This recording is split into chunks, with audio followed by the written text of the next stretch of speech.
down at the minute. Maybe it was the cakes on Wednesday. Maybe it was the cakes on Wednesday. Who knows? Who knows about my bad eating habits? But as I said, I've got a bounty and I've got a boost.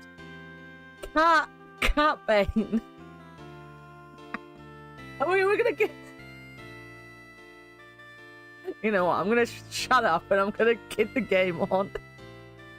Blaming the cake. It might be the cakes, guys. It might have been the cakes. It might have been the cakes. Imagine if it was the cakes. Imagine dragons. Dragon D's nuts. Got him. Yeah, this is the content you come for today. I don't know what I'm doing. I don't know what I'm talking about.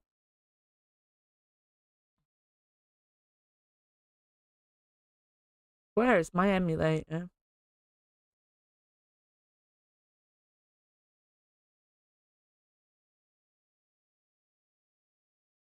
You did a buy? Good, because your title of simp was slowly being lost, fictional.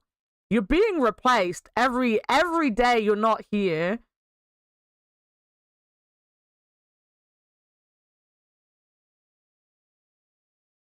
Yeah. We're there. You're still in bed? So you're the laziest?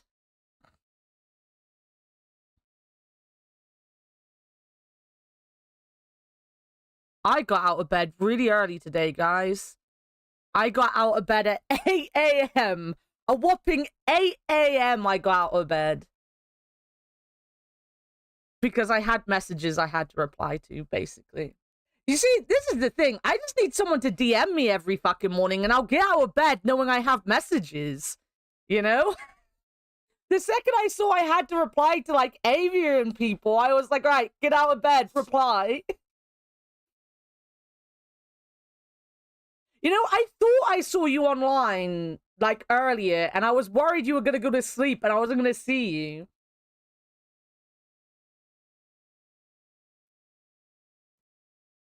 DM abuse every morning, please do. Someone talk to me in the mornings. It gets me out of bed. I wish I had been able to. You don't have to worry, Ward. Usually, if I say hello in the Discord and you then reply hello back, and I actually have a conversation with you, you know I'm gonna get out of bed. So you help me more mornings than you, Belinda. You know. Don't open until stream starts. Fair, fair. I wish there was music. I still apparently have things to say. Things to say and people to heckle, you know? I'm happy you're here, though, Fictional, because, you know, I would hate for you to miss 999. Oh, is that Mole Man? Fucking love Mole Man. Well, he's not called Mole Man, is he? He's called Small Man. No, what is he called? I don't remember what he's called. Let's get on with the game. One by one, they put their palms over the red. Oh yeah, we're gonna be with Ace. With a soft electronic noise, it authenticated each of them. Hans Molman, no. The door opened, and all at once, the four of them leapt through it. Flip. Fortunately, the dead was located easily enough. What is that? That is terrifying. This one had been placed quite close to the door they'd entered through. They gathered around it quickly and hurriedly placed their palms on it for authentication one by one.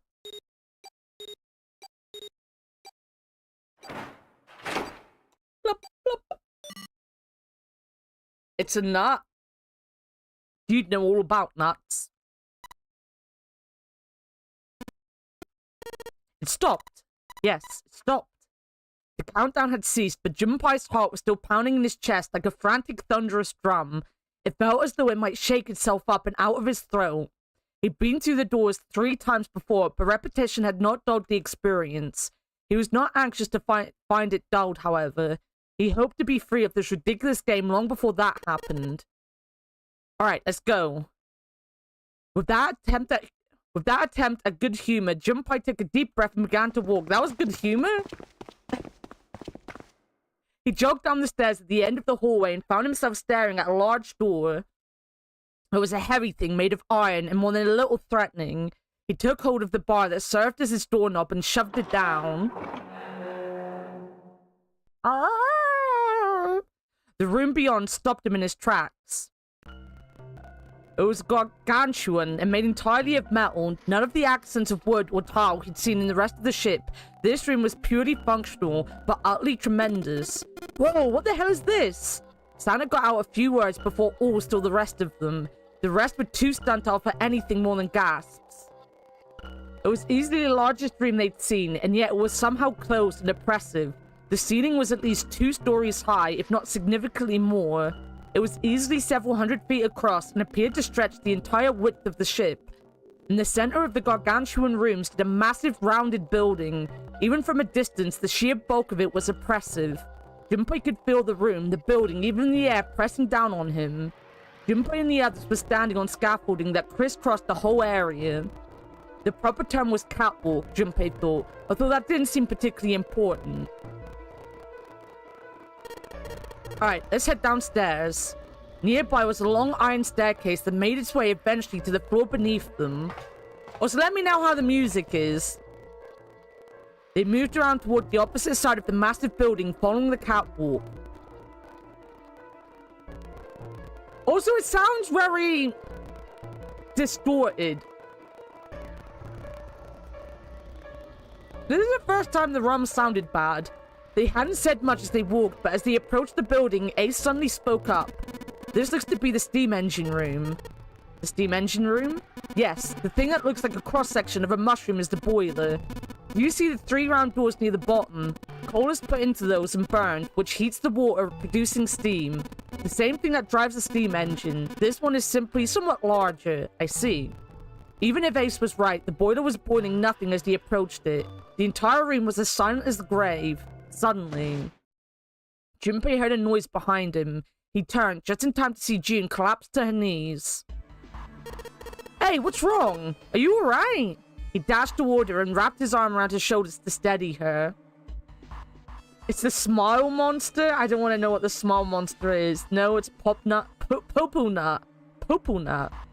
Junpei, don't quit your day job. Does he have a day job?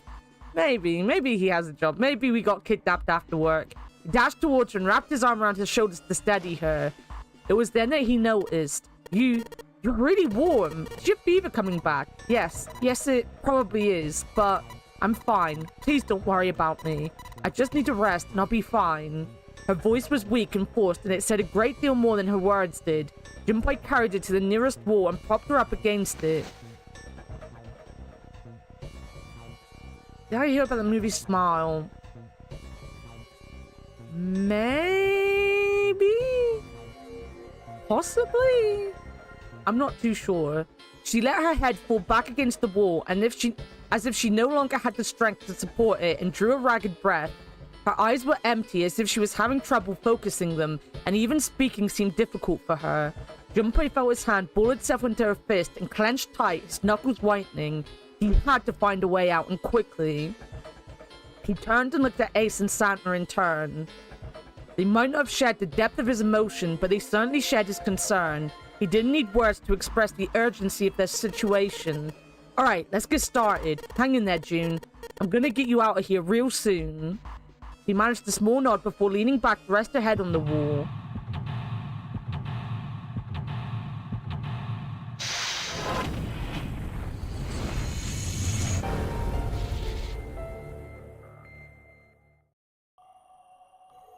Okay, we're in the steam room.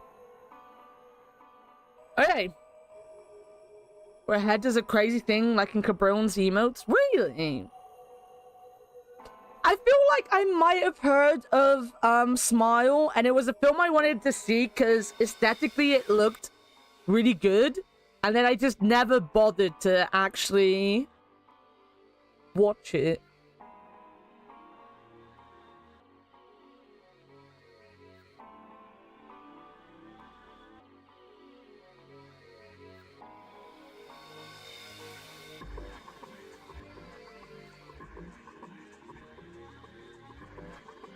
Sorry, I got distracted.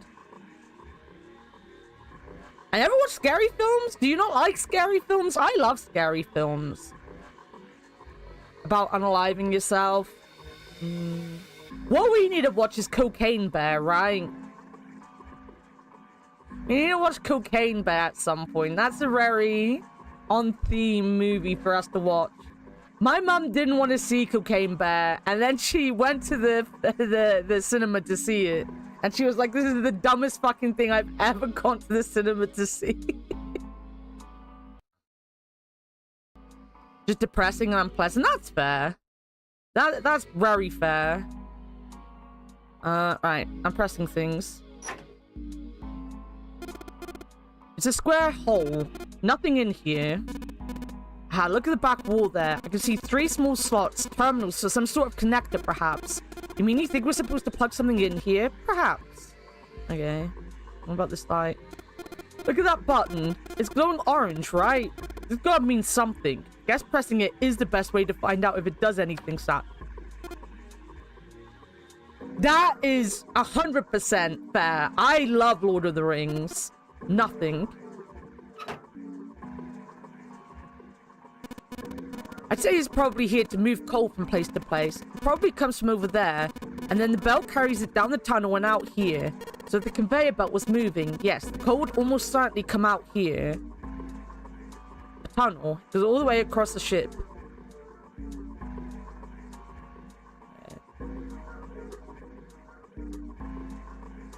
Most movies, I'm not disappointed. Did we ever watch, like, I think they're called, like, Unfriended and stuff. Like, the ones that are, like...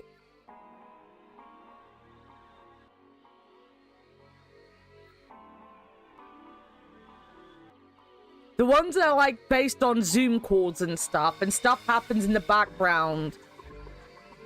Like, they're all stuck in a Zoom call together. Oh, you saw it in the theaters? Nice. I can clap when...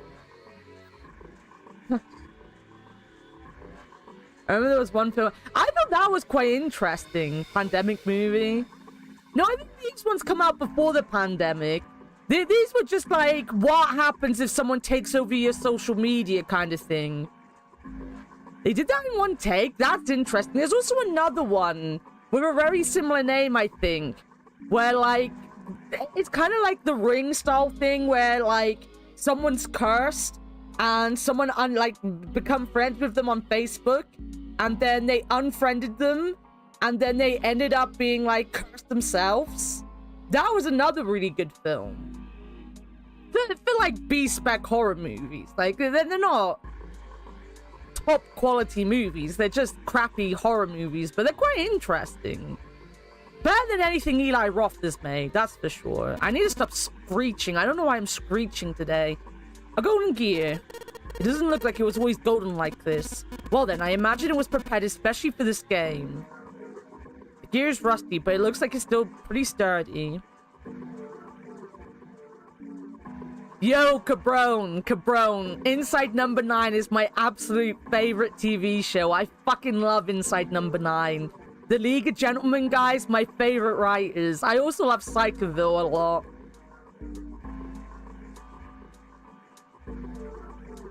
Conveyor belt runs into a sort of arched tunnel. Okay. Inside Number 99. Oh, that's a good title for next week, Leo. And now it's over. It is over. So this is where you put coal into the furnace. That's right. I had a look at it earlier, but it's rusted shut, I'm afraid. Perhaps you should check the other side.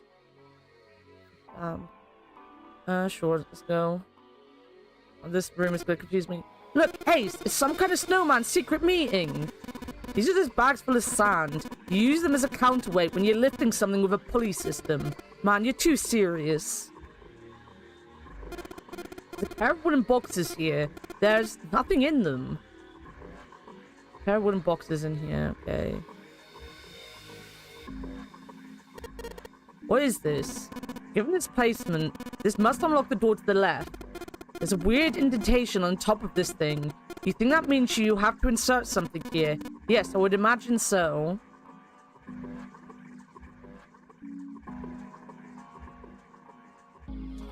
Oh, yeah. Is that the one where his, like, daughter goes missing or something? It's got something to do with his daughter, right? I think I know that one. I could just get fucking Google up. Why have I not just got Google up next to me?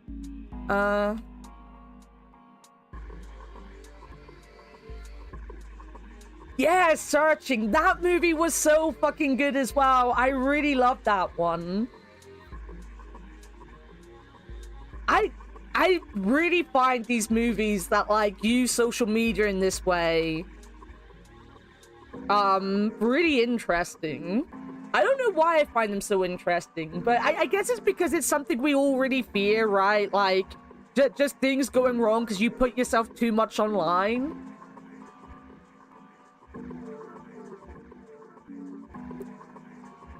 Me and my mum watch all these kind of movies together. That's why I've seen them all. And I think the reason I watched the one about the girl who got cursed for unfriending someone is because it literally is called Unfriending as well, I think. Like they literally all had the same name, and I accidentally bought that on PlayStation Store instead of the one I was meant to buy. Maybe that's what we should do tonight. Maybe we should have a movie night. I was thinking of saying, because, like, we're doing puzzles on Monday, but Vic's not around to watch me make a puzzle on my own. So I was thinking of maybe doing tabletop puzzles in Discord tonight if people wanted to join and do puzzles. Because if you have tabletop, you can join me in puzzle making and tabletop. Haha.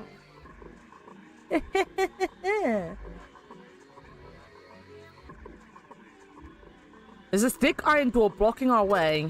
You think this is... Yes, it looks like the exit. Looks like this door slides up into the ceiling.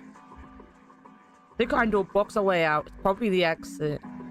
Looks like this thing unlocks the door. There's a depression here that looks like it's the outline of 3 circles laid on top of each other in a triangle. Off of the table, just take the table. Yo, Cyclo, it is the Nintendo DS one. We're playing the DS version as well because of the, well, I know nothing about it, but I do know the final puzzle is DS, related.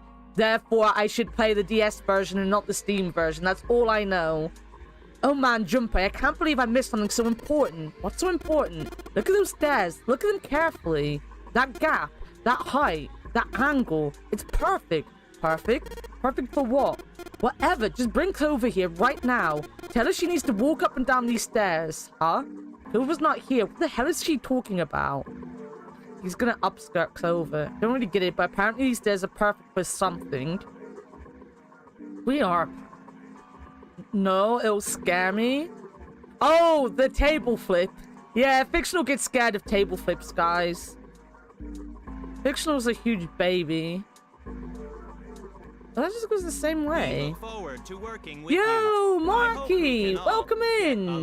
Markichin just joined the fun and games. Welcome in, everyone. I hope you're all doing well for Markies. Wow. Don't worry, we're just picking on my moderating team right now. Yo, thank you so much for the follows. I have anonymous follows on. So I will thank you, but it will not come up with your name or anything. And if you want to lurk, please feel free to lurk. We have a 1K follower goal going on at the minute, so every follow is appreciated as we make our way towards 800. But welcome in, welcome in. Thank you for the shout outs, Vic. S. Frank Raid, baby! Nice. Librarian coming to get my overdue books? No, no, Marky can't take my books from me. I will hoard them. I would hoard them. I could have done better. Everybody, I want this to be known. Marky did really, really well today. Marky had a great stream. He got very frustrated with the game at times. It was a very difficult game he was playing. Please ignore him when he talks bad about himself, because Marky is a very, very sweet librarian. He's doing very well in Mischief. What is it called? Mischief Makers? I've already forgotten the name of it. I was watching him before stream. It was very chill as always. Welcome in, Candy Heart. I should say welcome in, Victor Sky as well. Welcome in, everyone. Welcome in, The Monarch Flutter Brie. How's it going? Yo, the model is so hyped. Thank you. It's a hybrid of the Gorillas and Danganronpa. I'm very proud of it. We're already thinking of upgrading it next year. On Tuesday is my 1-year anniversary of using this model. On Monday, we're gonna make a puzzle. We're doing a hand cam and making a puzzle as a treat for the 1-year anniversary. It's Bree. I just changed my name. Welcome in, Bree. Let's get the 1K tonight, friends. Yeah. Everybody, join me in my adventures. We do. I should plug myself a bit. My name is Annakumaa. I am a streamer from the UK. I stream during the day in the UK, so it is hard for my American friends to catch me, like Marky, who needs to go and have his sleep very soon, no doubt. But I tend to be a work clerk for my European friends who work at computers and stuff, and some of my American friends who do get up early to work, you know? We're a very chill stream, but a chaotic chill stream. We're not chill like Marky. We are, as you can see from my redeems, a little bit on the chaotic side, but just not super chaotic. Not super chaotic. Shake. Yeah, shake. Marky was doing the shake today. That's huge.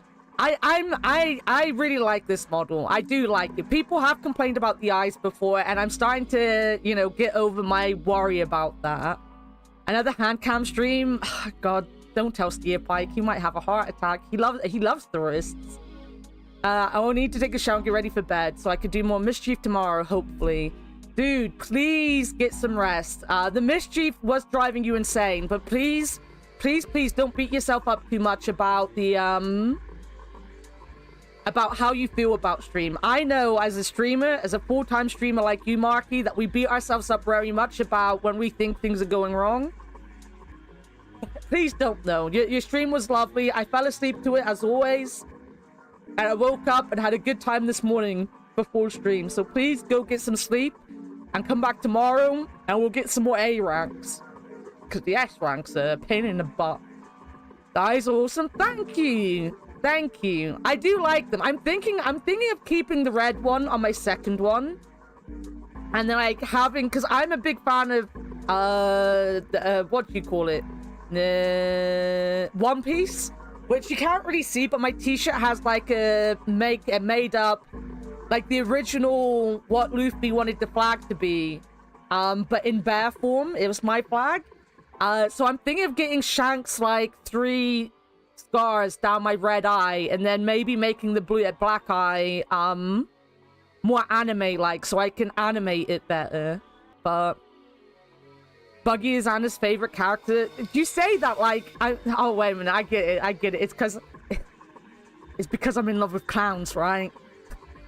You're already outing me for my clown side over here. We have an obsession with clowns. I will have to warn you. I do love clowns. Not the haters on the eyes. I think they're so cool. Thank you. Beat cam stream. As Vic said, only on our OnlyFans, because I will get banned. And this is my entire life. So yeah, I guess still talking about myself so the new people know who I am. I have agoraphobia, so I'm stuck in the house 24/7. I don't have a job currently because I was working in retail before I had my breakdown. I'm a hop out. My mom's gonna make me do yard work today. Yo, good luck, Bree. Enjoy the yard work. Enjoy the butt as well. You do seem to love that butt. But yeah, so I have agoraphobia. I can't leave the house. I don't currently have a job. I've been trying to get a job, but anything work from home. They tend to want you to go in for training and stuff, and I can't leave the house. I'm also, even though I'm very confident sounding on stream, I actually can't talk on the phone or anything for long. If I'm in a situation I can't control, I get very anxious and upset. So like working is a little beyond me at the minute. So this is my full-time job. I stream 5 times a week on a Monday, Wednesday, Thursday, Saturday, and Sunday. We do community days on Sundays. So if you have the game we're playing, you are always welcome to join us. And Saturdays is our 999 day. So my moderator there, Fictional Pinksit, is only around on weekends. She gives me a lot of money. She is a tier 3 sub. She has given me lots of money. So I always make sure my Saturday game is just Saturday. I literally only play it on a Saturday. So we only do 999 on Saturdays. So that Fictional can see it. After this, we're going to be doing the Great Ace Attorney Chronicles until it drives me insane. But during the week, I do lots of other games as well. We're currently doing some Mega Drive games. And we're also doing 9 Years of Shadow starting next week. Yo, Hellkith, how's it going? Hope you're doing well, Hellkith. I have babbled on about myself. Did I do a good job of selling myself, guys? That's what I need to know. Did I do a good job of selling myself? But yeah, we're in the middle. So well, let me reword this. I have played 999. I've done one ending of 999 about 2 years ago, and I didn't do anything else. I did it on stream. It was back before I was a bit more confident with streaming. So with like some semi-backseating and squabbling in the background going on, it put me off playing. We currently are on stream 4, I think, of our playthrough. We had we've had one ending where we all got killed in a yellow submarine. We're currently going towards our second ending. We are currently here with June, Ace, and Santa in the final room with them. So we're going to get an ending quite early on, and then we're going to try to speedrun another ending. I say speedrun, we're just skipping the text. But yeah. So that is where we are with 999 today. Playing Power Wash Sit. Dude, Hellkith. That's so funny you say that, because before stream, I was doing the Warhammer DLC in Power Wash. I'm on, like, the big, plane thing. I don't know what it's called, but, like, it's a giant plane, and it's taking me forever to do. I still haven't finished it. But, yeah. I'm 100% in 999. Such a great game. Still need to continue the sequel. I'm planning, like, I'm semi-thinking, wait a minute, I should be back before going to sleep for real, but shower is needed. Marky, go look after yourself. And thank you for being proud of me. I am proud of you, my friend. You did so well today in the face of a game that was really driving you insane, so go get your shower. There's part of me that actually wants to play the second game straight after 999. Because the Great Ace Attorney is very wordy and lengthy, and I worry we're going to get bogged down with that for a long period of time. So I have been thinking of, just going into the 999 sequel so I can do that, because I'm thinking of just doing the whole thing, because I've got the third game as well. I've got all 3 games, so we could go through all 3 games, one after the other if I feel up to it. But I also need to get back to the Great Ace Attorney Chronicles. I'm just tired. You weren't here when I said I was doing an early call. Yeah, I've been awake for ages. Avi has, like, been awake for 2 hours now, near enough. Also, you snuck in, and I haven't said hello, ABC, but welcome in, ABC. How are you doing, my friend? I hope you're doing well. You're on the Empyrean Knight Paladin right now? Nice, nice.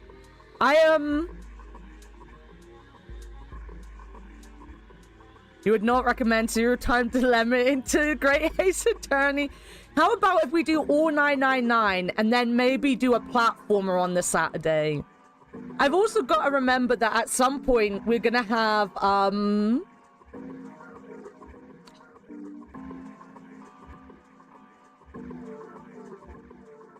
that new game by the Danganronpa / AI Somnium guys. I keep forgetting the name. Is it Ghost Story? Ghost something? But it's nice to see you, Hellkith. I hope you're doing well. I'm sorry I raided you and just lurked the other day. I am extremely antisocial, sadly. Rain code. Is the Dagon only? There we go. Raincoat. That's the one I'm thinking. I don't know where I'm getting Ghost from. But it was nice seeing you play, you were playing Euro Truck, weren't you? Yeah. Rain. We told the sequels are disappointing compared to this one, especially the third game. That's what, Warted told me.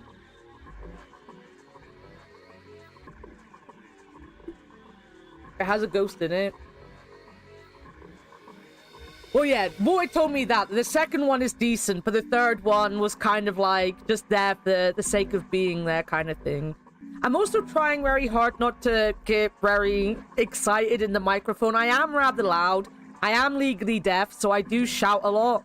I rely on my chat to tell me if I need to change my microphone settings and stuff, and they never do, because I think they're all used to me. So if you're new and I'm loud and you want me to fiddle with settings, I can. Please make sure to tell me. I do get excitable, and I do get very loud, so I always say to put me down a little bit from where you usually go. Loud? That sounds good to me, good. I'm trying my best not to be screechy today. I read a comment the other day. It wasn't aimed at me. But someone who's literally only been to one of my streams and another stream was like, I don't like watching people with annoying voices. And it was like, oh, is that why they never come to my stream? And I've had a bit of a panic about how screechy I can be. Because I do get high-pitched sometimes. But I'm trying not to today. I'm trying not to. I'm trying to be good. I'm trying to be good. Should we get on with the game, though? I've been talking your ears off for so long. Should we get on with the game? Let's get on. I don't actually know what we're doing. This is where we started, so I'm going back this way. You screechy? I know, right? I believe the opening is for the fueling the furnace. If we were to put some coal in here and ignite it, then the steam engine might start working. It's certainly possible. Okay. Ah! An opening for fueling the furnace. Oh, wait a minute. I need to reset my chat as well. Give me a second. There we go. Just so you know as well, because we're coming up to the hour, I have breaks every hour, a 3-minute ad break. It stops pre-rolls, and it also means I can get up and, like, move and stretch and get a drink and stuff. So in about 10 minutes, I'll be having a break, just so you guys know. That's why I had to refresh my chat, because it never lets me know unless I refresh. But it's just a heads up for all the raiders out there. You're playing the OG version. I played the upgraded expert. Yeah, so there's a puzzle at the end. I don't know what the puzzle is, so please, if you know, don't tell me, obviously. That goes without saying. But I've been told countless times that the puzzle at the end was made for the DS, and that I would appreciate doing it on the DS version more so than what I could play on Steam. So we're doing the original DS version because I am a puzzler. So my big gaming genres are point-and-click and puzzle games. I love point-and-clicks. I love puzzle games. And this is, like, seriously, like, my model is a Danganronpa model. Like, it's the other half of Spike Chunsoft is a Danganronpa, you know?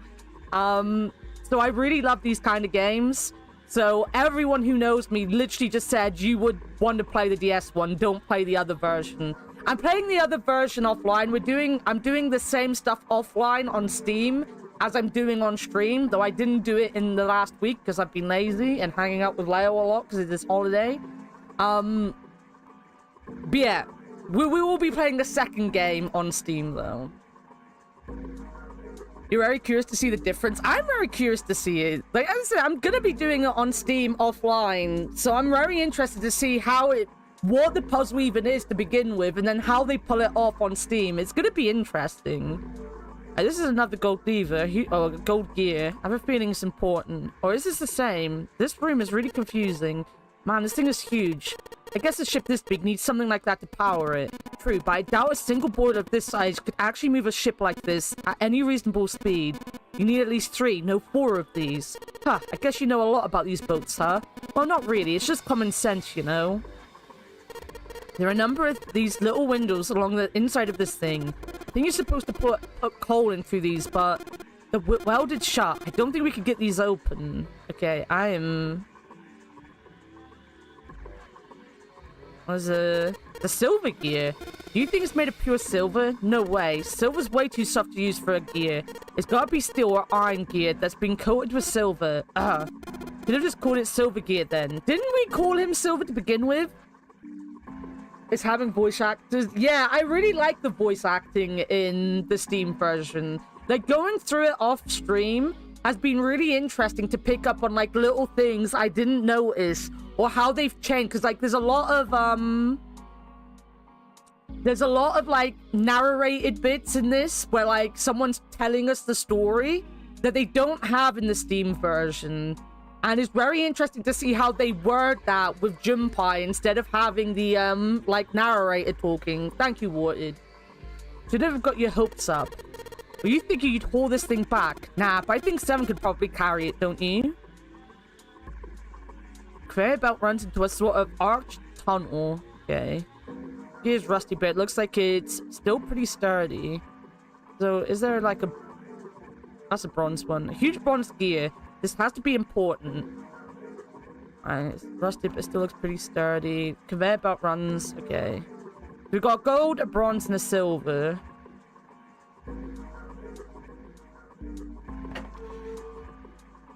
Looking for fueling with furnace. At the bottom of the massive boiler. That's silver. Bronze.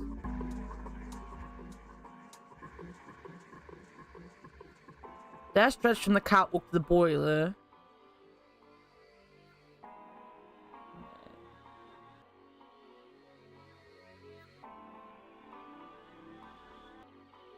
Conveyor belt. It's not conveying anything right now. I need to find something to plug into that.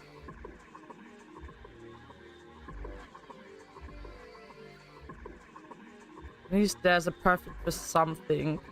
Catwalk to the upper floor. There's a staircase that reaches out from the catwalk to the boiler.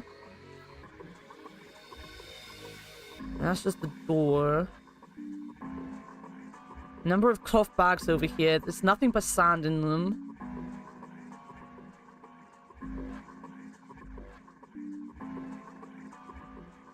You can see the wheels on this side. See? That feels like I should be able to go over here.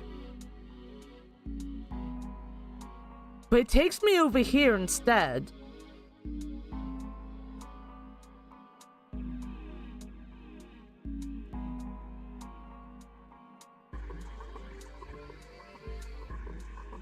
Hold on. Actually a bit cold today. I have my hoodie on. I am hoodied up. Yo, Presto, how's it going, my friend? I hope you're doing well.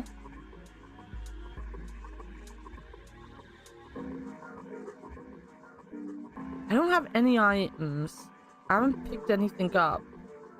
I think I've clicked on everything.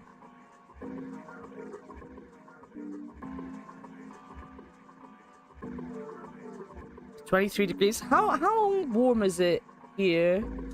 Weather...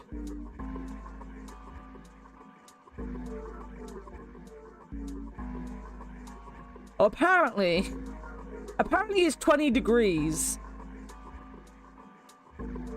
And humidity is at a nice 69, apparently. Scrum debate start. Someone needs to shout at me so I can shout at them back.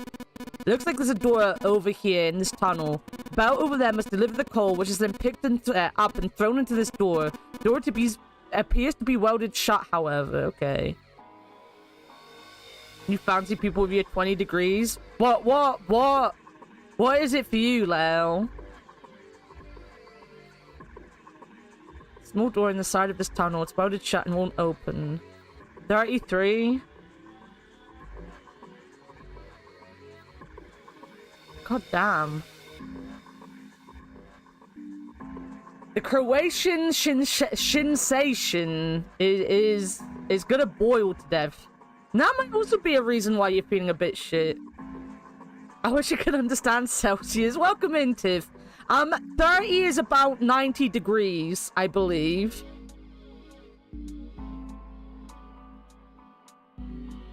From what I remember. Mm-hmm. 63.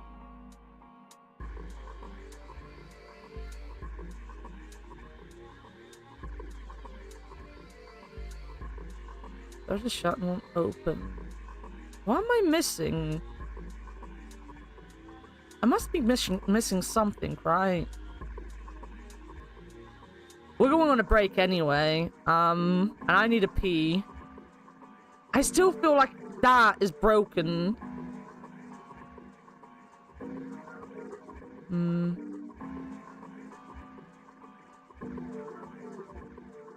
How are you and the kitten doing? A number of wooden boxes piled up at the bottom of the stairs. They're all empty.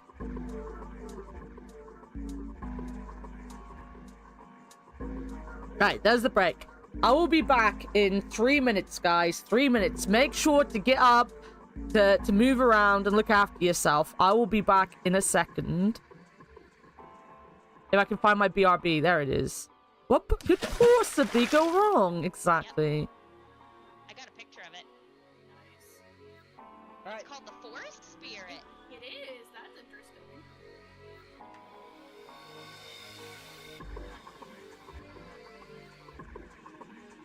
It was kind of creepy though. Okay, it did. Oh, wait. Oh god, Give you? that was dogs. Then we got feet. Oh, nice. Excuse me, but who are you? What? Oh, I am I'm the telling you Honda this. taxi driver. I'm telling you this. The third AI Somnium game will be the worst murder in the whole world. It'll be gruesome and grisly, and it will be him. He will be the murderer, and he would have played us all as the fool all along. I bet you, I don't trust this man. Let's give it a PP up.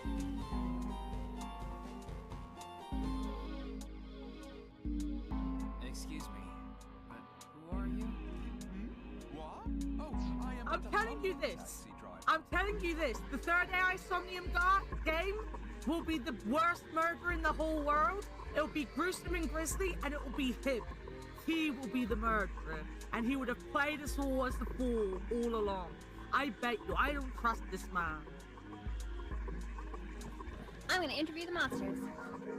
Hell yeah.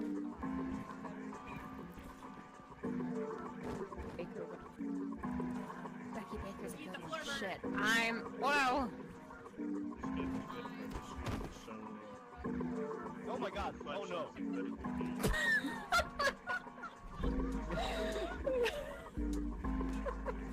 Are you okay? Oh god, you got slammed in the door! The way it spinned. Oh my god, what the fuck? Oh my god, what the hell? The floor was tar. What if we close it again? Someone close Jesus Christ! Holy shit.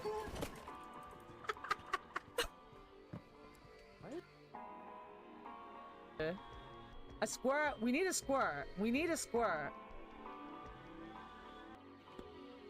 Guys, I have a head. The praetor is attending the ballet. Exactly, Presto.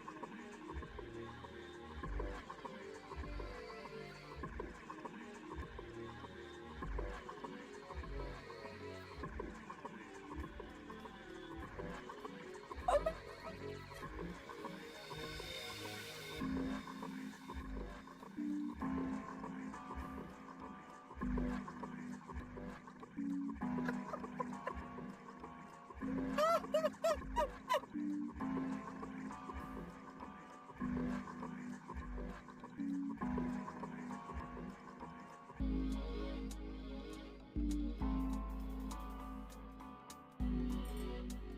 Yeah.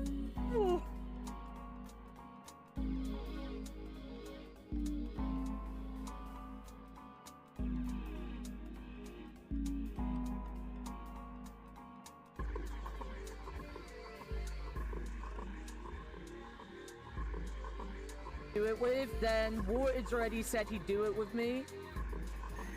It's a cat. It's my cat. Alright, let's find our way out. Where did everyone There's a go? fire exit somewhere around here.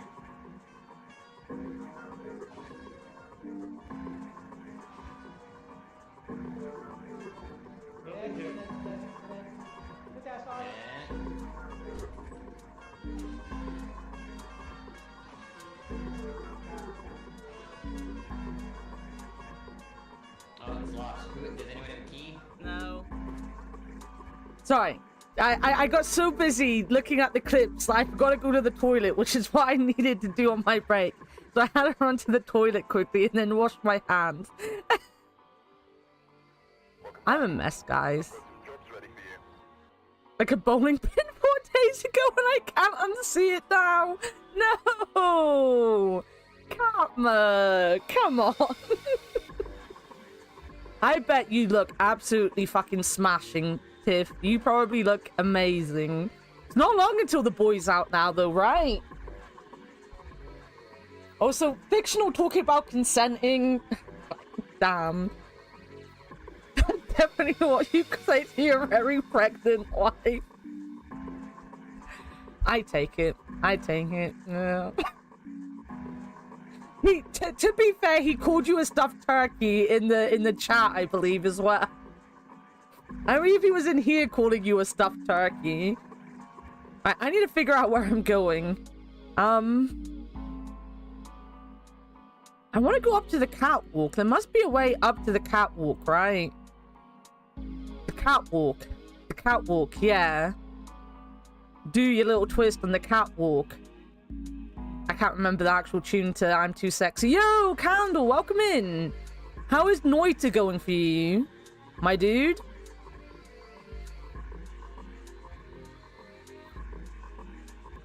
I go way up. Am I missing something? It's okay.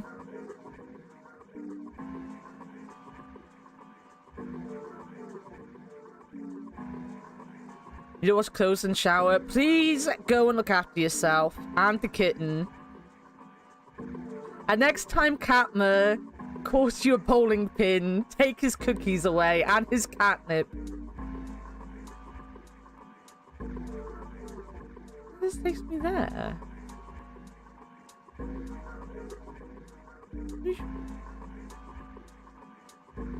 Why can't I go up these stairs? Are these... Wait. Oh, these are the stairs, right? Because that's the boxes.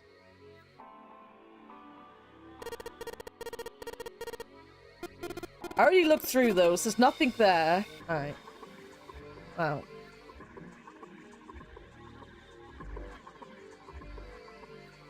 You're not in a skirt, obviously. No, I'm not a Scotchman. I don't need to wear a kilt. God fucking damn it. Okay. Oh. Slider is down. I guess Ace feels like giving it a try. Nothing. It won't move at all. 3 sliders on the left are down, but this one's up. There are a number of lines engraved on these. Suspect we are meant to do something specific with them. Junpei, why don't you move that slider down? Well, there's no harm in trying, I suppose. Nothing. Nothing happened. Maybe it needs to be prepared somehow. You're saying if we did something somewhere else, it would respond somehow. Yes, I suppose that's one way of putting it. Okay. Scrum debate. Zero Escape is terrible. Zero Escape is awesome. Zero Escape is awesome. I'm going to be on Zero Escape is awesome side of the Scrum debate. I'm not a Scotch day. You know what? I was watching a lads' night or guys' night on Legends of Evantris the other day, and they're all getting outfits, and Mikey ends up in an egg. Mikey ends up being a sexy egg. The white-haired person is sad that he does exist. He does. He lost a lot of weight and shaved and become really stupid as well. Is anyone willing to be on the other side? Maybe. The story in it. Yeah, the story is really... So, like, I've been a Danganronpa fan for years. Danganronpa has been one of my favorite games. And I've got to admit, I've always admitted that the story of Danganronpa is very weakly written. The characters are super weak. And what's like the overarching story of despair versus hope is really super interesting. I've always said that I feel like the story and the characters are quite poor. This is just fantastic all the way through. Like, I really enjoy it. There are some moments where I'm like, this is not Japanese, and well, not even Japanese. This is just very man-centric, the writing sometimes. Like how they're just always mean to Lotus, and we're meant to laugh along because she's dressed in a skimpy outfit. It kind of annoys me. But, you know, I like this. Overall, it's so much better written than Danganronpa. You're watching Legends of Evantris, allow me to be shocked. Don't you fucking clown at me. I'm gonna take this clown emote away so people can't keep clowning at me. Just because I'm in love with clowns doesn't mean you can clown at me. Never seen played those games. Danganronpa 1 and 2 are really good games. Not as great, not as well written as this one, but they're good games. Danganronpa 3 is a decent game, but can be missed. Ultra Despair Girls, what's the fix said? Never, ever, ever, ever, ever, ever played that one. Also, I told you the word earlier, and I've already forgotten what it is. Wait a minute. Wait, where's my... How do you say that? Corophilia?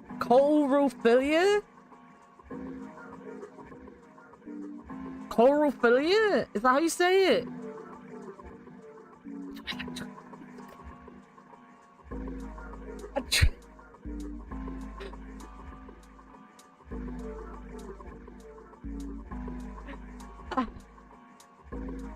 I have a nice new word. Gementius? What does Gementius mean?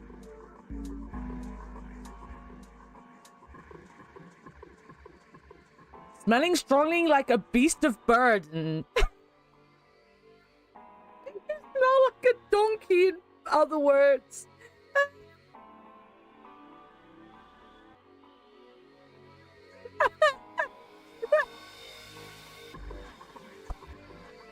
Or you just shorten it? Do you smell like an ass? Oh, I didn't get horse piss. I got that it's smelling strongly like a beast of burden.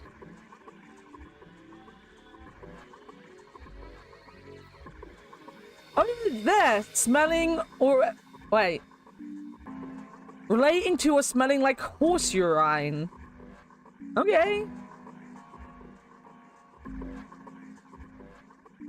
It's a word. It is a word.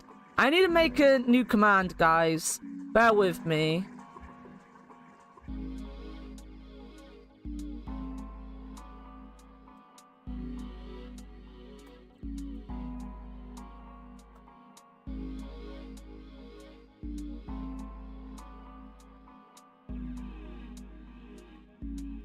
Give me a second.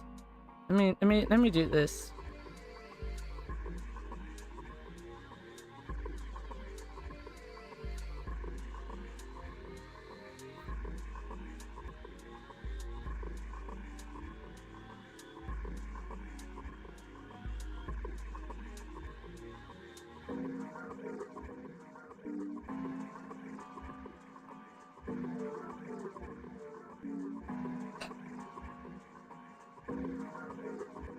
Yeah. There you go. No one will ever know it's a command. Up we go.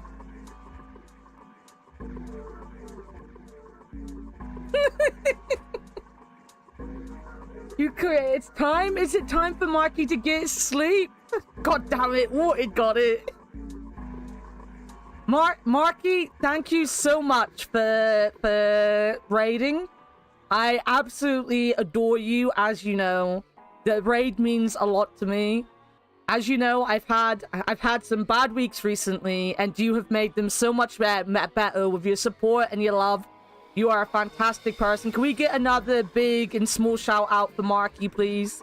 If you're not already watching Marky, following Marky, you know, he's doing Summer Chin at the minute, and Summer Chin is fun. He's doing random games every Friday, and he's got another one tonight because he didn't finish it today.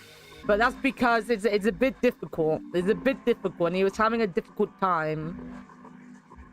Crow really attacked the stream. God fucking damn it. I should for today.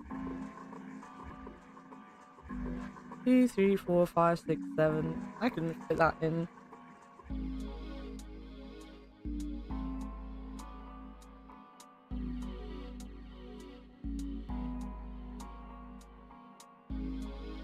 There we go. We're clowning. We're clowning. We're clowning.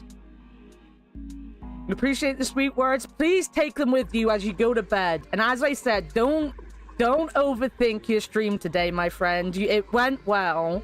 If people didn't enjoy your stream, we wouldn't sit there and support you, my friend. You always do a good job. Please go get some good sleep and get ready for tomorrow. We're clowning around here. We're clowning. Now we get like 100 clown shaggers in. It's not even a tag. I think I'm the first person to use it. Maybe. I should stop. On Thursday, I went on and on and on about being in love with clowns, and then I got raided by a clown. Like, literally a clown raided us, and I didn't know how to react to having a clown raid me in the middle of me talking about how I want to honk a clown, you know? Maybe that's what I should have put on the t-shirt, you know?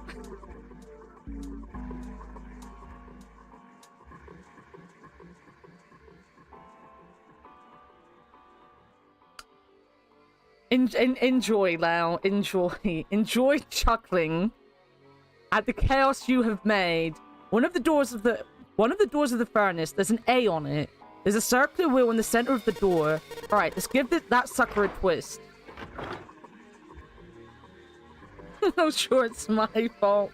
Place the balloon there, boy. Ah. I still need to... I just want to honk. Bad 2024. Please let me honk. I just want to honk. I don't think Immersive would allow artwork of you honking. Maybe. There's no restrictions. I still need to do my plea to let me have a Chuckles body pillow asset, right? I could add in also, can we have a giggle from Mikey as a sound command? Talking about clowns, hell, Keith, you don't want to know. You don't want to know the depraved hole I have fallen into with clowns. Technically, it's only one clown. Technically, it's only Chuckles.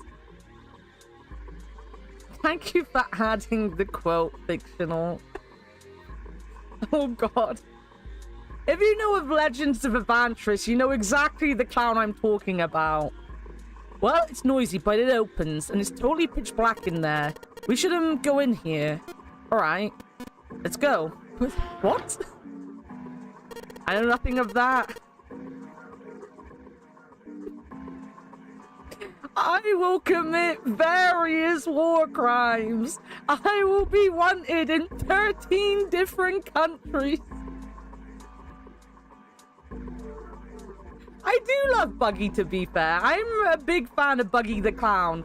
I am very much hashtag Buggy for Pirate King, you know? I'm behind him being the Pirate King, legit.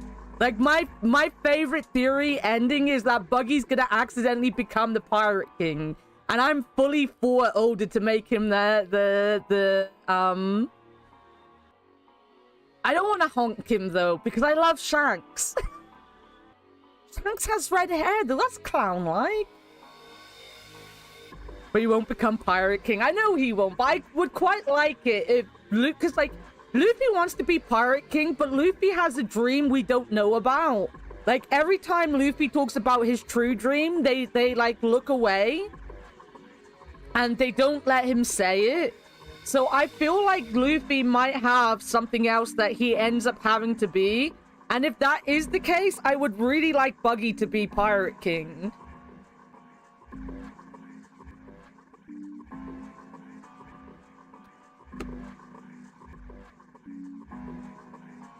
I want to I did go through a period where I was sending a lot of Buggy and Shanks fan art to fictional. I'm not gonna lie about that.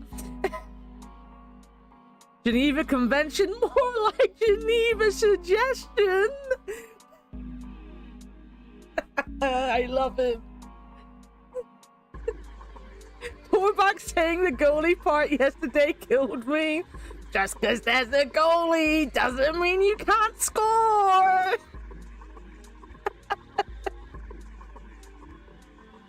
A war cry. Oh, I will commit various war crimes. I will be wanted in every country. I don't remember enough of it. I need to, like, sit down and learn them so I could just say them all the time. I ever watched NASCAR? I have never watched NASCAR. No, actually. Oh, so cute. Animation fights in the anime are amazing. They are. I'm a huge fan of One Piece. I'm not up to date with the anime. I'm not technically up to date with the manga. I've missed a week of the manga, but I read the manga up to date. Surprised you and Fig are still friends, to be honest. Why? You know Fig. She's hornier than I am. I'm horny for a clown.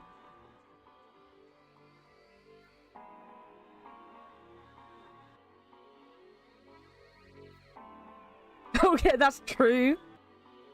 Are there clowns in NASCAR? Probably. There's clowns in Formula 1.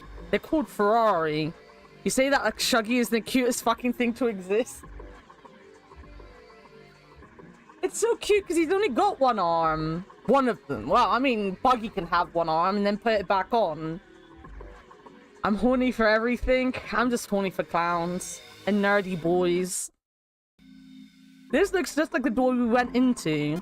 Where are we? We must be on the other side, yes? Which would put us directly above the conveyor belt. At any rate, we should keep moving. There's a great deal we've yet to investigate. God, this is giant. I don't think Ferrari will ever recover from that burn. Ferrari need to recover from their own self-burns. Like, they don't want to worry about what a bear on the internet says to them. They want to worry about their poor strategy team. Though they've got better in recent years, to be fair. There are a number of boxes on the catwalk. I don't think we can go over there. Did you see that Mattia Benetto, or whatever he's called, is now going to be in charge of, Alpha? Is it Alpha? No, it's not Alpha. What's the team coming in? Audi. He's been hired by Audi. Yeah, Audi. That team. But anyway, looks like there's a pipe. Looks like the bottom connects to the conveyor belt housing. Then coal must come out of this pipe onto the conveyor belt. In other words, there must be a great deal of coal in that pipe. Okay, so we've got the B door.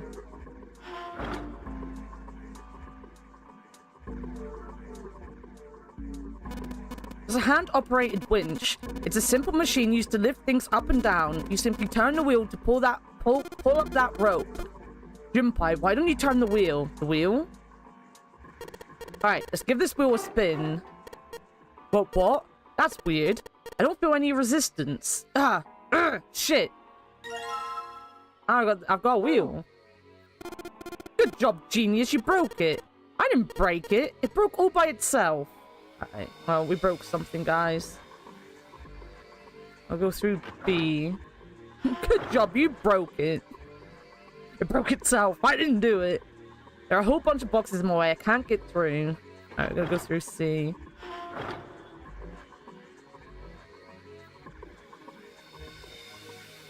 The C on this door.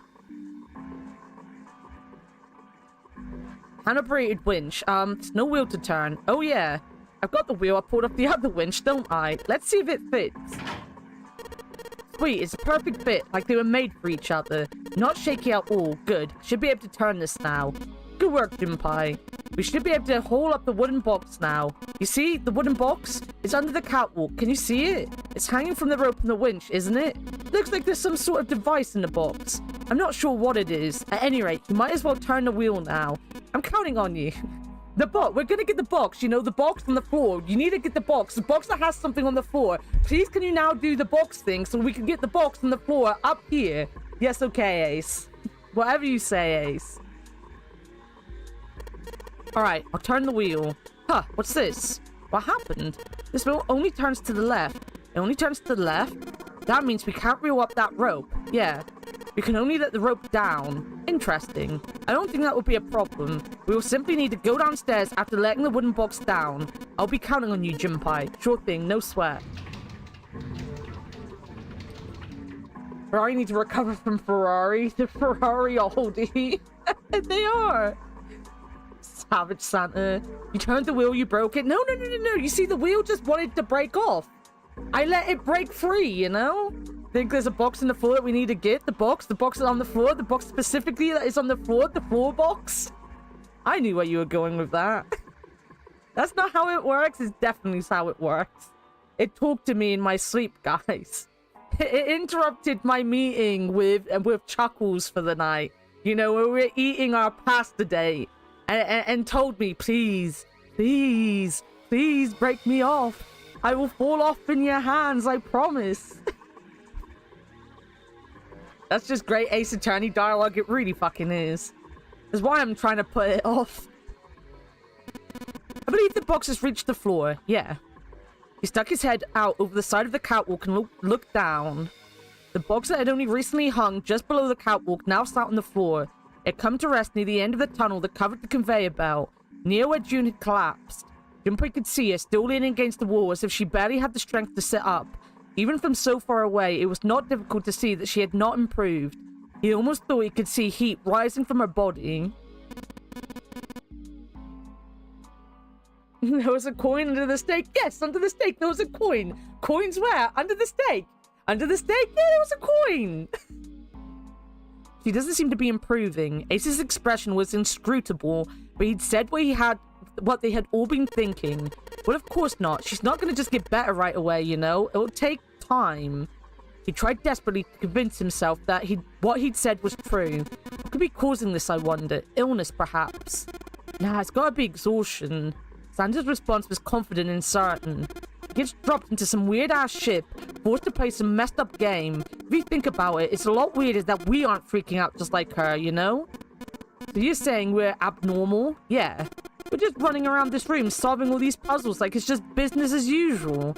How the hell could you call that normal? We're just guinea pigs. Santa snorted in disgust. A guinea pig?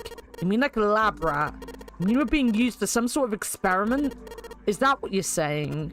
Dunno. But it does seem like a possibility, you know? They stood there for a few more minutes, no one speaking until Santa turned and walked away from the winch. Junpei and Ace followed him. Alright, so we're going down. We're going down to Clown. She's not freaking out. She collapsed from a fever. I think she's putting it on. She's evil, I tell you. Evil. Evil. Evil. Hey, Junpei, where are you going? The only thing in there is the closed number door. Kind of pointless to go back, huh? Yeah, it sure is.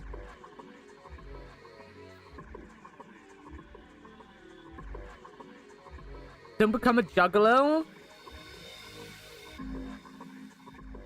I could juggle. I could juggle, yo. There are boxes here. Right, it's not... Wait, where am I going for these boxes? Wait. Oh, it's right there. There we go.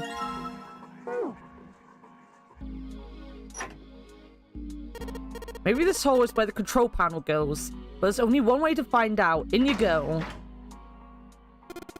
Dude, you did it. Everything looks alright. Okay, but what do we do now? Why don't you press the buttons next to it? The orange one? Yes. Alright, I'll do that. Pushing. Calm down, mermaid man. Evil. Sweet. All sorts of lights are lighting up on this thing. And oh, yes, I think I just heard something turn on. Oh? What's that? What happened? Junpei, look, the conveyor belt's moving. Conveyor belt?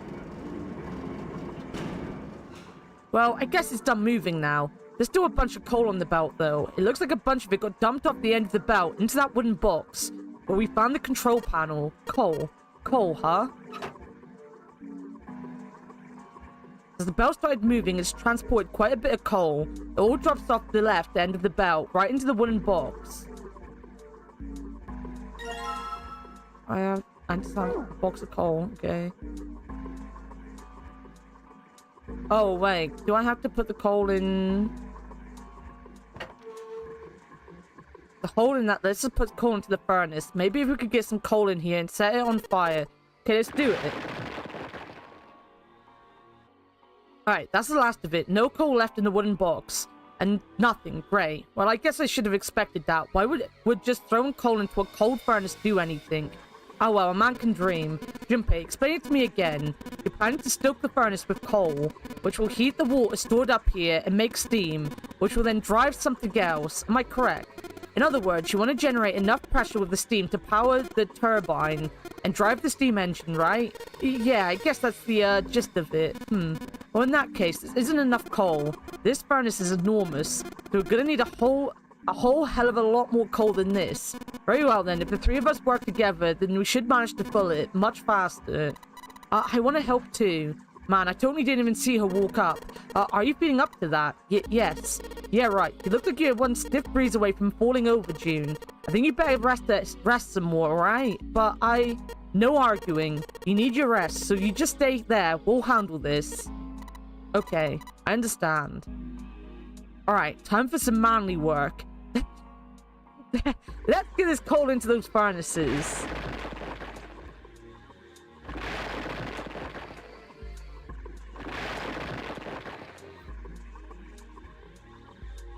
Man, this is a lot of work. Alright, I think this should be sufficient. Alright, now we just gotta light it. Not sure if it's a coal or small explosions. Junpei, hand me your matches. What makes you think I have matches? I see. Then how are we gonna light it? Perhaps there's a device nearby that will allow us to remotely ignite the coal.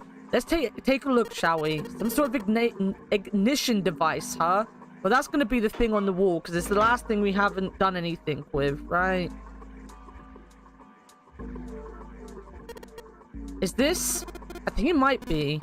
Probably is. I think this is how we ignite the furnace. That means that we move that thing down. Alright, let's do it. Here we go. Hey, Junpei, Ace, look at this. There's big gears turning under the boiler here.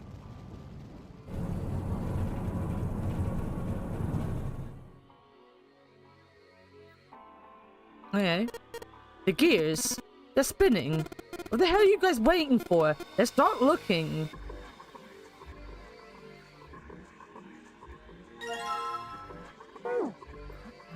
Okay.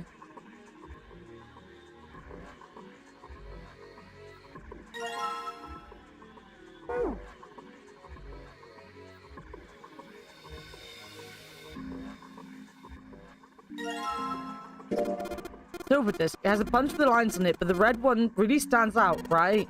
Red ones, huh? Bronze disc has a bunch of lines on it in 3 different colors: red, blue, and black. Oh, sorry. The gold disc. It has a number of lines engraved on it. I can make up 3 colors here: red, blue, and black. I wonder what they mean. Okay, can I combine these? Oh.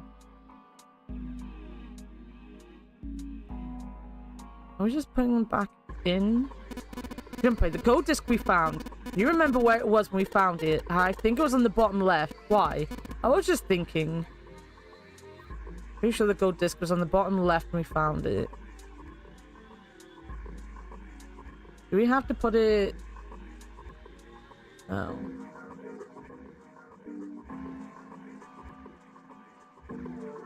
The depression here that looks like his outline of 3 circles laid on top of each other in a triangle.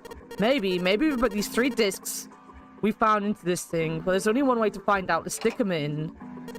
Huh? That's odd. Nothing's happening.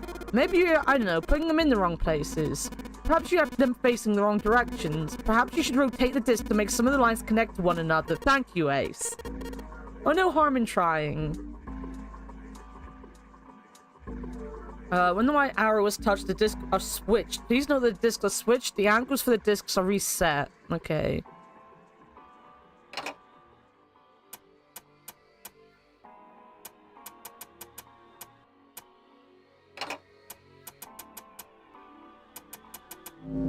Well, that was simple enough. The red lines on these discs. I think I can maybe make a star polygon with these.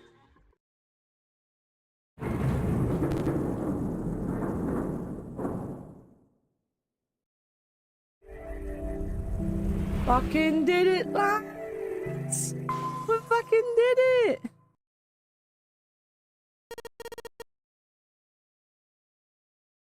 God fucking damn you, Warted! I just saw the clip! I found it! It's just a game! It's just a game!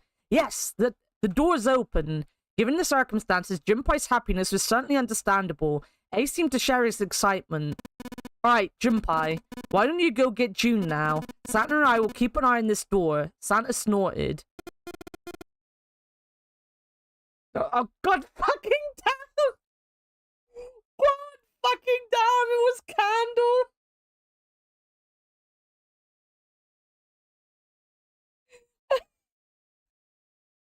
It was my wife! I got every fucking time of his name. Every fucking time. God damn. Jesus. Fuck. Ah. Never change, Candle. Never change. Why do we need to do that? Even if it shuts, we know how to solve the puzzle now. We can just open it again. Well, I suppose that's true. Shall all three of us go and collect June then? Nah, I'm cool. I'll let Junpei handle it. He still seemed irritated by something, however, and sat down on the stairs petulantly. So you are only interested in being contrary. Ace sighed with the air of a long-suffering parent. Alright, I'll go get June. I'll be right back. He gave a quick nod to Ace and Santa and dashed off down the stairs. Why do you think he hasn't changed it? I'm aware. Before long, he was back on the first floor next to the conveyor belt and June. As he drew closer, she stood up slowly. Are you okay? He did his best to sound calm and nonchalant, but there was no hiding the genuine concern in his voice. Yes, I'm fine now. I'm sorry I made you worry. June blushed. He wasn't sure if she was embarrassed or still feverish. Just to make sure, he reached out and put his hand against her forehead. Good.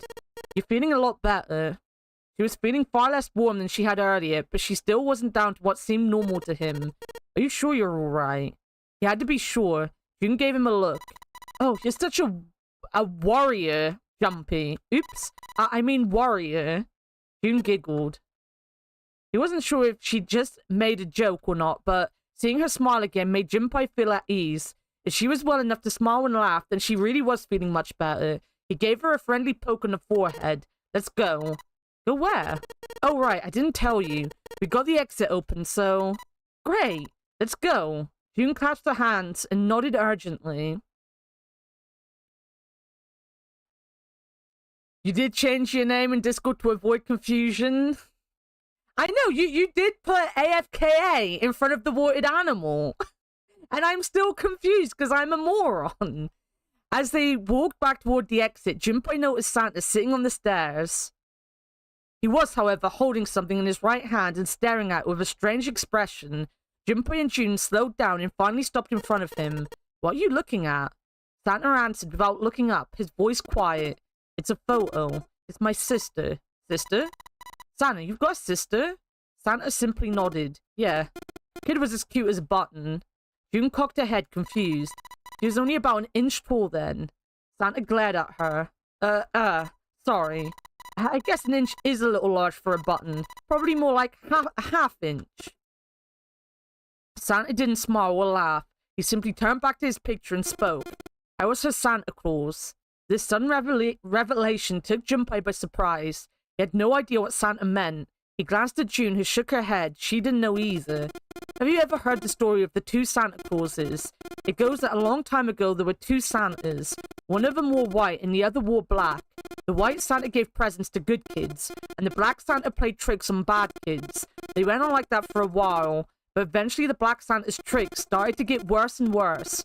Pretty soon the white Santa couldn't stand it anymore, and he stabbed the black Santa to death. When he stabbed the other Santa, the white Santa got blood all over his clothes, and that's why these days his clothes are red. You could say that red is all that's left of the black Santa. Junpei was silent. He could think of nothing to say. June was staring at Santa's sadness plain on her face. He continued, I wonder which Santa I am, the white Santa or the black Santa. Alright, let's go. Santa stood up suddenly, his downcast demeanor gone. He looked so angry there. I don't think that's true. That's not a story. That's a creepypasta. It does sound more like a creepypasta, right? He shoved the picture back in his pocket and headed back up the stairs, taking them two at a time. Junpei and June looked at one another. There was nothing they could think of to say. Hey, what are you two doing? Let's get moving, come on. Santa's voice echoed across the room from above them. They nodded and followed him quickly up the stairs. I'm guessing his sister was the girl that died. Alright, I need to write this down. I haven't written anything down. Door 3 was really simple. Let me...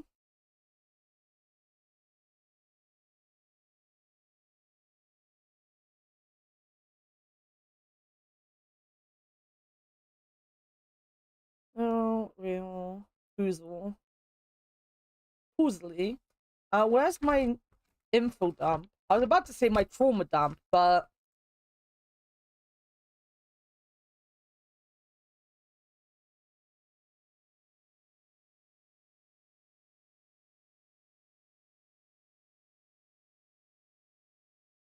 Right. Ace was waiting for them at the top. He was leaning against the handrail. He looked very tired. The door had shut, but it wasn't cause for concern. Junpei quickly solved the disc puzzle a second time, and the door opened once again.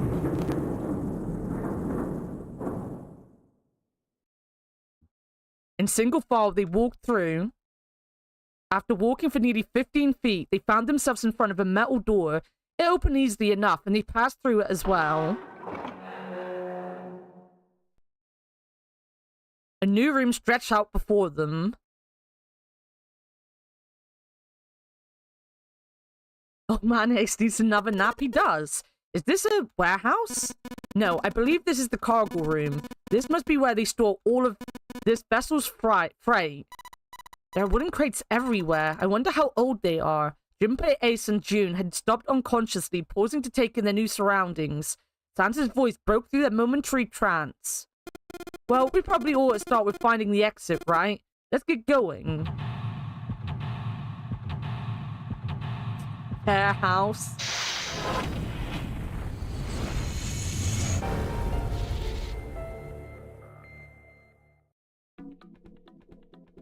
Okay, so we're in the cargo room. A bunch of bags here. I wonder what's in them. Oh, that's the ninth man. Card with the ninth man's face printed on it. What's that? It's a card. It has a headshot on it. A headshot?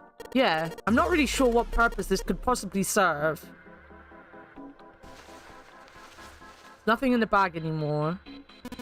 These crates are a little smaller than the others. They look like they're the children of the other crates. Junpei, that sounds like some sort of fairy tale. Really? I don't know, man. You ever think about how crates would reproduce? Doesn't sound like a fairy tale to me. What? Huh? Yo, Koala, how's it going? I hope you're having a good day, my friend. From a warehouse, Ace. I know I'm one to talk, but that seems extremely pedantic. It's a very fictional thing to say. Junpei, what?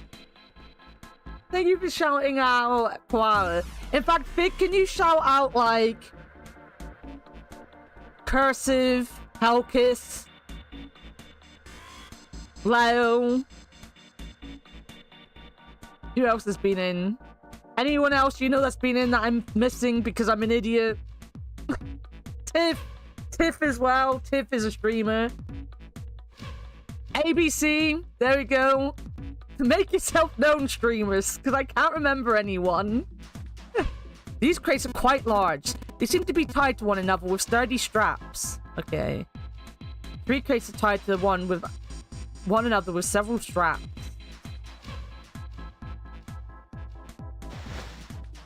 Oh, that's Snake. Card with Snake's face printed on it.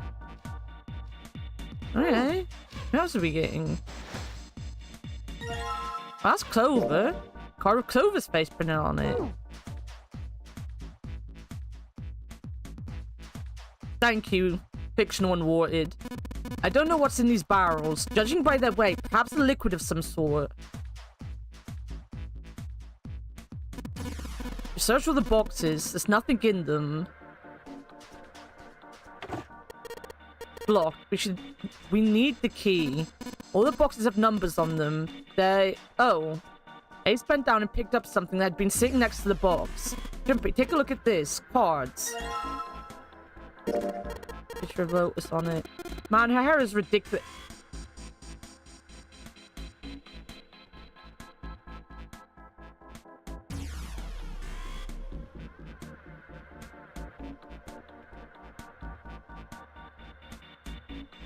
Why? Why are they always so mean to her? Just trying to finish up some video editing this morning. I have the theme song for the Lost Girl TV show in my head, so I've been listening on repeat and trying to get it out. Fair. I hope your editing goes well. If you don't know, Koala is a YouTuber. She's a sim-tuber. That's not a word, but I'm gonna go with it. There's a lot of videos on YouTube. They're very good time to watch, so please make sure to go and watch Koala on YouTube as well.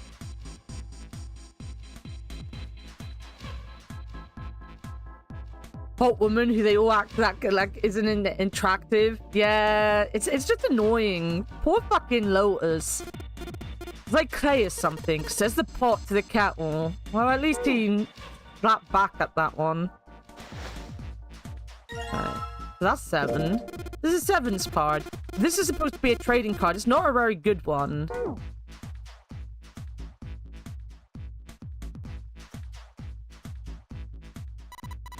It's the only area with a fence around it. Jump, I think you could go take a look at that. Sorry, but no thanks. Why? I've got a bad feeling about it, pussy. Okay, fine. I'll go. Please be careful, Santa. Yeah, just in case. Wait, what's he gonna do with that screw? I don't see what throwing a screw at the fence is. Holy shit. This? Oh man. There's electricity running through that fence. Looks like it. Then we can't get to the other side. Well, we could jump off those crates, but we wouldn't be able to get back. Okay.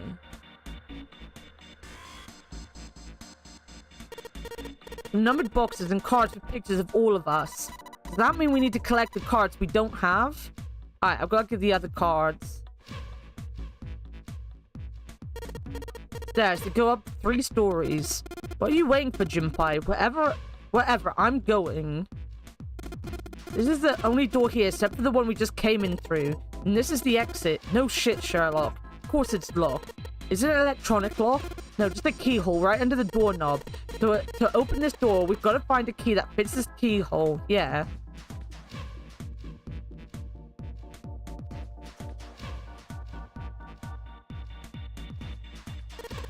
This looks like it's covering something.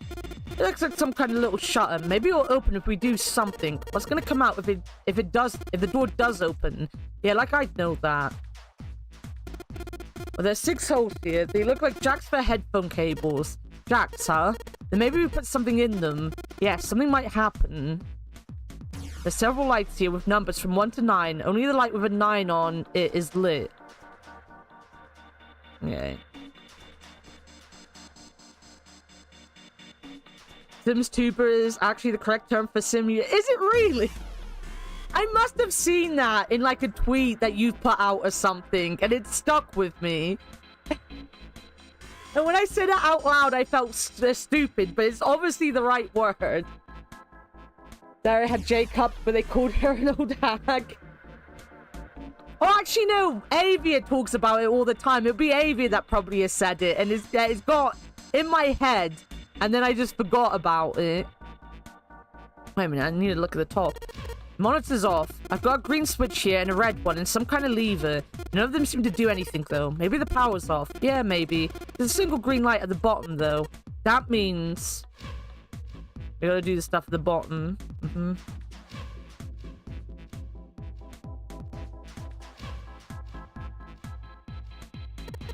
Maybe we could get over that fence by jumping on those crates. Well, what are you saying, Jumpy? There's a huge electrical current flowing through that fence. If you do that, you won't be able to get back. But I can move some of those crates over there. Are you even sure you can move them? What if they weigh too much? Then what are you gonna do? Oh yeah, hadn't thought of that.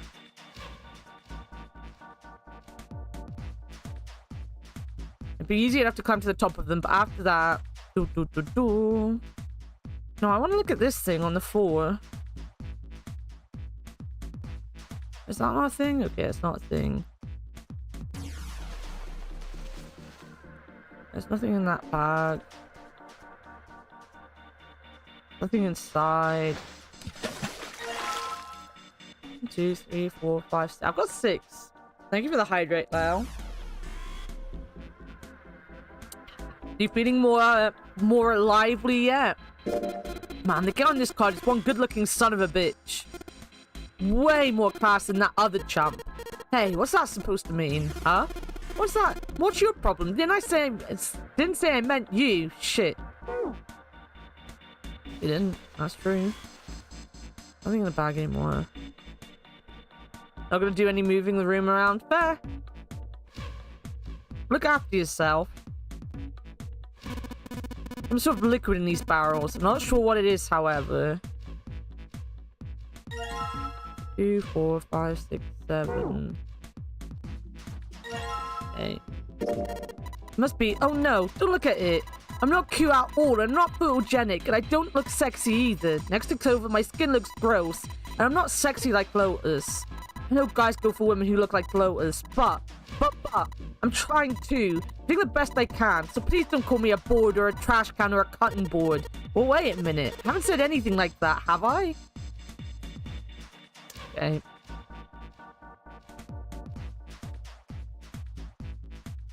You need a 10-meter Ethernet cable, but nothing works till Monday, so gonna wait until next week. Oh, that's fair. Do some art today, then. Not cool, man. You took this picture without my permission. Looks pretty cool, though. You look really handsome in this picture. Hey, knock it off, lovebirds. What? We're not a couple, not at all, not in any way. 2, 4, 6, 7, 8. So we haven't got Ace. Yeah, we haven't got Ace. Nothing in the boxes. Nothing in the bag anymore. Nothing in that bag. There we go. Ace's card. You look like some kind of European lord. Oh, my headshot. You want to see it? It's actually a pretty good picture. No, I don't need to see it. In fact, we really ought to get back to our search. Yeah. Gutted.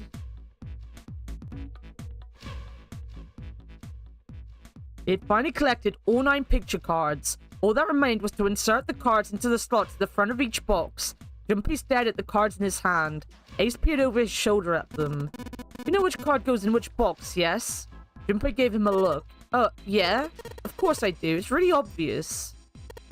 Just match our numbers to the numbers on the boxes. So for instance, the card with the picture of Ace on it goes into box 1. The card with the picture of Snake on it goes into box 2, and so on. Ah, I see. Junpei thought he might have imagined it, but he could have sworn Ace stiffened. I'll leave the rest to you. He quickly turned and walked away. Strange, Junpei thought. Right, I'm writing that down.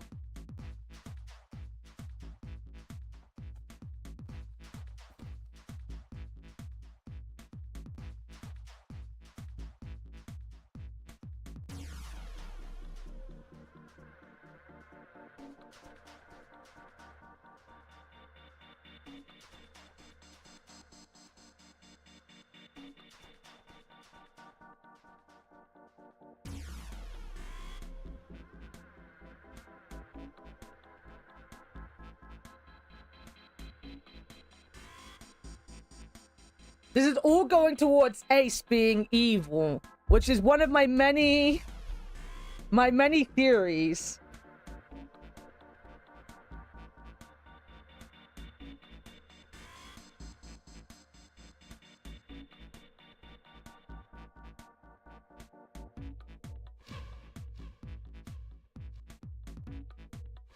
Oh well, whatever.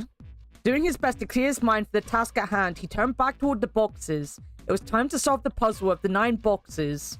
Alright, we've got 5 minutes into an ad break. 9 cards with pictures and 9 boxes. Junpei stared at them for a moment and then began. Ace's card went into box number 1. Then Snake's went into box number 2. Then Santa's card into box 3. Clover's card into number 4. Junpei's card into box number 5. June's card into box number 6. Seven's card into box number 7. Lotus's card into box number 8. And finally, the 9th man's card went into box number 9. As soon as he's inserted all the cards, all 9 box lids popped open at once. He peered inside, and each box was a single pin. They looked a little like sewing pins, but much thicker. Junpei collected them all quickly and shoved them into his pocket. These look like the kind of pins you use for sewing. There are 9 of them in total, and they have numbers on them that run from 1 to 9. Okay. Well, these obviously have to go upstairs.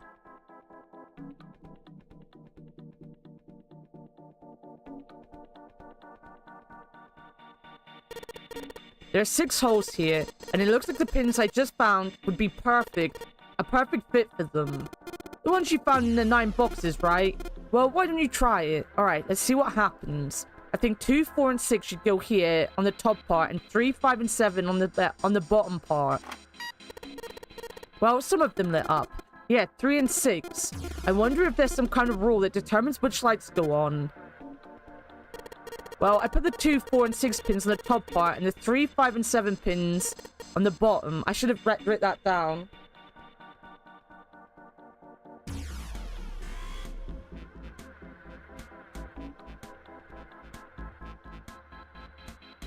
What were the top pins? Can anyone remember the top pins off the top of their head?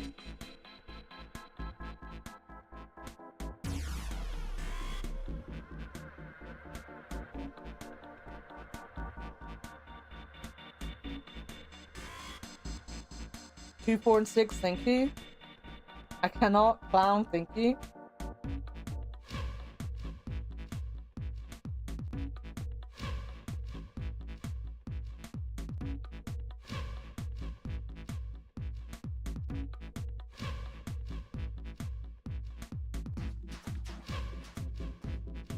Alright, so it's gonna be digital roots, right?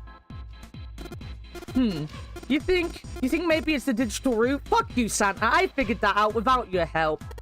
The digital root? 2 plus 4 plus 6 equal 12. The digital root of 12 is 3. Therefore, light 3 turns on. 3 plus 5 plus 7 equal 15. The digital root of 15 is 6. Therefore, light 6 turns on. Makes sense, right? I see. The lights that match the digital root of the pins inserted on the top and lower parts will light up. So that's how it works. Well, there's one other thing I'd like to check. Well, if he wants to try, he's certainly welcome to. So, put the 1, 2, and 3 pins on the top, and then the 6, 7, and 8 pins on the bottom. Oh. It turned off. 6 put... Yeah, okay, I don't need more. It was all Santa. Digital root? Like he's never heard it? I know, right? Therefore, light 3 turns off. Yeah, the digital root of 6 is 6. Therefore, light 6 turns off. Oh, I get it now. If the digital root for the pin you insert is the same as the number on the lights that are lit, those lights turn off. Yeah, it looks like that's the trick. Alright, now we know how it works. You want to give it a try? Wait, you mean to know... You mean you know what we're supposed to do with these lights? Well, no, but I figured we could try and see if we can turn them all on, you know? I figure something's gotta happen if we can manage that. God fucking damn, bro. God fucking damn. To be fair, I should know this day was coming because I do have a reputation for liking dumb men. Alright, okay, Junpei, let's make sure we know how this works, alright? Pick one of the 6 holes, then pick one of the pins in your hand and insert it into the hole. Oh god, this is such a giant tutorial, I don't need it. I know! Let me in! Let me into math! Alright, let's do it. It's a natural evolution. We're also about to go into an ad break. So there's also that.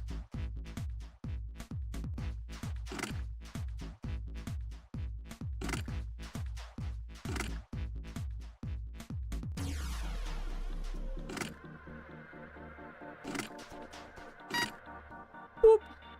Have a good luck, Candle. Queen of the Bongs. That's a name. That's a name and a half. Why don't you go and ask if they like clowns? Why don't you go and do God's work and spread the word of the clowning about? I think they like bongs. Wow. Oh shit, I'm actually really near the end of this notebook. Fictional. We're gonna have to talk about where you want me to send it. Right, we're going into ad break, and I need my ad break. I'm just gonna go now, and I'm gonna do some quick math off stream. Or actually, no, I won't take away the math on you. I will just go on a BRB, and we will be back in 3 minutes. Just a bit over 3 minutes. Math. Quick math. Quick math. This was worth it to come to the manager to complain. See, guys, sometimes when you do a Karen and you come into play,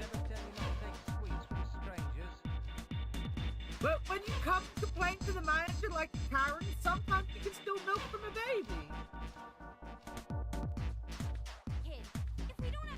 They made a log so big that it took 3 flushes to wash the...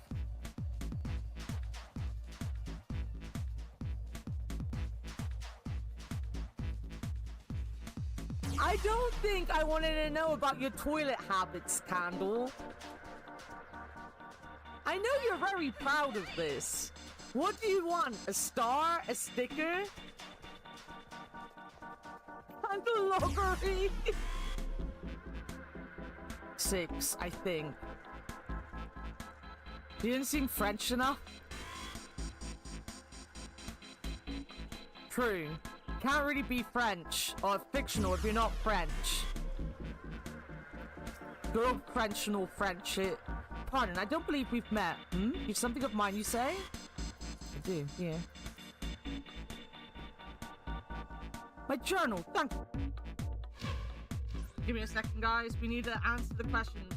What do you think of mermaids? Okay, can we get a yarrow answer on this? What do you think of mermaids?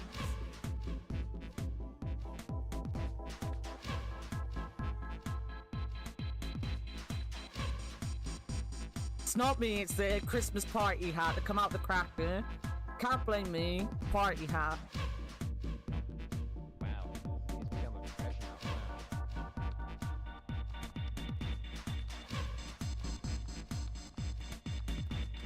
Honestly, this is pretty cool. We can use this when Oh, we're fuck. healing. Wow. Well, that's awkward. I think we were clapping a little Sure, you had a close to punchline, it. but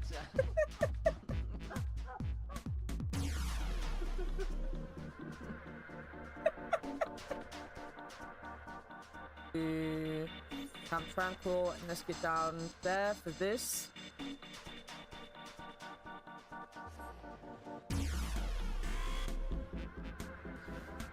It's like I never had a stream. Exactly. And I didn't do any go live notifications, so it genuinely is like I never had a stream. No one could prove I had a stream.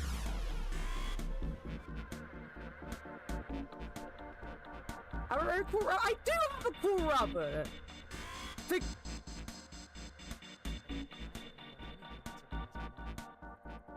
What would surprise me if they made hot dogs even better, right, guys? Like, hot dogs are peak food. If they can make sausages in general better, I will be surprised, because they are peak. I can't believe anyone has to ask Leo why he's doing anything to torture me with. Are there any sexy clowns out there, Leo? Other than yourself?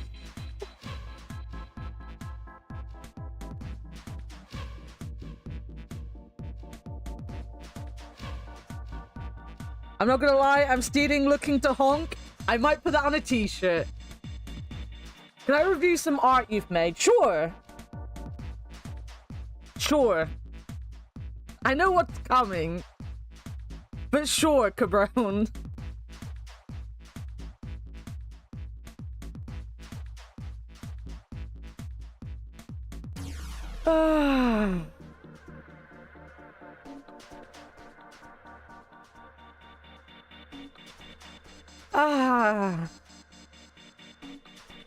Very nice red nose. I will say that the nose is very red.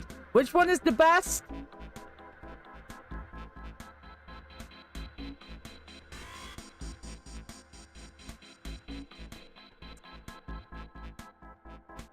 Maybe the second one.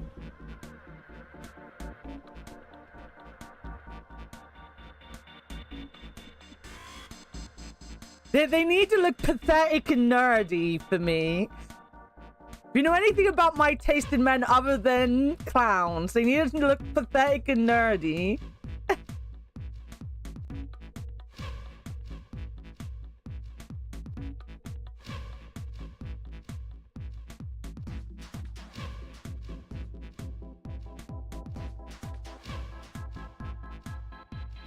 Not the buff shirtless one, very controversial. Glasses. To be fair, I don't like muscly men. I like a good dad bod. Like you must know John Richardson, right?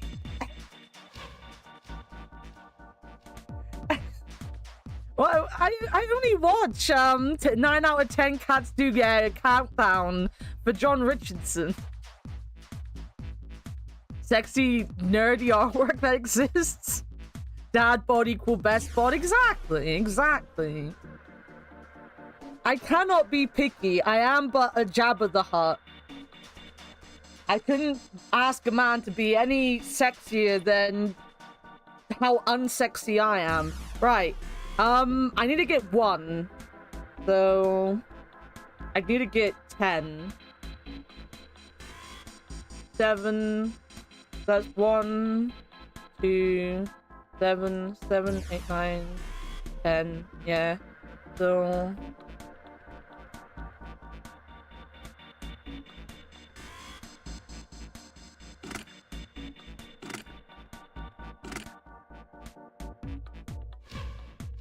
and then I need 12. Okay. Can't get it. 12. Wait.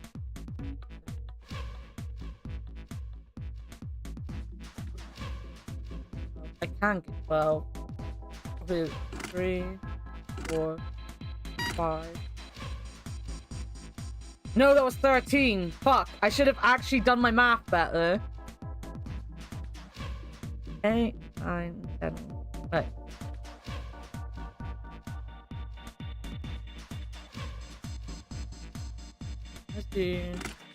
Let's get my 3 back.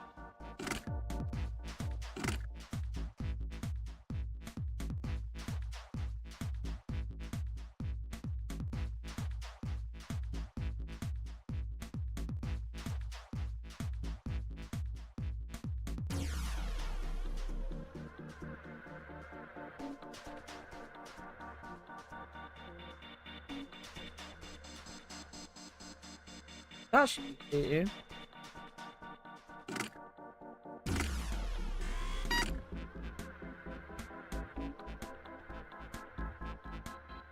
Wait, what?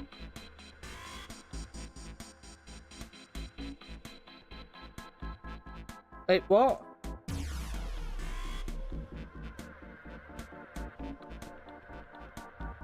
Two, 4, 6, 3. What did you 7, 8? I got rid of 6 now. So 3, 5, 7, 6.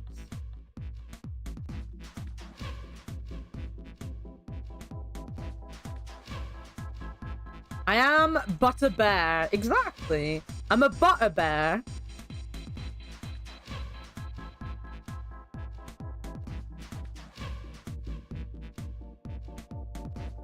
So you would do 2, 4, 9.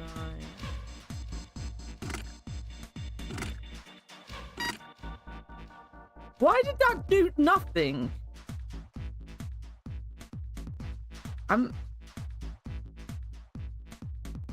Let me try that again.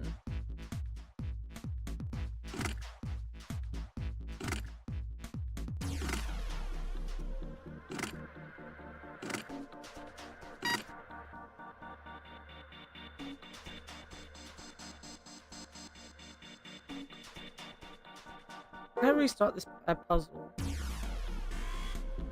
Oh god, it's been through. A bugbear, our tourback. It doesn't matter if it has a goalie, you can still score. I love tourback. So I was watching it in a voice chat with Well. He thought I was crying because I was laughing so much. And it's because they told tourback, if you do a crime in the carnival, you get sucked off to hell. And he was like, but Tourback doesn't want to be sucked up.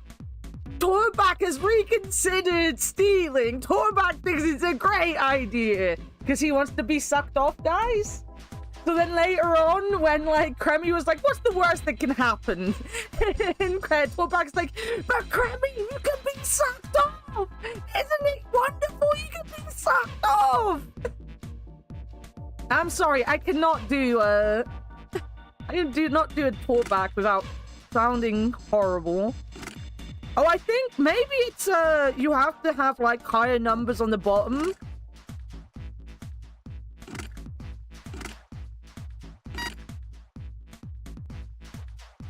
So if I then do 1, 2, 7. I can't do 2, 4, 5. Or 2, 4, 9. I do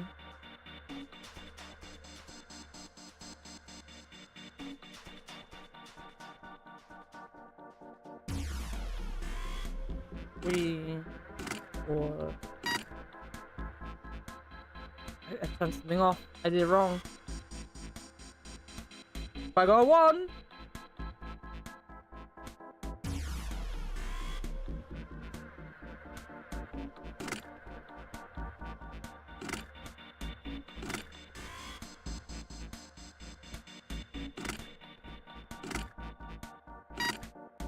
No. I don't understand. I really don't understand what's going on. Tourback isn't sure that's such a good idea. I fucking love Tourback. He's the only plushie I haven't got, and I feel bad that I didn't get him now, but I'm not doing a third order. I've nearly bought every single one of their plushies now. I'm not doing a third order.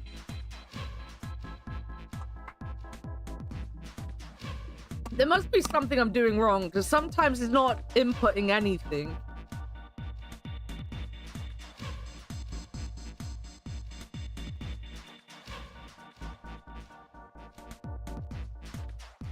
Order 5 more Chuckles. I could have a bath of Chuckles, guys. Imagine.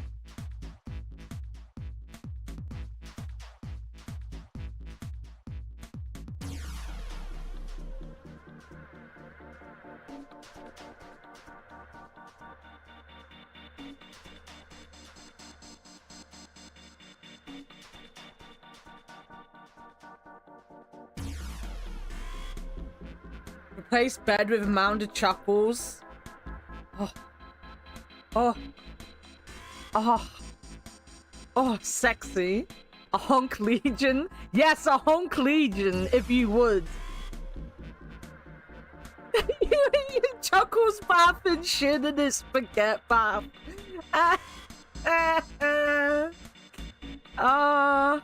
But what if me and Chuckles kissed over the top of Lyle's spaghetti bath?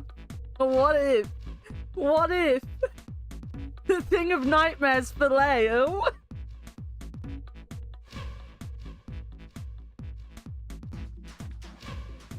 Every so often I get clips of them from TikTok. I've only known of them for like 2 weeks. And this is how far down a rabbit hole I've fallen. You need a cold shower? I need more than a cold shower. God damn. I promise we're not usually this bad. I promise. I'm about to bust. Anyway, math. Anyway, to the math. Alright, can't do that together, so... Got 1 and we got a 6. We've lost 3. I can hydrate. I'm so thirsty, I need to hydrate.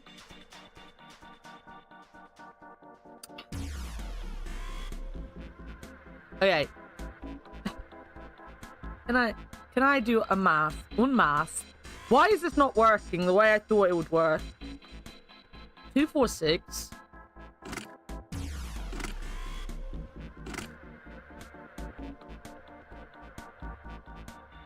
Is that gonna be a thing?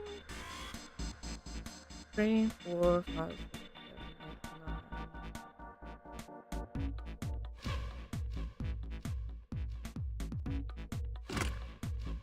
Is that gonna work? Oh, okay. I think...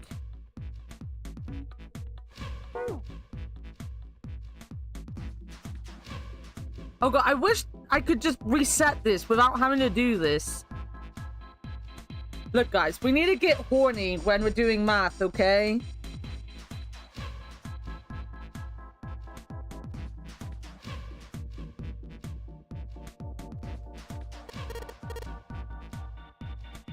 So we can do 2, 4, 6.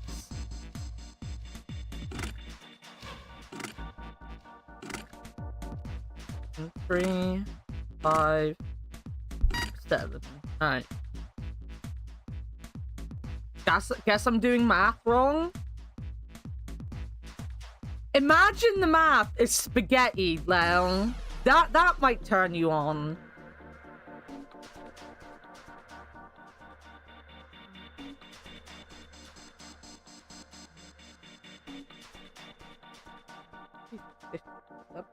Let's try this.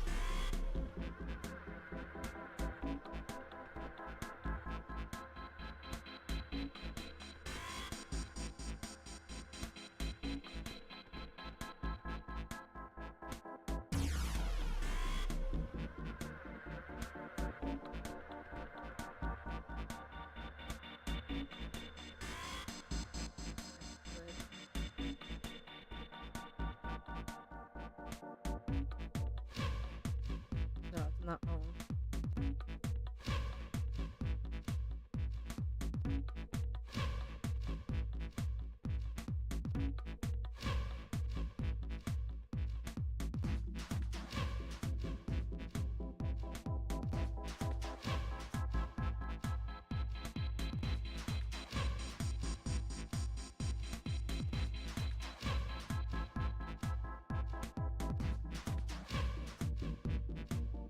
This should turn off.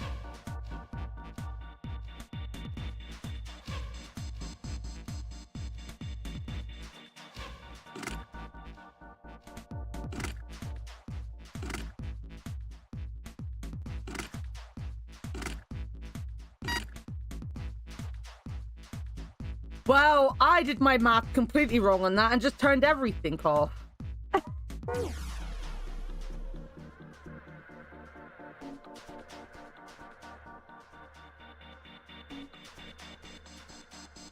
Oh god.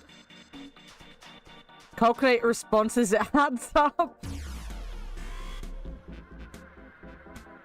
No, it's my bad. I think I got 15 as an answer and forgot that I had to add the 5 and 1 together. I should have gone...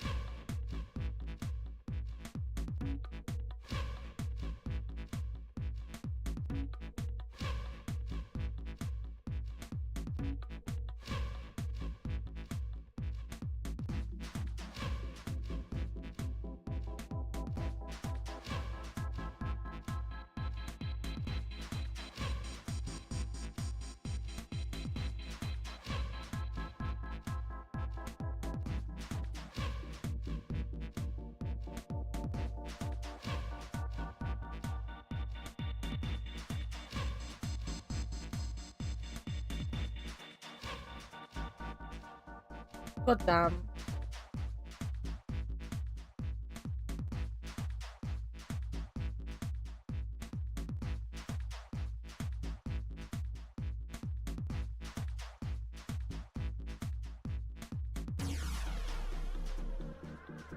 Oh god, this is hard. Cause I'm not sure what's going wrong. I've made some that should work and they don't work. You know? Thank you for the pickles. There are 10 types of people in this world. Those who knew binary, those who don't, and those who didn't expect this joke to be in base 3. Ban her. Someone ban her. Thank you for the bits, but ban her. Ban her? I hardly knew her.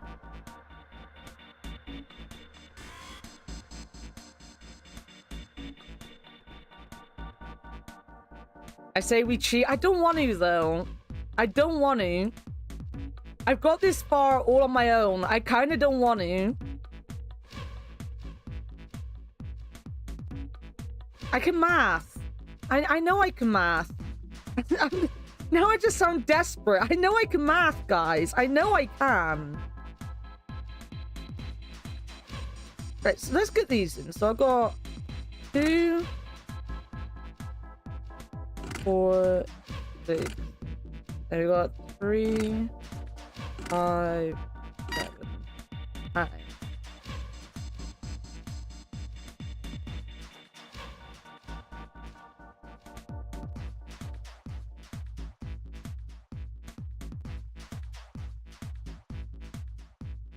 I've got 3, 4, 5, 6, 7. So 1, 2, 4, 7, 5,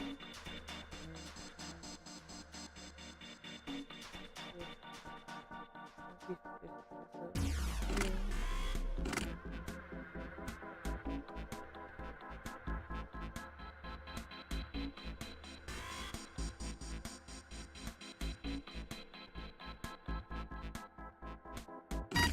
Oh, there we go. There we go. There we go. We got some numbers up now.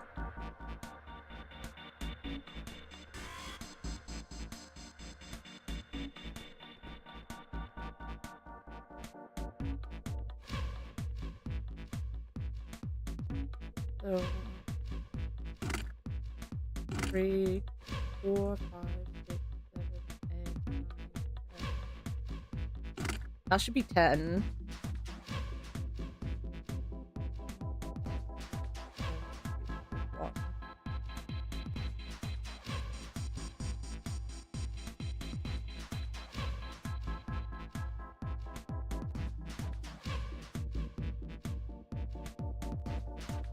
Um, 4, 5, 8, 8, 9, 10.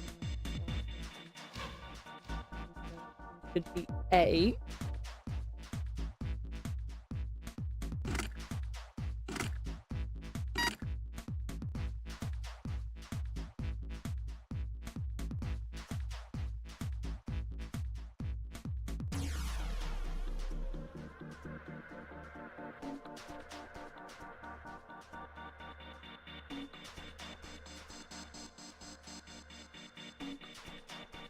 Two.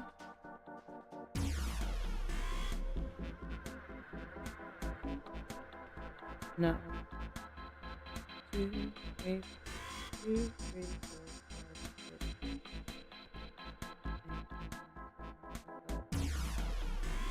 4, 5, 2. That should be the 2. Put them the wrong way around. And then I just need a 4.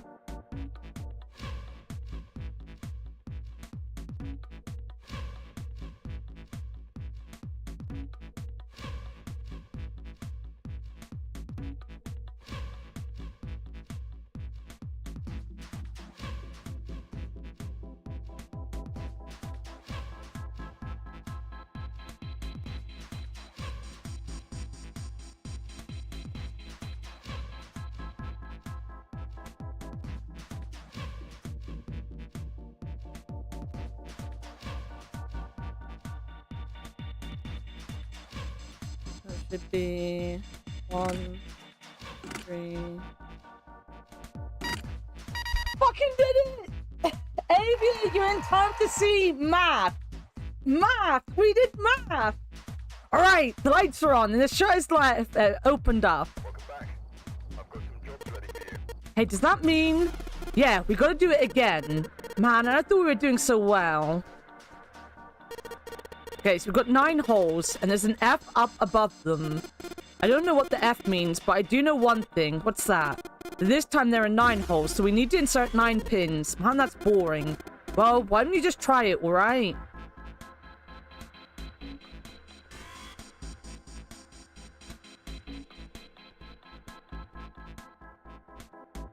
Are we going on the yellow submarine? I don't know if this ending will take us to the yellow submarine.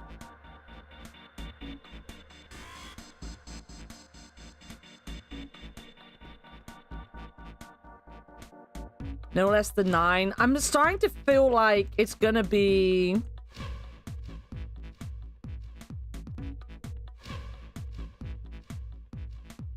like maybe 9 in the middle.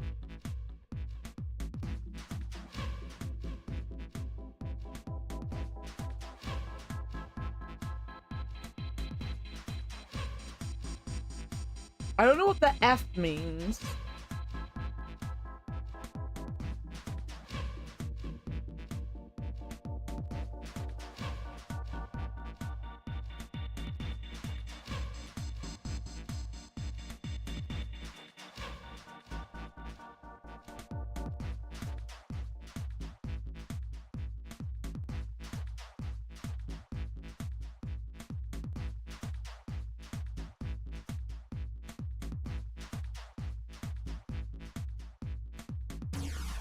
I guess.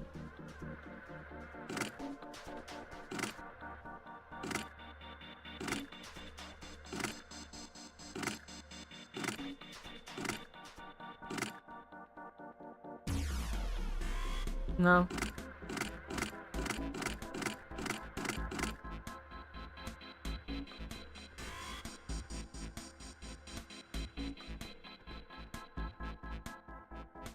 Okay, Warted, I'm gonna ask you this. And I only want Warted to answer. Is this... does the F have like a mathematical clue that I'm not gonna get because I don't remember anything about math? Or am I gonna be able to figure it out at some point and the F just like isn't a math thing? Basically, is this a math question that I might not get because I don't know anything about maths? Basically.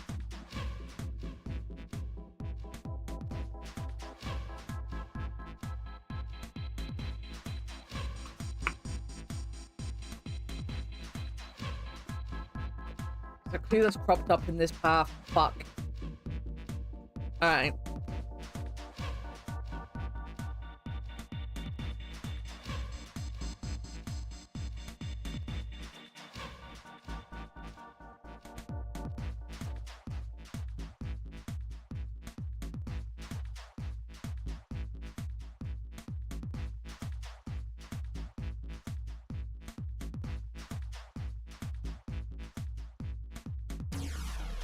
You see, and in the previous route too.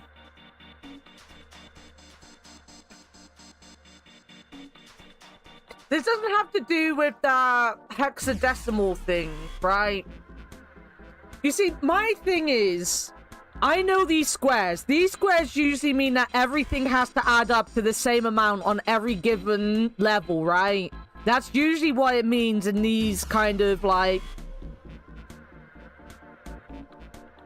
the, you can't see my mouse, so I don't know why I'm doing it. Like, it usually means they all have to add up. Or at least it's showing you that they're gonna add up. Like, everywhere is adding up, basically. Up, down, and diagonal. I've done enough number games to know this. I don't remember, but... we've got the... what math-like things have I been through? Let me have a look at my notes. Oh!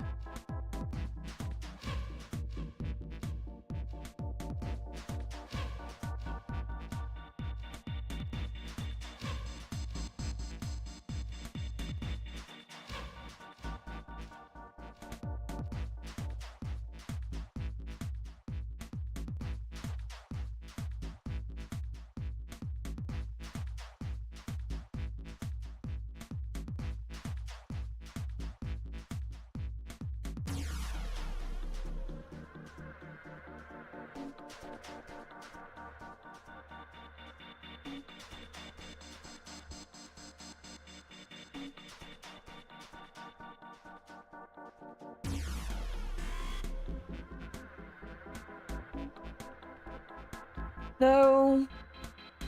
I was kind of thinking it might have a Baccarat thing, because they've mentioned Baccarat a lot. But I haven't even written down what the Baccarat stuff was.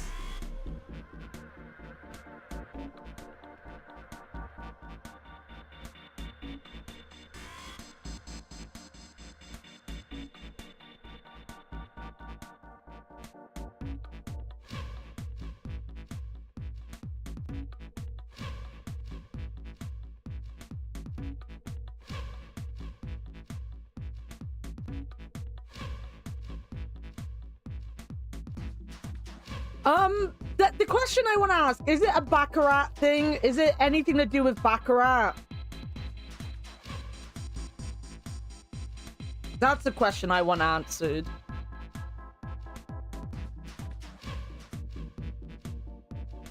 I do have a grid that looks like this written down, but that definitely isn't anything to do with this.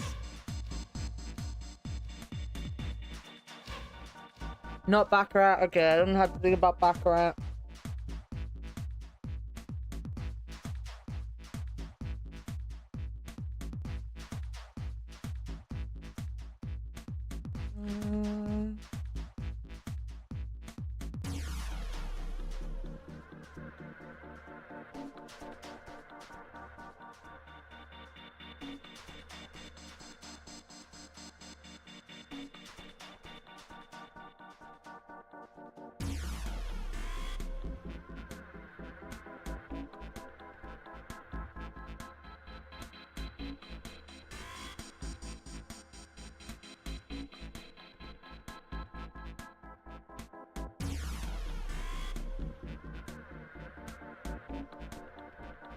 I feel like if I'm thinking about the right thing, there's a way to know what the numbers would all add up to, and you'd have to do it. I can't remember how.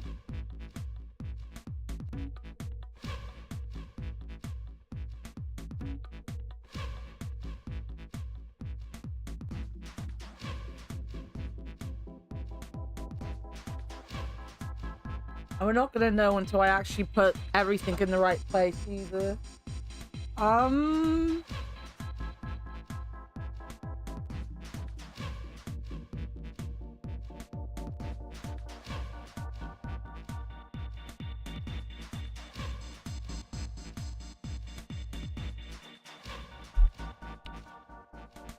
sorry, guys. I'm trying to do more math than my little brain can math, you know? There's 2 math puzzles in a row, and I'm not even sure what math I'm doing here.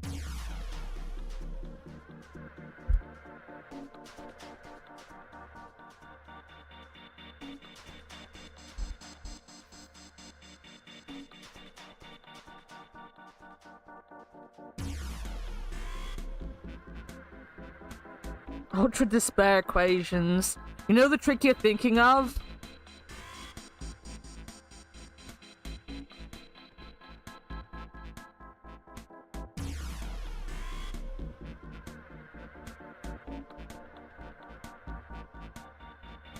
I'm gonna have to just start putting stuff in and fiddling with it, I think. If I put it in order.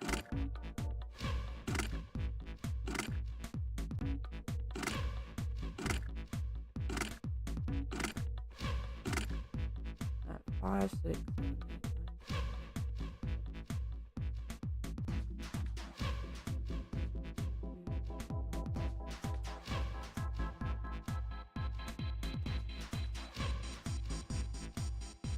8, 9. Okay, let me just do a...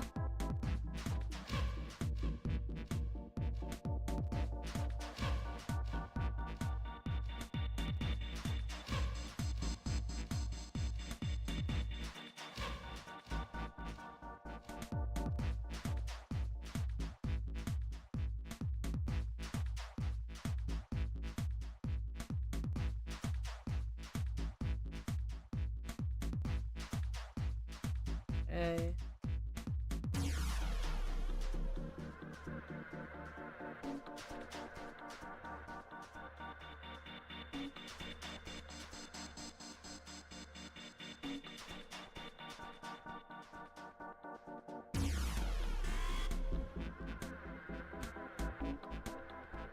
Wait a minute. I might have stumbled on the answer here. If my math is mathing correctly. So if you do it diagonal, 1, 5, 9, that's a 15. And then 2, 3, 4, 5, 6, 7, 8, 9, 10, 11, 12, 13, 14, 15. That's a 15. Are we looking for 15?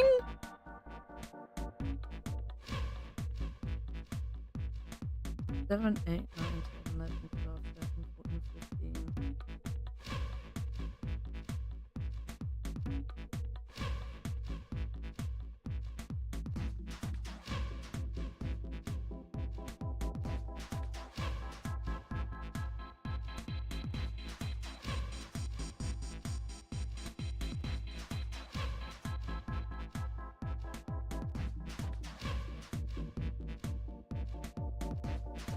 So we basically gotta...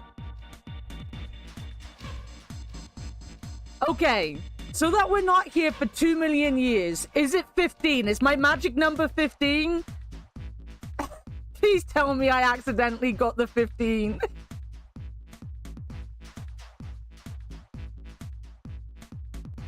Yes, okay. 15. I've got to figure out 15s. Okay, this is fine. It's still going to take me 20 years to figure this out, but I know 15. F equal 15 in hex. Do you remember what E was last week? I had a feeling it would be hexadecimal, and I didn't think about it. I literally said it out loud and questioned it, and then never found a note about it, so forgot about it as soon as I said it. Literally said it out loud and didn't sit down to think about it. The words came out of my mouth, and still I did not put my brain into thinking what F would be. Right, let's figure out how I can get it 15. Is this the hexadecimal? Completely ignored it afterwards. Yo, Avia, have you seen my new merch store, by the way? Let me just like nudge you towards my notebooks. I have notebooks, lads. Okay, so now I've got to figure out the order they go in, which would be helpful if I could figure out what the middle number would be. What would a good middle number for 15 be? Well, I feel like 5 might be the good middle number for 15. It's the common number, right? So we can't have 1, 2, 3, 4. Right, let's get this.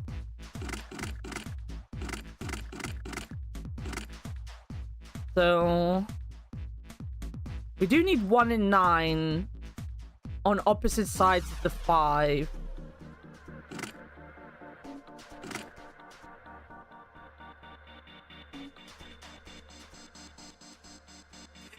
One minute later, what is it back around? You know what? The thing is, I had a feeling in my head when he asked if he wanted me to answer the long question, or if I wanted him to answer the long question, he was going to say it was hexadecimal. And I still didn't go back to hexadecimal. I think I'm just so angry that they've made me learn what hexadecimal is. I refuse to learn it.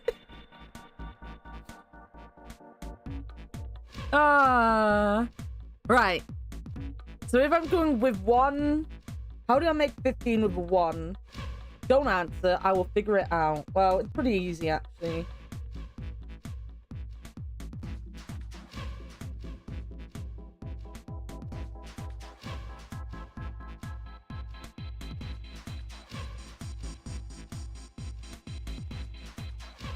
One, maybe like A.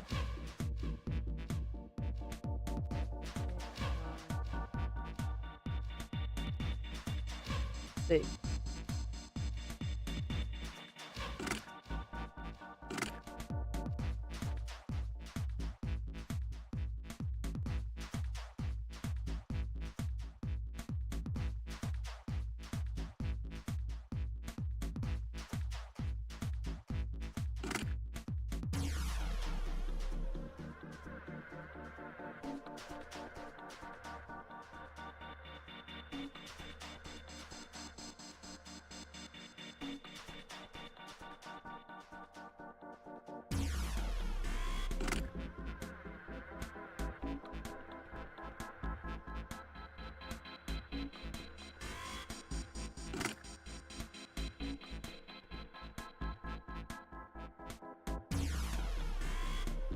Alright, maybe this is gonna work. 8, 3, 4, 1, 5, 9, 6, 7, 2. Fucking got it! I mathed that well. We'll ignore the hexadecimal thing, and we'll just go straight to I mathed that well. 20 out of 10, mathematical genius. I've just gone through a viable solution myself. There we go. All pins inserted, all lights lit. We did it. The power's on now. It looks like there's electricity going to the monitor on top now. All right, let's see if we can activate the device on the top. Okay. A green button, a red button, and a lever. Wonder what these do. I think this might help. What? What the hell is this? Where did you find this? What is that? Where'd you find it? Found it when you were messing around with the pinholes. It looks like instructions for this thing. According to what it says here, this thing's a remote control for it. That? Yeah, that. What's he pointing? Oh, the machine over there. Apparently it's called the Pushmaster 5000. Genius presses X to down. Look, bears don't have many brains, so except for that bear, was it in... Oh, what are they called? There was a group of villains, weren't there? And there was a bear with like a giant brain that kind of looked like Mojo Jojo, right? Am I making that up? I'm sure there was a bear that looked like that. Because you need to redo any of the rooms, maybe worth noting down these solutions. What it? What it?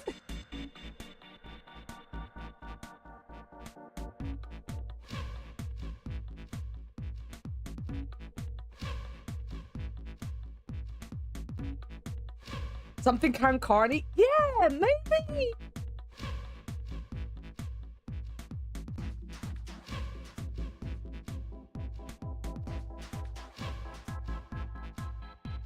He was a bear with a brain in a thing, right? I'm not going crazy. Why is fucking Discord not working? What if the proof that I have done just that is in Discord? Ignore my pile of socks under my bed. I've been writing it down as I went along.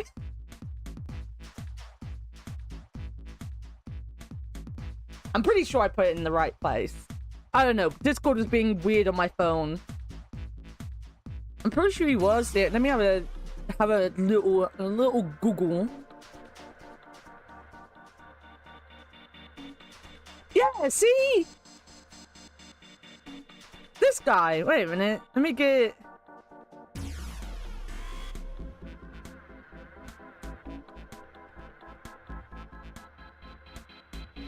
This guy. See? This guy. Me. This is what I look like right now.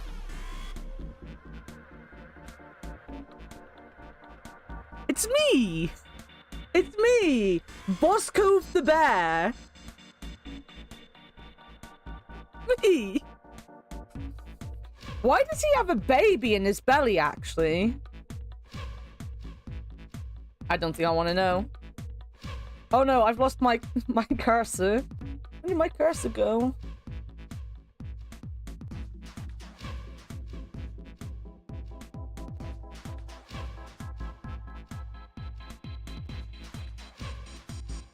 Oh god. Oh god. Buttons.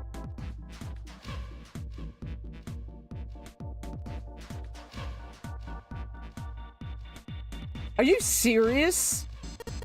Whatever. So what are we supposed to do? So what are we supposed to do with the Pushmaster 5000? You see that coffin over on the top of the crates? Yeah? Don't you want to know what the deal is with it? I do. You want to check it out? Yeah. Alright. How do you think we're gonna get there?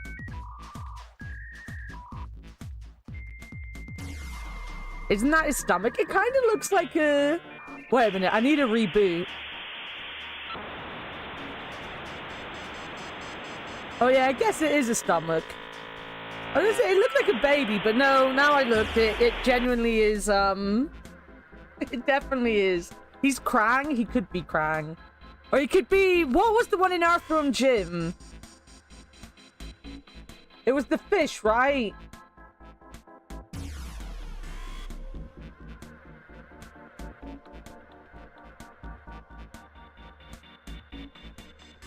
What was the fish called? Not Psychro. God damn it. I don't want Psychro. Bob. Bob the killer fish. I guess he didn't go in anything. He had a cat that held him around. Never saw it. Oh, Earthworm Jim is fantastic. Earthworm Jim didn't have bears in it, though. Professor Monkey for a head. Professor for a head. Oh, God. Smile, BRB. Is that just a smile because you're happy, or is it a smile because curse? Well, there are some crates on the right side of the fence that someone pulled up like stairs. Maybe we can make a path to the coffin from there. How would we do that? Line up the crates, I guess? Yeah, that sounds about right. I guess this is just another of Zero's puzzles. Yeah. I should know by now. You interested in that Fallout London? I am! I completely forgot someone told me about that the other day. I need to, like, remember to have a look at that. Never trust Shin. I trust Shin with my life. That might be where I'm going wrong in life, but I trust him. Anyway, let's give it a shot. Oh, it looks like the Pushmaster 5000 runs off a battery, so to keep it from using up its energy too fast, it's been programmed so that it'll only stop moving once its path has been completely programmed in. Alright, I'll keep that in mind. Alright.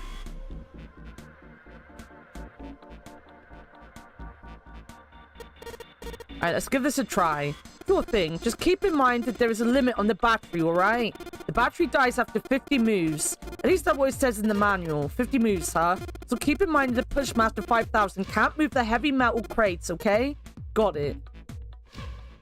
When a square adjacent to the Pushmaster 5000 is touched, the Pushmaster 5000 will move to that square. If there is a crate in the way, the Pushmaster 5000 will push up to a single crate. Move the crates appropriately and efficiently and fill the yellow areas. God damn my life. You can move in 4 directions. You cannot move diagonally. If the Pushmaster 5000's move count exceeds the battery life, it will be reset. Reset. Re-input command. Return quick command. Leave a start command.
I'm gonna run out.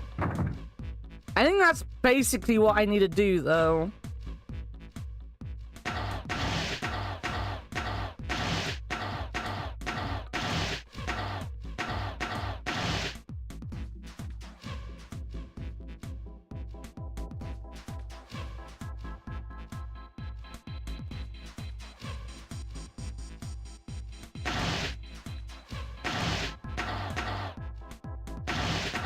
Fuck.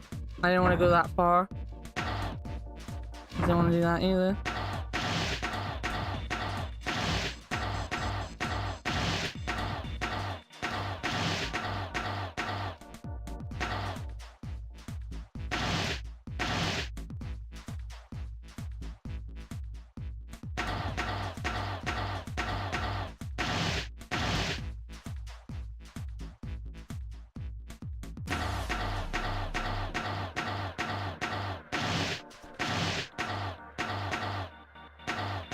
Oh, fuck my life.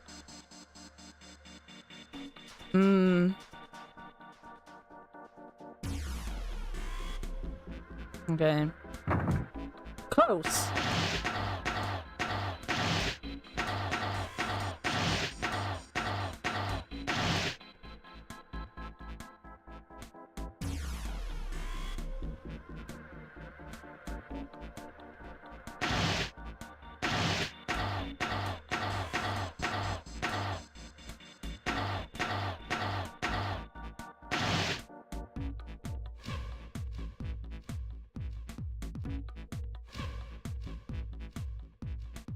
No, I'm making the same mistake here.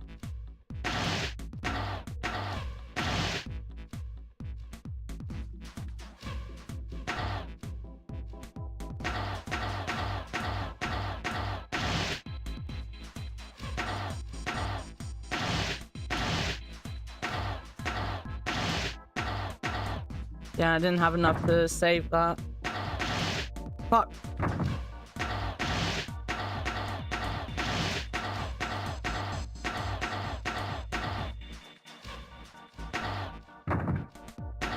Oh my god, why am I doing this? Why am I doing this? This is much easier than I'm making it out to be. I've done like a million of these. As Cabrone says, this is literally a Professor Layton puzzle.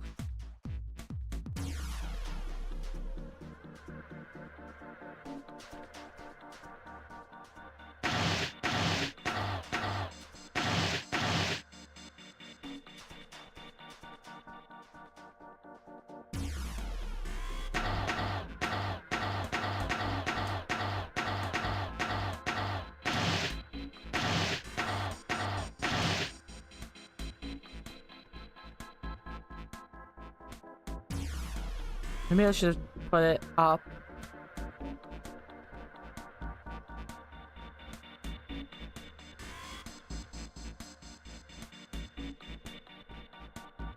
Just getting it there. It's that one I need to make sure I get in. Fuck.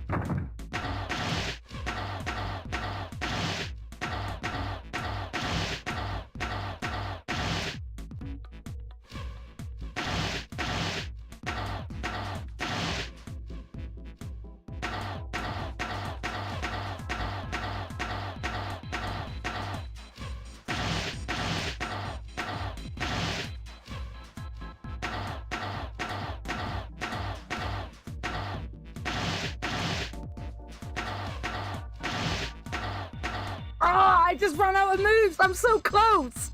I'm so close. There must be a better route to this.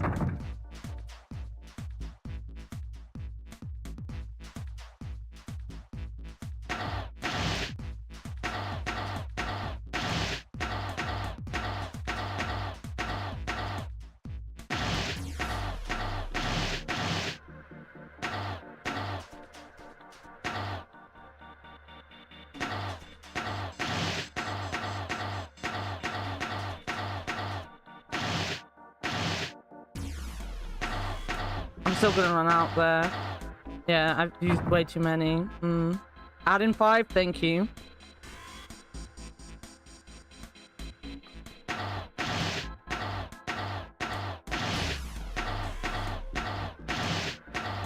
Fuck.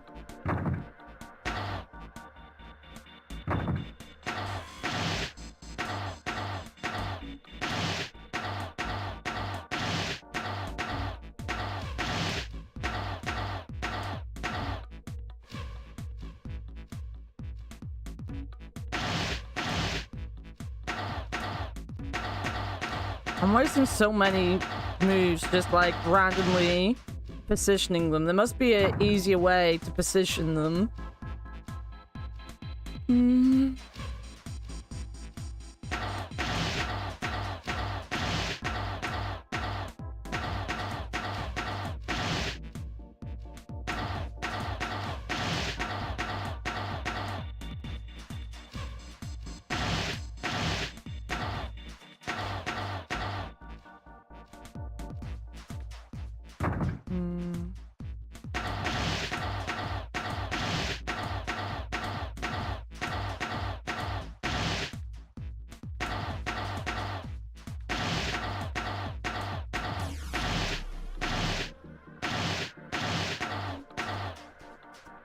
Fuck, I didn't want to go that low down. Fuck.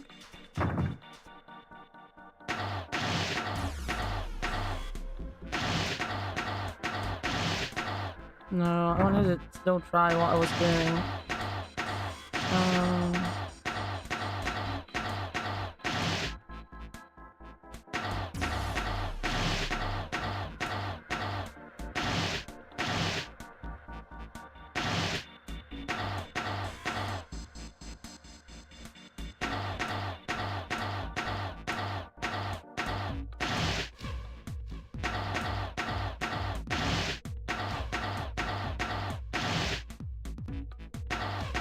No. That's how I do puzzles like this, not exactly brute forcing, but it gets feel for the solution by being random, narrowing down my pathway. Yeah, that's how you do these puzzles. It's the same, like, I know people get very annoyed at the, like, switching on and off lights, but if you just keep calm and, like, slowly go through it, it's not brute forcing. It is literally just, like, learning the pattern, right? Like, you just need to learn the pattern, basically.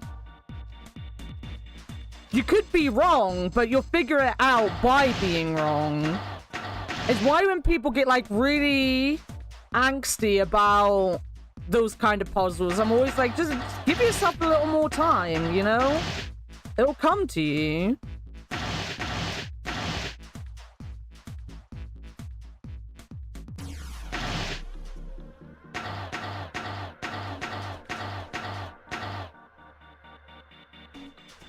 No, that's not gonna work.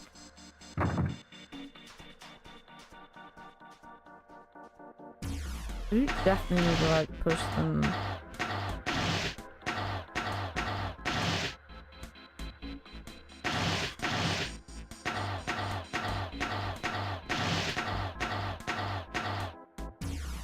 Because I'm still gonna block myself up from being able to get that. I need to get one here and then push it up to here.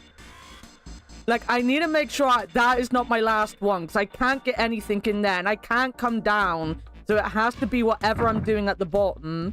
I also have an ad in, like, 30 seconds, so I'm going to quickly go for my pee break now, because I really need a pee. So I will be right back, and then we'll solve this. We are 3 hours in, and we haven't even got to the end yet, guys. I'm sat here like, we'll get 2 endings today. We haven't even got to 1 ending. But yeah, I'm going to go, and I'm going to pee. I will be back. Fuck you. Fuck you, bitch. Siriano boy doesn't have a voice. He does. He sounds like this. Ooh, ooh. That's how whales talk. It's not me. It's the Christmas party hat that come out the cracker. Can't blame me. Party hat. Just rub the TM on their head.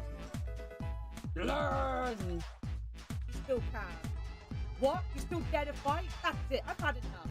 I give you your chance. You're in for it now. Just remember, you asked for it.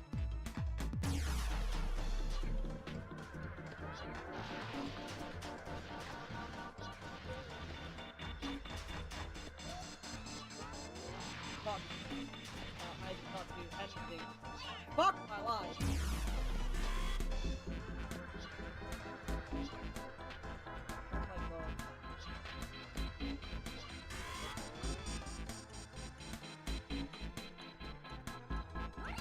There we go.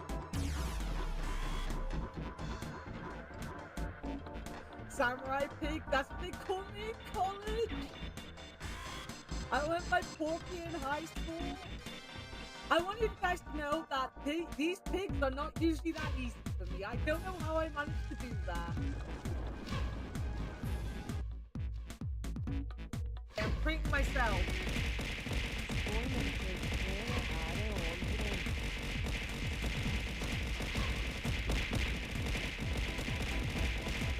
Oh god, there's a lot of them. I'm being hit by a lot of stuff. Oh no. Oh no. Oh no. This is never ending.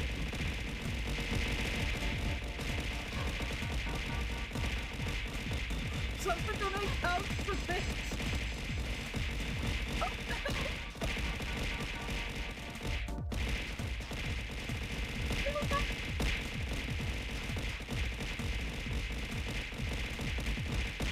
Oh no, I think I'm gonna fiddle with to this bit.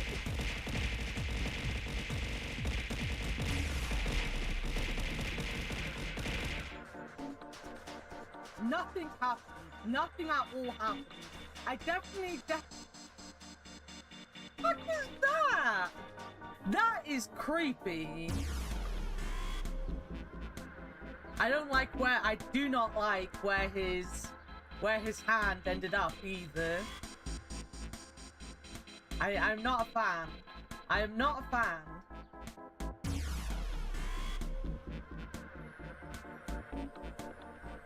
Well done, Nico.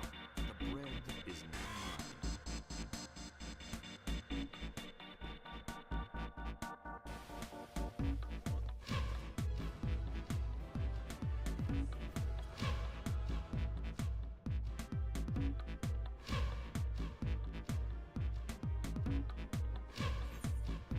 Oh, she stayed with me. Cute.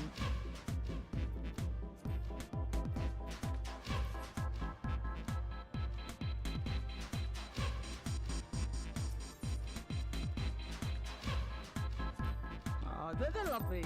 Oh, they all gave me commendation as well. How cute. Someone, if Kale shows up today, someone needs to tell him he'll be proud of me.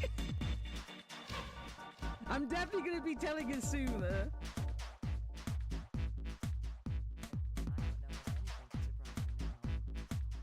What would surprise me if they made hot dogs even better, right guys?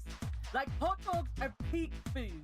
If they can make sausages in general better, I will be surprised, because they are peak nutrition right there. Okay, I am back.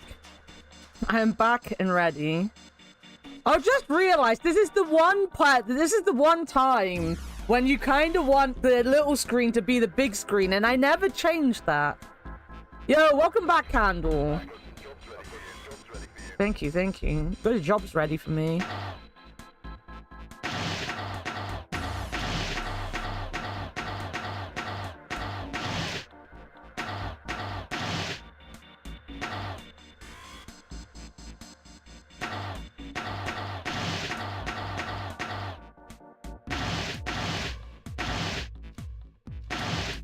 Wait, we got this. No! I just wasted a move. Fucking hell. All I needed was to piss, guys, and I got it. All I needed was to piss. Okay, I'm done putting in the program. What do I do next? Just be quiet and watch. See, it's moving already.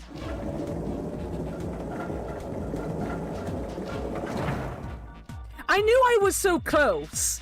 I knew I was so close with it. I don't even know how that changed. I don't know what I did differently. Awesome. The Pushmaster 5000 did just what I told it to and lined up all the crates. Great. Now we can reach the coffin. We just need to climb these crates over by the fence. Okay. Oh, we have spent like an hour on that box.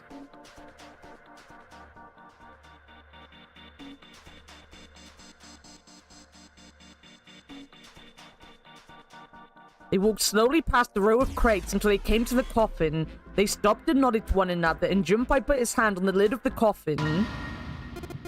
Mummy? Just kidding. He smirked heartily at his own joke. Junpei grumbled and shook his head. Whatever, just open it. Junpei resisted the urge to remind Santa that he would have had it open a long time ago if Santa hadn't interrupted, and quickly threw off the lid of the coffin. They peered inside. Contrary to what they'd expected, the inside of the coffin was quite large. It was mostly empty, but not completely so. Lying on the bottom was a rusty key, and next to the key... It's a gun! Yeah, a revolver.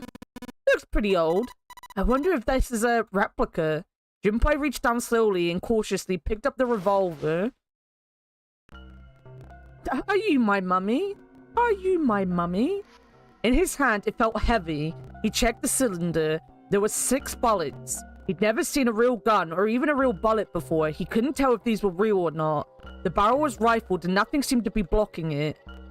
As Ace had said, the gun was a very old one. However, it appeared to not have been well maintained. If it was a real gun, Junpei thought it would most likely function perfectly. If it was real. Holding the gun made Junpei feel unpleasant. Carefully, he placed it back in the coffin. I'm pretty sure that was a Stephen Moffat episode, right? That's why Stephen Moffat was, like, so beloved by fans. Because he did that one. You're not gonna take it? Of course not. All something like this is gonna do is cause more trouble. It's a powerful weapon that gives one person a huge advantage. Something like that would be way too dangerous to have around. We're in enough danger already. Yeah, I suppose you're right. Maybe Zero put this gun here, hoping that something like that might happen. In other words, maybe he put it here to make us fight each other. In that case, we should most certainly leave it here. I, for one, have no desire to let Zero control me. The others nodded. They had no desire to be under Zero's control either. Moffat did better when he wasn't running the show. Yeah.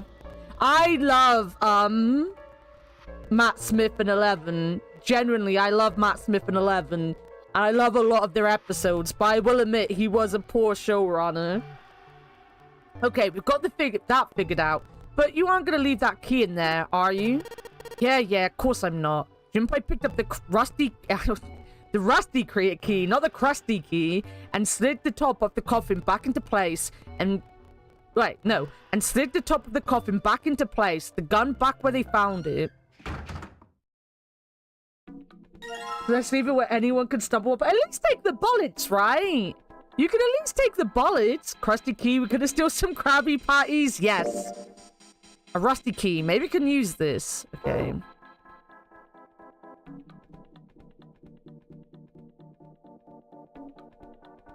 Let's just put this key in here. And yes, sounds like that did it.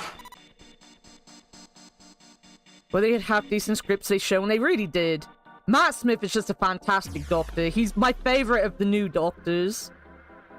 That would be a really good idea, taking the bullets. Yeah, because, you know, if someone then grabs the gun and has bullets, you know who Zero is. You might die, but you'll die in the knowledge of who Zero is.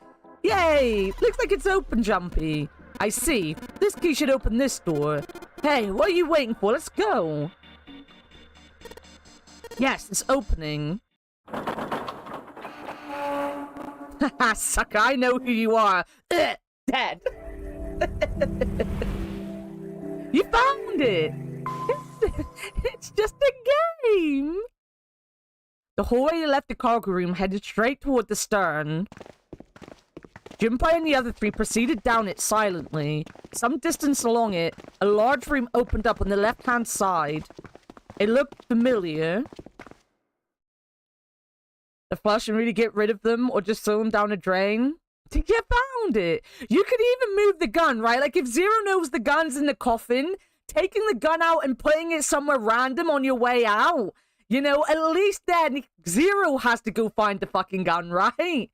An iron grate covered each of the elevators. Junpei and his companions drew to a stop and began to discuss what their next move should be.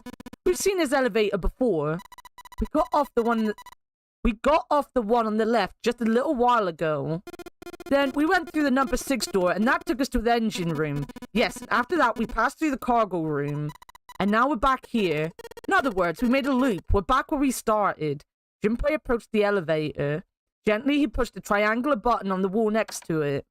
A moment passed. And so many options.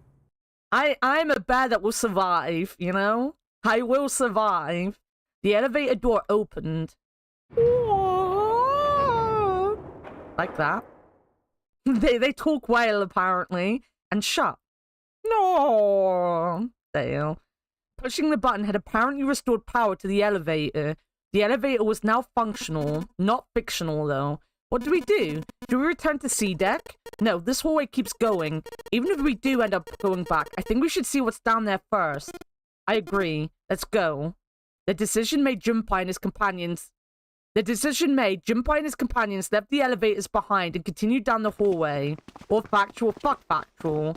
Sometime later, Santa, who had been walking several paces in front of the rest, suddenly stopped. Set in the wall in front of him was a door.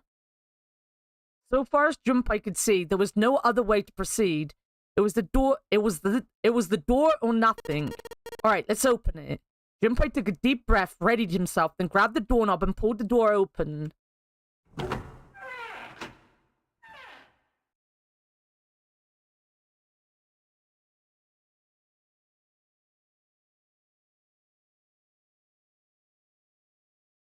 He paused for a moment, then stepped through into the room, and there he saw the number that had hung over their heads since they'd woken up. Oh shit, I found the 9 door, guys! Shit, I need to write this down. We found the 9 door.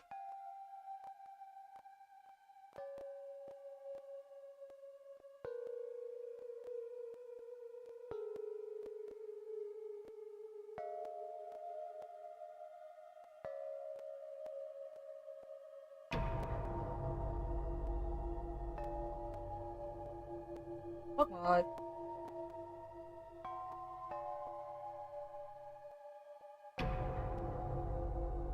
This is creepy music.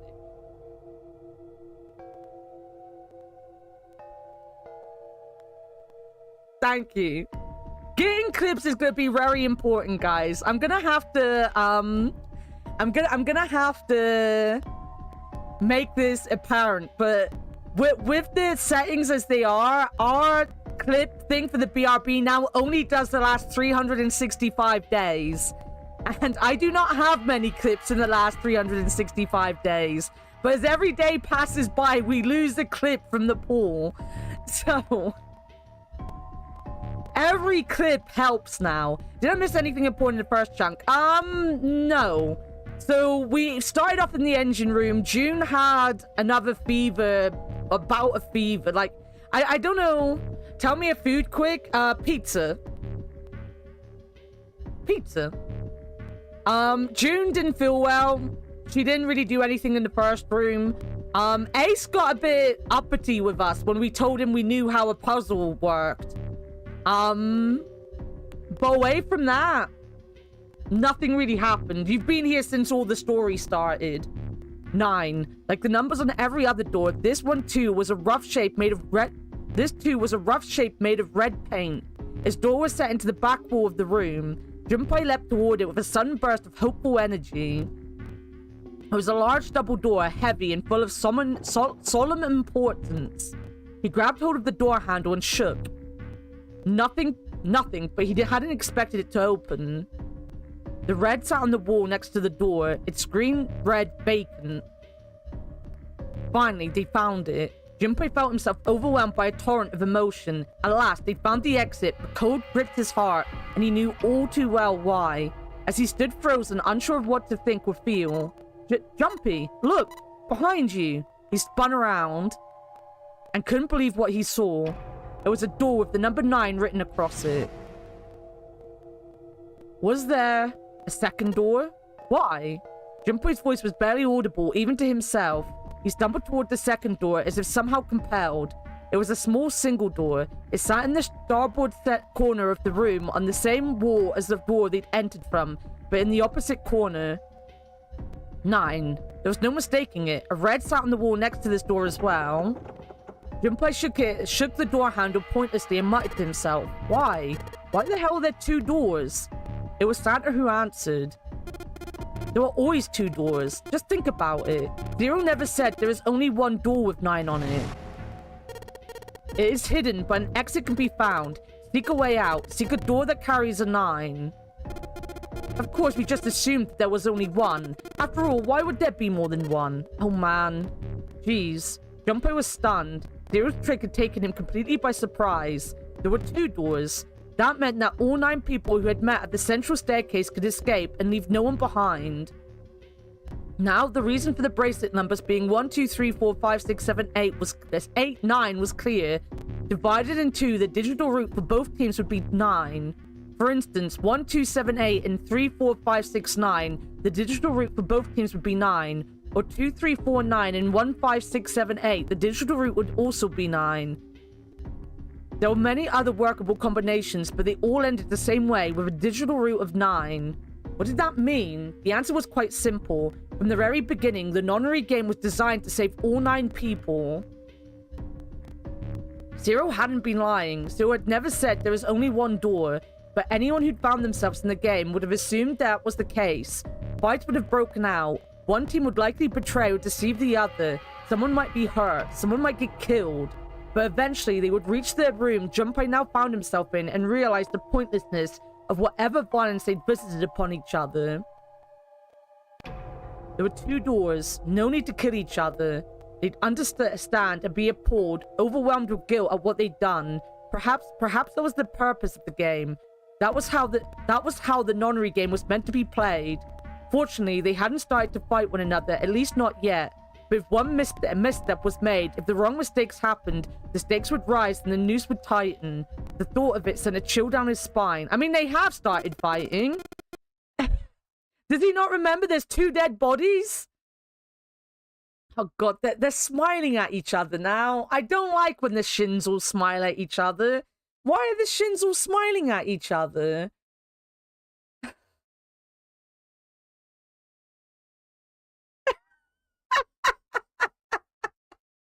Oh my god, that's absolutely perfect.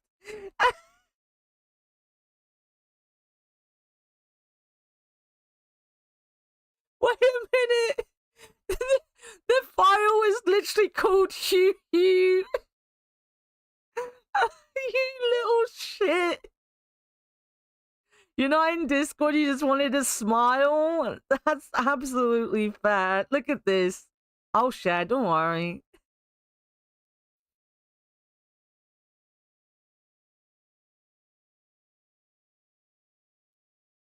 Where is it? Wait a minute. Where the fuck did I save it? Oh, there. Oh god, that's big.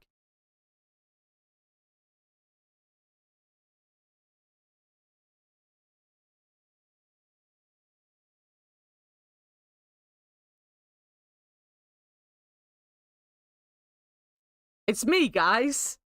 It's me with Warted.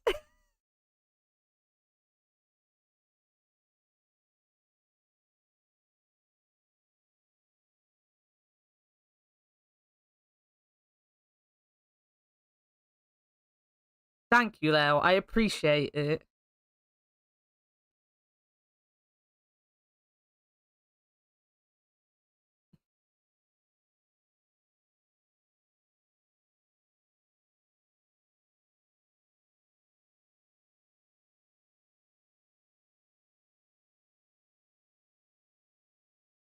Oh, no. There we go.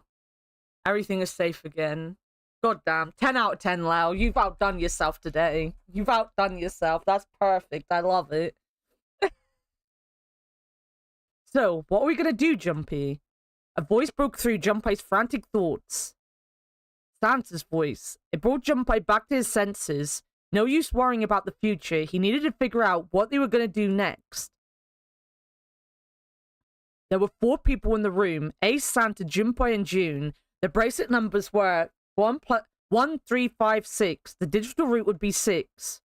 In other words, the 4 of them couldn't open a door with the number 9. But what if there were only 3? Could door 9 be opened with 3 of them? It took him no time at all to determine the answer. There was only one combination of 3 people that would give a digital root of 9. 1 plus 3 plus 5 equal 9. That would mean... No! We gotta go back. That wasn't a possibility he was willing to consider.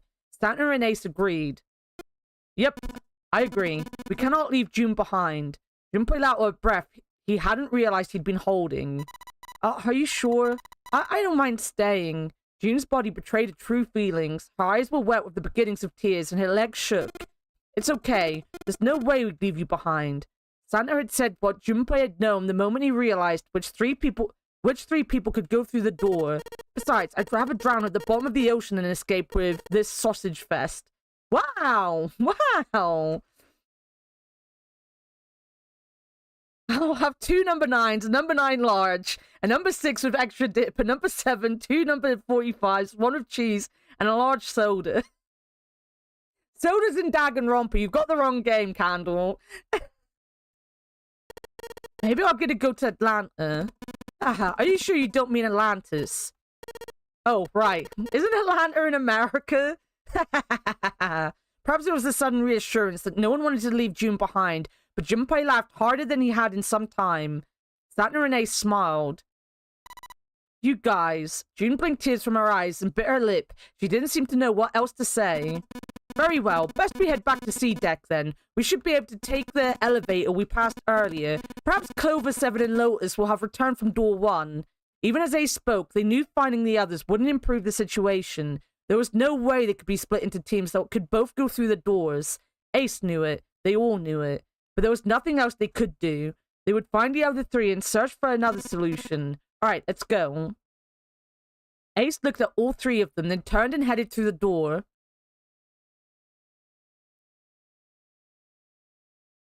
Also, don't think that soda is large, Bear. No, he got his horniness clipped by fucking Princess Sonia. She fucking stamped on his little heart. Santa and June followed. Junpei started toward the door, then stopped. He'd been too busy with other concerns to notice the room itself. It didn't seem terribly important now, but what exactly was it? Junpei looked around the room for the first time, noticing the things that weren't doors with 9s on them. A red carpet ran between 2 columns of wooden benches that ran the length of the room.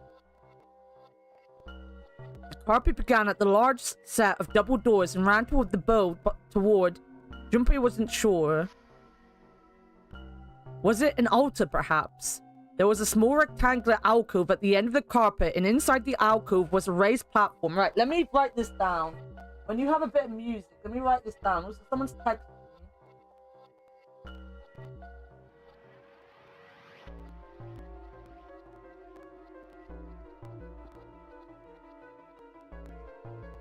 My mum texted me. It's not important.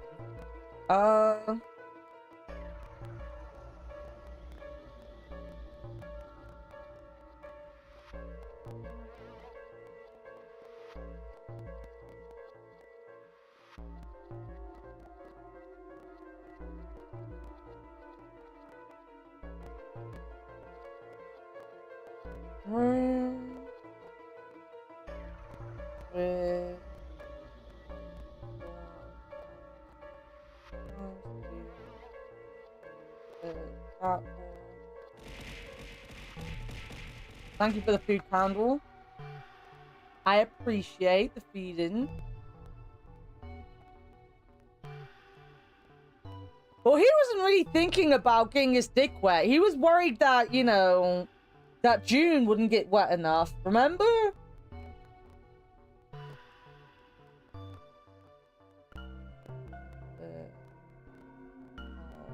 Oh.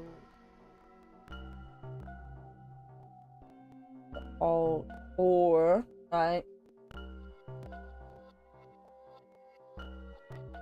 Resting on top of the platform was a coffin. A coffin? What on earth was a coffin doing in a place like that? But before Junpei had time to answer that question. Hey, Junpei, the hell are you doing? Let's move. Santa's voice echoed in from the hall outside. Right, okay. I'll be right there. Junpei turned on his heel and left the quiet, somber room.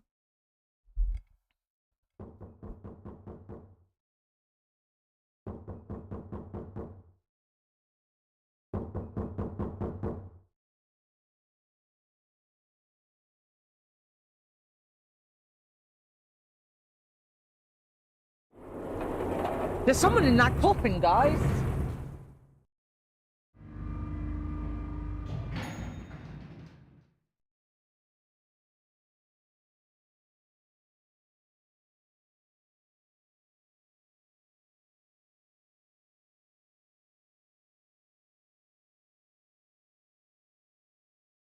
Sorry, I'm writing that down. Someone was in the coffin doing a knock.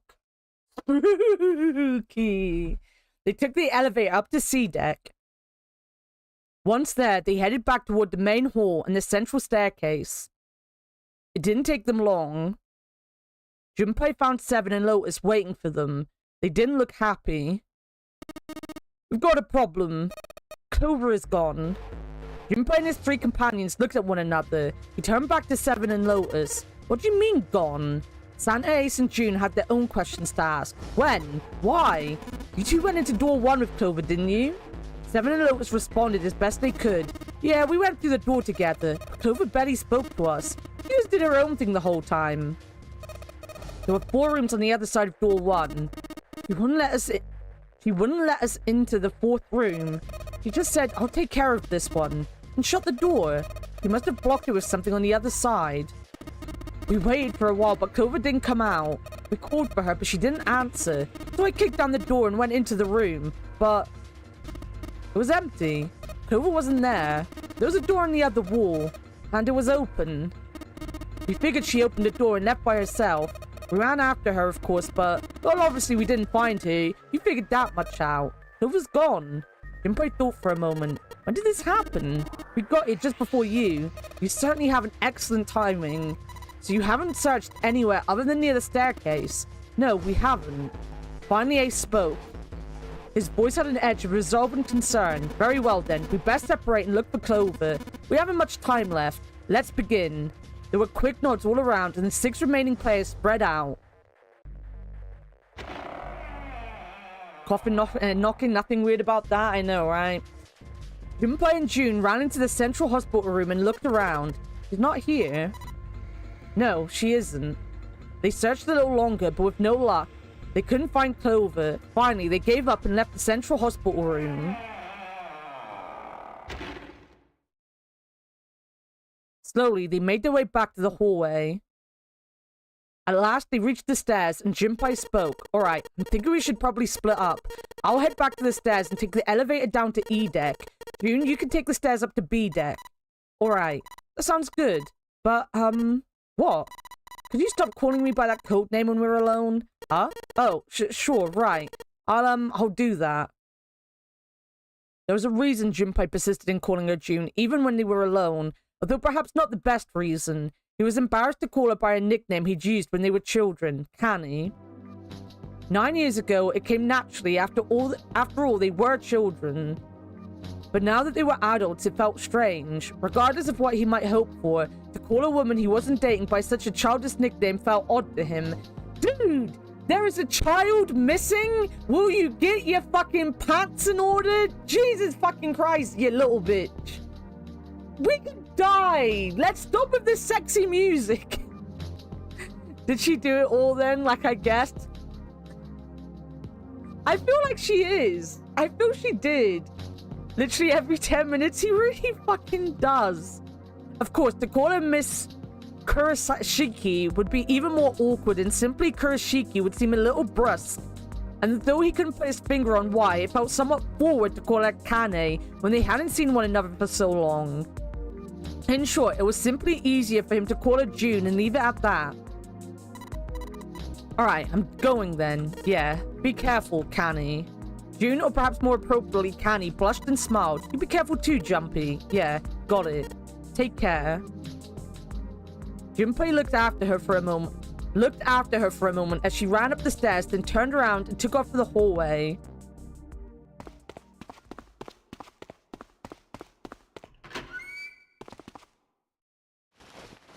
Fuck you, Canny. He's calling her a crab, by the way. Really? Canny means crab? Fantastic. Oh, wait a minute. I've just seen... I've got the meme channel open on my side. Hey, Santa. Sorry I'm late. I was doing puzzles. Puzzles? Oh my god, June, no. We're gonna die in 9 hours. Tragedy always strikes when one least expects it. But to wait for a man to stand before striking him down seems almost crueler than dealing the fatal blow while he lies on the ground. A light in a dark place, June's smile had given him hope, both for escape and possibly for something else. It was that hope that raised his spirits just enough that they might soon be fully dashed. He opened the elevator door, and there she was. A woman sat, slouched against the wall, Lotus. Junpei felt his blood turn to ice. Her body was limp and her skin smooth and pale as always. Was covered in bright red blood. Junpei felt his chest constrict. He couldn't breathe and his legs began to shake. A slow, cold drop of sweat trickled down his back. He felt his stomach somersault. Junpei's mind went blank, all of his thoughts replaced with endless hissing white. Driven by little more than instinct, he began to walk toward Lotus slowly. Each slow movement of his stiff limbs brought him closer to her corpse. Finally, he stood next to her. Robotically, he bent down and put his hand against her neck. There was no pulse, no rise and fall of breathing. He was slightly warm. Something somewhere in Junpei's shaken mind told him that meant she had been killed recently. Yes, Junpei thought, his mind slowly returning, she had been killed. Someone had killed her. There was a deep cut on the left side of her chest. Blood still oozed from it, although clearly her heart had stopped beating some time ago. The weapon had been a knife then. Perhaps she had been stabbed in the heart once. She would have died immediately. He took little comfort from knowing she must have suffered very little. Only then did Junpei notice. Lotus's bracelet was gone. Lastly, let's discuss how to remove the bracelets. There are only 2 ways to do so. 1, you escape from the ship. 2, your heart rate reaches 0. In other words, once the bracelet is taken outside the confines of the ship or detects that its wearer's heartbeat has fallen to 0, it will shut down automatically. Was that why the killer had ended Lotus's life? So that they might have the number 8 bracelet? If that was true, then the killer was whoever wanted the number 8 bracelet. Or perhaps more accurately, the person who would gain the most by obtaining bracelet number 8. Who is that? Who would benefit the most from the number 8 bracelet? The thought had only just entered Junpei's mind when he heard a noise, a sound like a sharp knife cutting through wet meat. It struck him as strange that the noise came from inside his own body. A moment later, the pain hit him. It wasn't merely pain, there was heat, extreme heat as well. He felt as though molten iron had been splashed against the side of his body.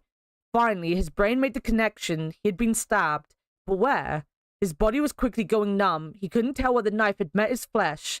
Given the circumstances, however, he had most likely been stabbed in the back. Whoever had killed Lotus had now done the same to Junpei as well. His voice was little more than a weak groan. With what little strength he had left, Junpei turned his body, tried to catch a glimpse of his attacker. But as he did, the knife dug itself in deeper, twisting viciously. Meat sounds. He collapsed to the floor, a puppet with its strings cut. His arms and legs lay where they fell, oddly twisted and awkwardly positioned. Junpei's body was entirely numb. He could feel the blood leaking out of him, but nothing would move. Nothing save his eyes. As he lay on the floor, his life ebbing away, Junpei finally saw his attacker. 2 tiny images of the killer reflected in his eyes. With that recognition came nothing. He felt no emotions, not anger, not sadness, not regret. The paralysis that had claimed his body had reached his mind. His killer glanced down at his body.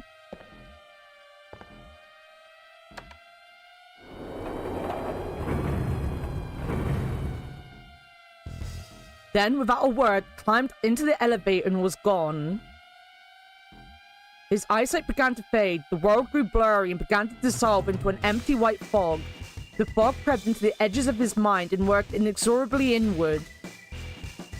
Soon it swallowed up the last that remained of Junpei's mind and his consciousness left him. There was nothing more. Into utter emptiness he fell, into 0. Whatever Junpei had been was gone.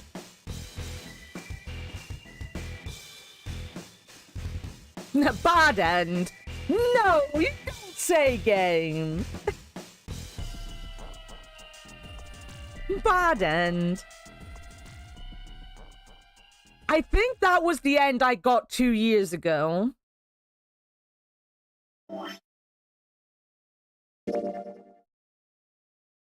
You found it. I did find it.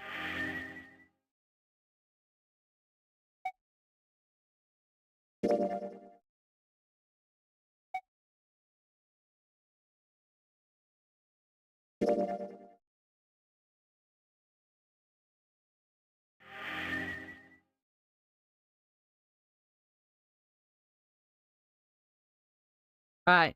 We can skip. We're doing big skips today. Big skips.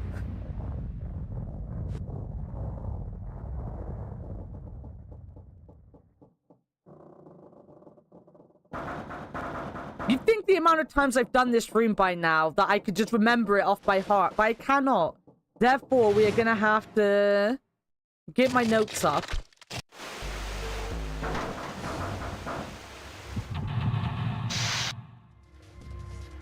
Okay. So, I kind of want to go through...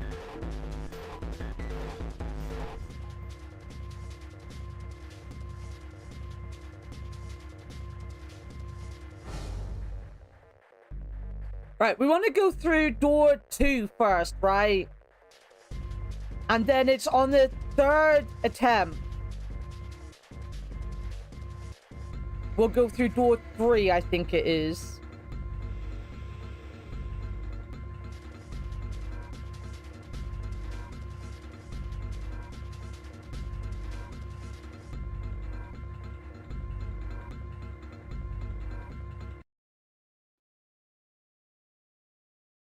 Wait, why is the game quiet?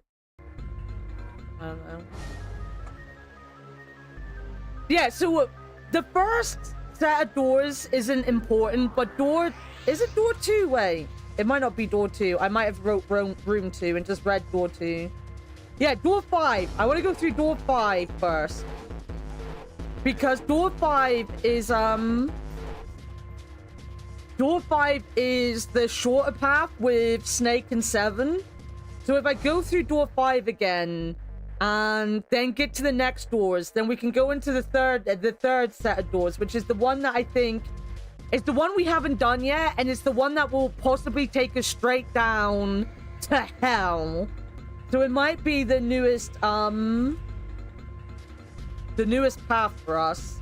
Let me just... To hell we go. Alright, actually, no. What I'm gonna do is I'm gonna get through this. We've got a break in like 20 minutes. Then I'll sort my notes out, because by then I'll need my notes, right?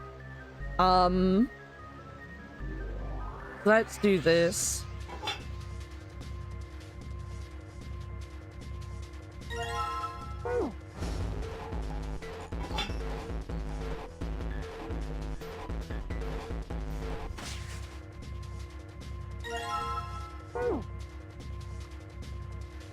So how are you guys doing today? How are you all feeling? I hope you're having a good day. I hope being here has helped make you feel less dumb about yourself as you watch this bear slowly lose their mind. I should have gone for the red. Oh, yeah.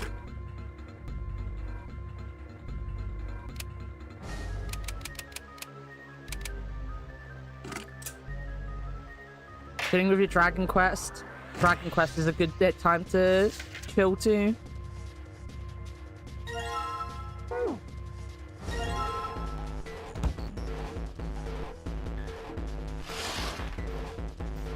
So how did Som do this? Did Som like read through it all again, or did he do the skips as well?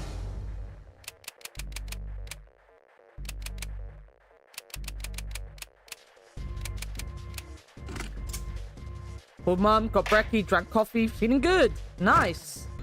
I still got my chocolate bars. Some skipped, okay. I'm at least doing the same thing that a professional streamer is doing. I don't know what I would have done if you said Som had read it all. I don't think I would have continued to have gone back to reading it all. But I would have felt very subpar to the penguin.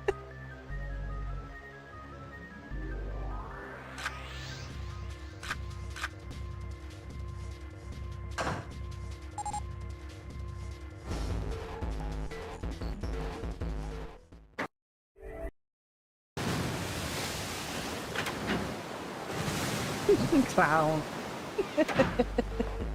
Maybe I should add my emote to that, because my account should use my emotes. Oh, he's trying to do it over a weekend? I didn't know he did it like over a weekend. Jesus fucking Christ. Add a red nose redeem. That has been in the works away from the clown thing. I said before, I really want to do like a dress up redeem. And I've got like all this shit for the dress up redeem. But I just haven't sat down and sorted it out. Because I need to save everything. I should just get a red nose though, right? Like, I should just have a clown redeem at this point. Maybe when I go to 2.0, if the clown thing is still going on, I could get an actual model clown. A bear clown. Need 2 long streams, the 3rd shorter one. God fucking damn, Som. God fucking damn, my son. Jesus. We've currently done like, what, 3, 4 really, well, not really long. I guess Som is like me. When he goes long, he goes long.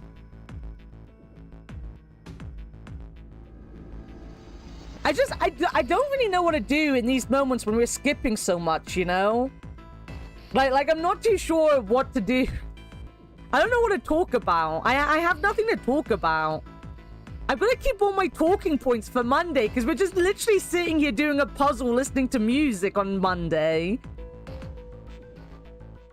I don't need anything for tomorrow. I think I said Sunday. I didn't mean Sunday. I meant Monday. Sunday we're doing fucking golf, so we're just gonna be shit-talking each other. We might do some Jackbox. Who wants to do Jackbox tomorrow? Who wants to do golf? Can we get a poll for tomorrow? Who wants to do Jackbox and who wants to do golf?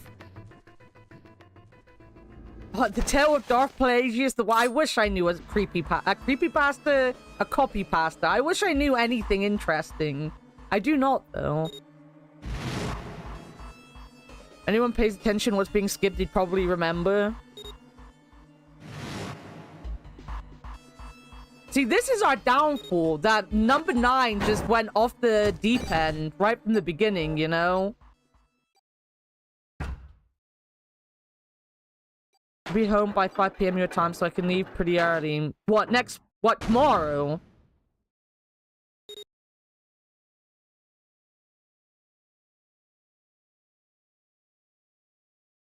Oh, I could do this.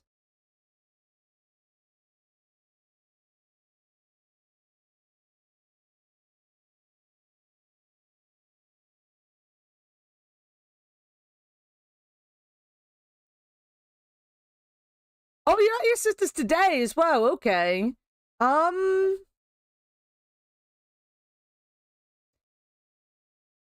we want to do Jackbox, do we want to do a slightly later stream then? Do people want to do a slightly later Jackbox stream tomorrow? Yes, give Pace all the hugs. Santa and June, you think you could give me a hand here? The pun was a little too on the nose, but the mood was still grim. Both Santa and June lifted their left hands silently.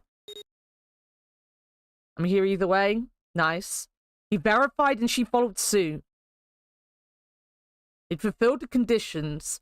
If they were to pull the lever on the side... Are you guys ready? I'm gonna open it. Junpei grabbed the lever and looked back over his shoulder. All this is the same. There's no difference here.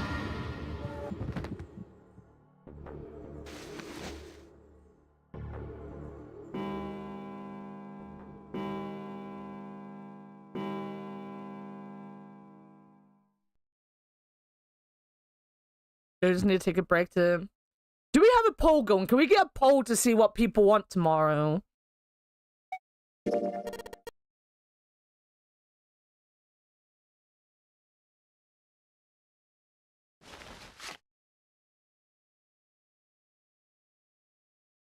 Daytime is fine for you. I appreciate you being here, Cabron. It's always nice to see you.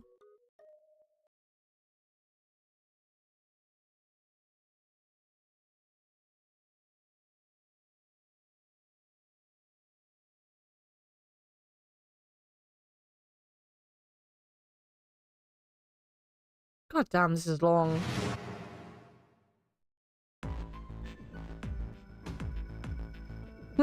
This is a long... I read this at least once, guys. I read this at least once in my life. Hold up. Nice. I don't know what we'll do in Jackbox, but we can do some Jackbox. Like, Tuesday is my, Tuesday is the model's anniversary day, but I'm not streaming on Tuesday, and people asked for puzzles on Monday, so we're doing a puzzle on Monday. I was gonna do my, the one we started, the library one, but I think I might do the dragon one, because I have, like, it does have Sam and Sybil on it, right? Yeah, it's got Sam and Sybil. Sam and Sybil are like the two super important characters in my life. I've mentioned it before, like they're like my favorite characters, so I think I'm gonna do the Sunshine Sanctuary one.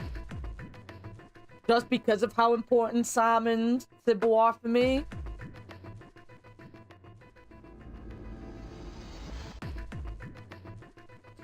Well, you didn't get through a full route on your first stream. That is true.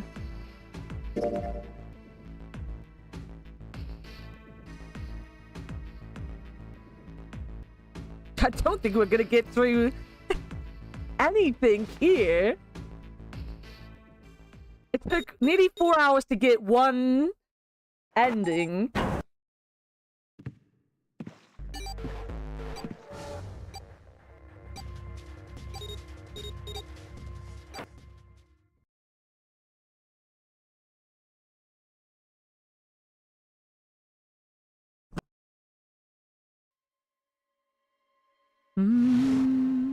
Do do da da da da da da. There's part of me that thinks like the true ending, you're gonna remember everything, and you're gonna stop number 9, and you're gonna be like, "Yo, dude, we can all get out. There's gonna be 2 doors. Yo, hold up."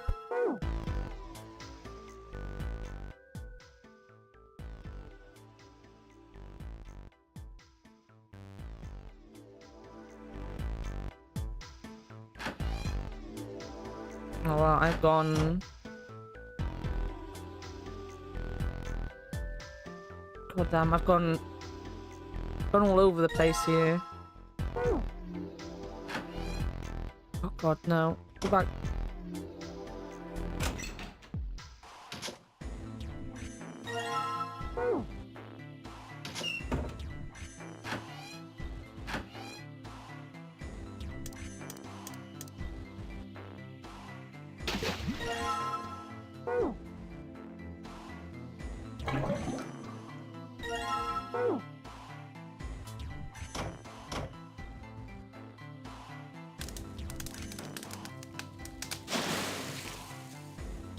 Bathwater. Area would officially drink Gamer Girl bathwater 100%.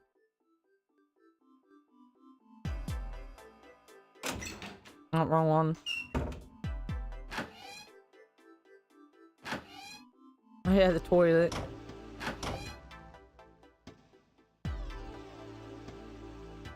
Not surprised. Pound bath. Don't you threaten me with a good time.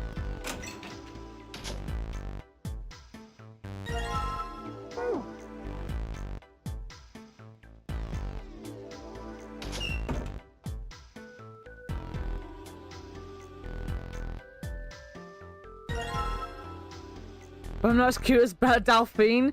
I don't think that's gonna matter, Avia. Have you seen the market for that kind of shit in Japan?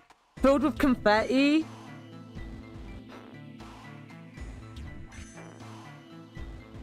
Imagine me and Chuckles in a bathtub full of confetti. Imagine, guys. I can only dream. I can only dream. You and Chuckles love bath when?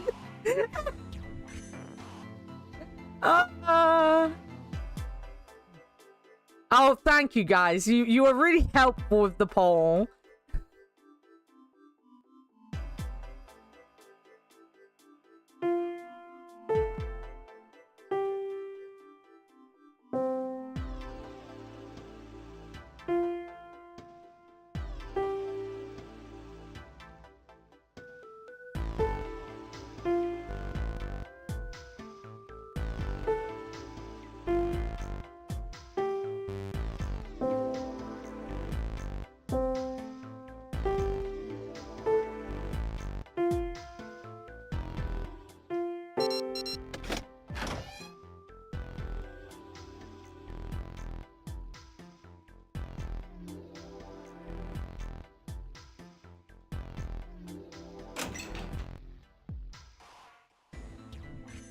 I'm so annoyed that I can't look at that.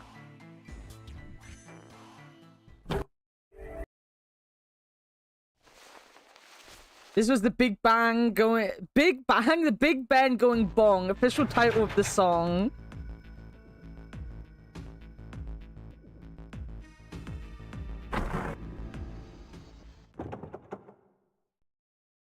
I don't know, actually. It could still be out of commission, right?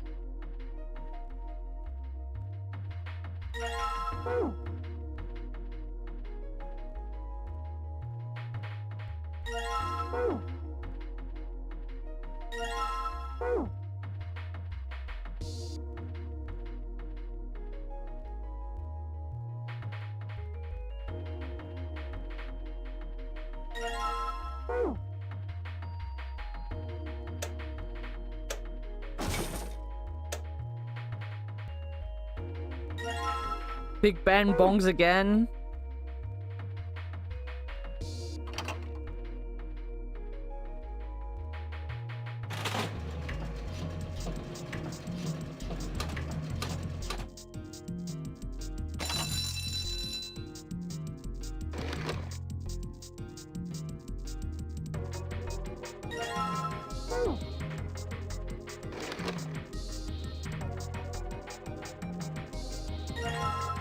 Okay. Do I have the numbers of this down? I don't. I haven't written this down.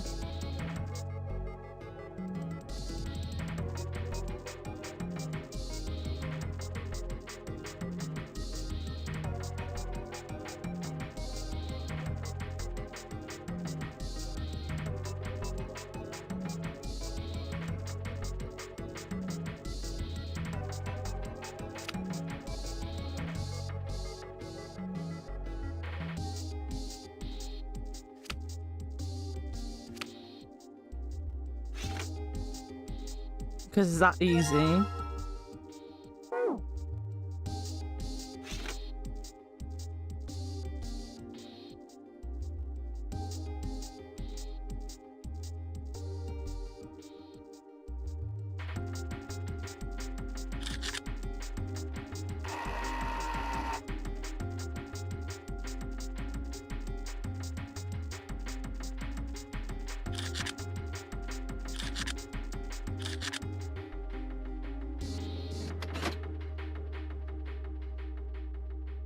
See, Jackbox won the poll.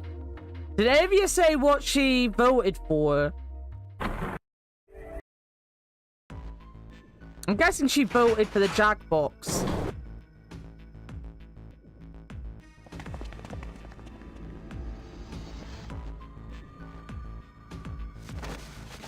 I voted for both. Okay. We'll make up our mind tomorrow. We'll see who's around and who wants to do stuff. Alright, so this is where we're gonna change our thing. So we're gonna be going in door 3. Which I believe is the only door we haven't gone through.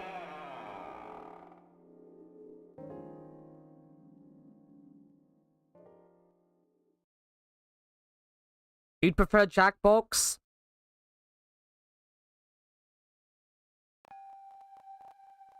When is the F1 on tomorrow, Candle?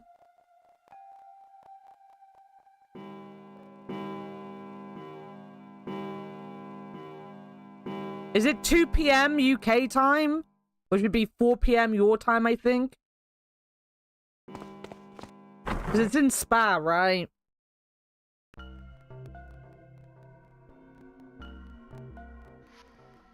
Yep.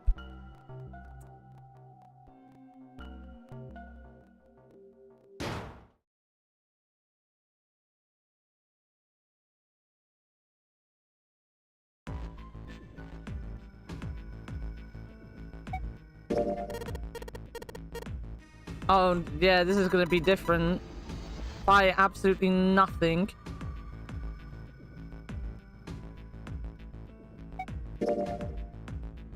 Can I just give up? Oh.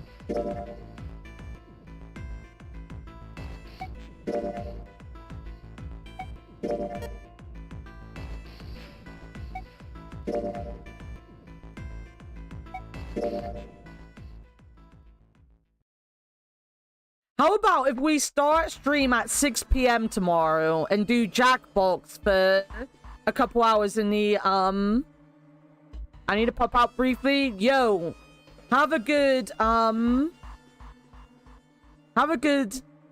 pop out, I guess. I don't know what I was saying. Have a good lurk. That's the word I need. If we start like 6 p.m. UK time, Vic will be home. Candle can watch the racing. And then we can do Jackbox kind of later into the day, right? I don't get the true ending of this game. Do you know the true ending? Don't tell me if you do, but do you know it?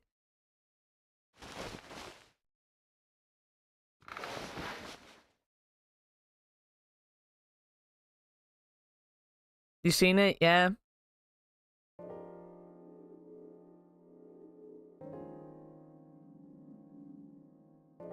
I hope June dies. Alright, we're gonna go through door 3. This is where we're pathing off. So...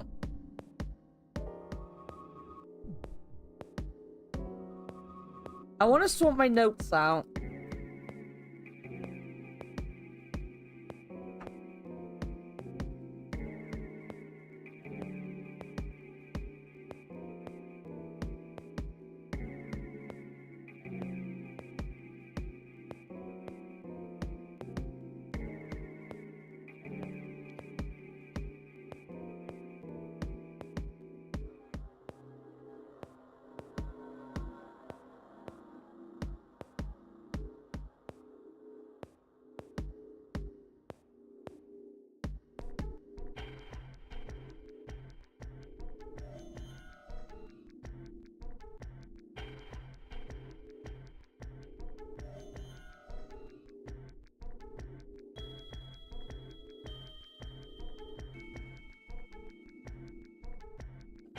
Then I did.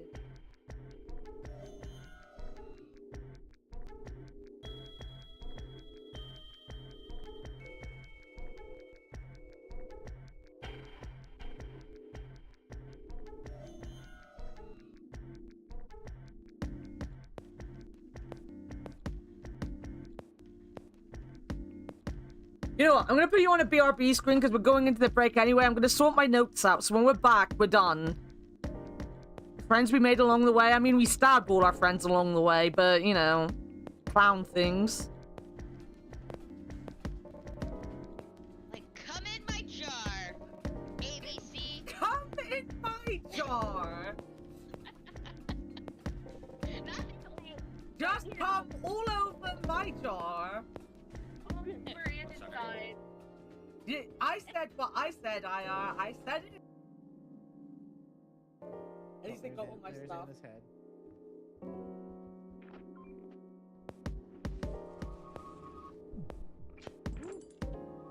I knew I heard one.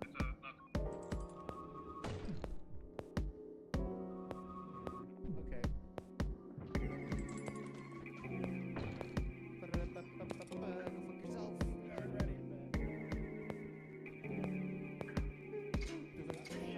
No. Oh my god, that's so good! Oh my god, cursive! You still can. What? You still dare to fight? That's it, I've had enough. They gave you your chance. You're in for it now. Just remember, you asked for it.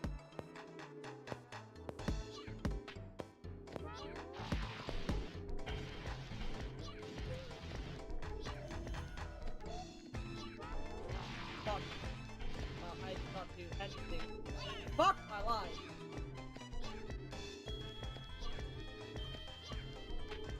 Oh my god.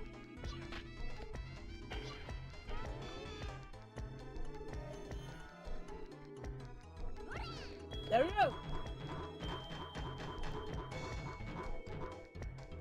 Samurai pig, that's what they call me in college. I went by Porky in high school. I want you guys to know that these pigs are not usually that easy for me. I don't know how I managed to do that. Look, I'm wearing a suit. I'm wearing a suit just for you guys, so I can shout objection. Objection! That was so fucking well timed. That was so timed.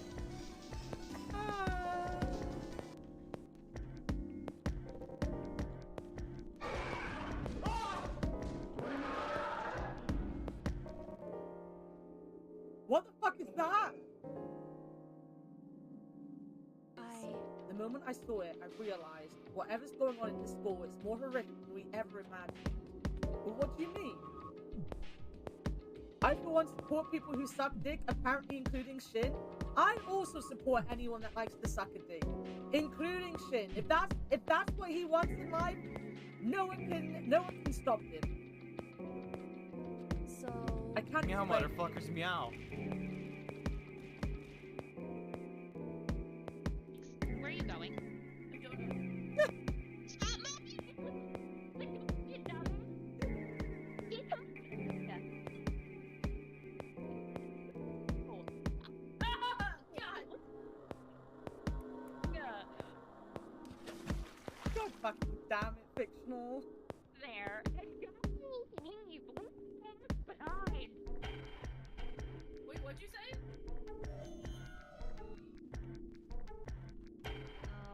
I missed everything you said because the ghost was killing me. They also heard Michael to cut her out. I was also yelling because I was like, where are you going? Why are you walking towards him? I wasn't walking towards him. He was coming after me in the... A clip of fictional not listening. How surprising. Oh, we will! On New Year's Day, we will lose it. I tell you what. I'll wait till Anda ends it all. Fair. I'll tell you what. If by New Year's I feel much better about my face, me in general, just feel better about life, we will bring back unlimited clips and we will not lose anything. But I need to feel better about myself before we do that because I hate seeing myself on screen at all points. I don't like it.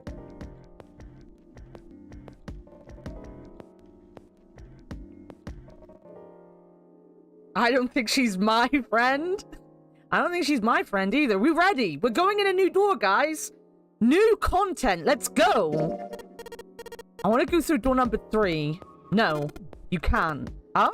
Why? Because it's impossible. If we split ourselves into 3 and 3, then we give up going through door 3. Why? The bracelet numbers for the 6 of us are 3, 4, 5, 6, 7, 8. There are 2 combinations that can go through door 3 with 3 people, 3, 4, 5, or 6, 7, 8. That's it. Of course, 2 teams can't go through the same door. I see. That means 1 team will get left behind. That's right. It doesn't happen when we go through door 7 or 8. No, they're fine. We've got 3 options. Santa began to explain. Right, so I can't even go through door 3? Go through door 7. Go through door 8. Plan B, go through door 7. Go through door 8. Plan C, go through door 7. Or go through door 8. Those are the only 3 options. That's it. At least if we want to get all 6 of us out of here. That was when Junpei realized. Plan A divides into 2 teams. 3, 5, 8, and 4, 7, 6, 7. Plan B divides into 2 teams. Plan C divides into 2 teams. There was one thing they all had in common. In every single combination, 5 and 6 were never on the same team.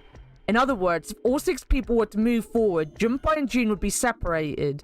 June and Junpei had been friends when they were kids. He trusted him more than anyone else on the ship. If he chose 7 or 8, he'd be taken away from her. Was that something he was prepared to do? Anyway, that's the deal, so think it over. You've got 2 choices, 7 or 8. You can't choose 3. If you choose 3, we're going to be leaving 3 people behind to die. So what are you going to do? 7 or 8, time to choose. Junpei thought hard. After thinking over, his conclusion was... Sorry, Santa, but I still want to go through door 3. What? That's nuts. You gotta be crazy. Why the hell are you so obsessed with that door? I'm just... Junpei paused. He swallowed the words he'd been about to say. I'm just curious about door 3, that's all. That doesn't explain shit. I've got a reason. I'd be happy to explain it if you'll just come with me. And with that, he began walking toward the door. Their curiosity likely getting the better of them, the others followed. A few of them looked a little suspicious, but Junpei told himself that wouldn't matter. He kept walking and kept silent. Eventually, he arrived at the number 3 door. Junpei stopped. I'm curious about the red. 7, would you mind authenticating for me? Huh? Why? Please, just do it. He stared at Junpei for a moment, then grunted and laid his palm heavily on the scanner. Happy? Yeah, thanks. The number 7 had been entered into the red. Next is June. Please touch the red, just like so. Why are they doing this? Why are they listening to him? Like, this is such a bad way of tricking them, and they've literally fallen for it. Like, what? Jumpy, what are you trying to figure out? Junpei thought about his answer for a moment. I think I might have found another way out. Huh? What? Really? That got them excited, just as Junpei had intended. Now please, June. Okay. Okay. Those 2 numbers in the red, Junpei had what he wanted. He casually placed his hand to the scanner and the 3rd asterisk blinked on. 4 plus 5 equal 9. Alright. The only people who haven't authenticated now are Santa, Clover, and Lotus. So, what's your point? Don't get it. Think about it.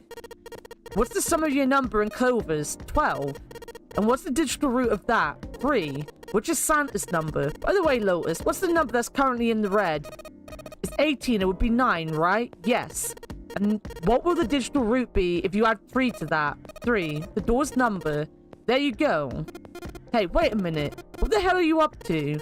I'm not up to anything. I'm just waiting. Waiting for what?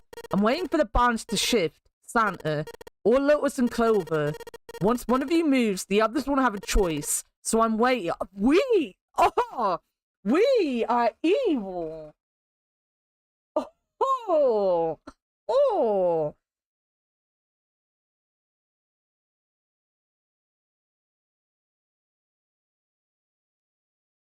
Junpei laid his hand almost casually on the lever. You son of a bitch, you tricked us. Then all that stuff you were going on about is all bullshit. Bullshit? I don't think so. Didn't I tell you I'd figure out another way to get out of here? This is it. Why the hell would you do something like this? Junpei glanced at June. Jumpy, you did this just so you could go through the same door as June? That's it? That is a terrible reason. Santa was furious. His face was red and flecks of spit flew from his lips as he spoke. Junpei closed his eyes calmly and then opened them again. So who's it gonna be? Santa or Lotus and Clover? Shit. We're going Clover. Lotus leapt forward. She grabbed Clover by the sleeve and ran for Junpei in the door. Caught by surprise, Santa froze for a moment, then shot forward like a bullet from a gun. Lotus had a head start, but Santa had the advantage in size and speed. Almost immediately, he passed Lotus and Clover. No! Wait! Santa did not hesitate. He slammed his hand down on the red. This is insane. This isn't right. He glared at Junpei, his chest heaving. Yes, well, you might be right. May be right. Junpei's voice was cold, but not without effort. Right.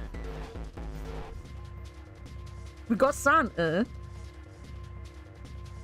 Oh my, imagine thinking you might kill 2 people just because you want to get your dick wet. Like, Jesus fucking Christ, Junpei.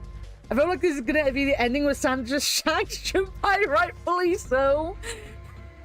The truth of the matter is Santa was in the right all along to kill us. Junpei's voice was cold, but not without effort.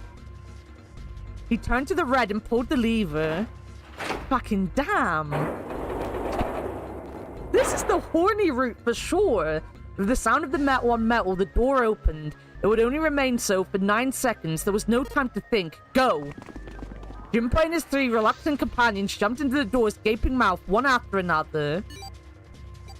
No sooner did they enter than an all-too-familiar noise sounded from their left wrist. The detonators are activated. Junpei looked back only once and saw Lotus and Clover on the other side of the closing door. They stood still, stopped where they had been, when Santa reached the red. The defeat and desperation on their faces tore at Junpei's heart, and the door closed and they were gone. God damn. You son of a bitch, Junpei. This isn't fair. Santa routed on Junpei, lightning crackling in his eyes and his knuckles white. Do you realize what you just did? You leave them out there and they can't. Shut it.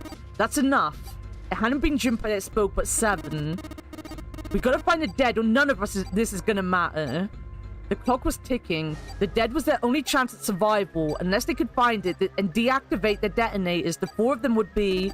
We got less than a minute left. No time for screwing around. Get moving. They scattered and began to scour the room. It wouldn't be a mystery.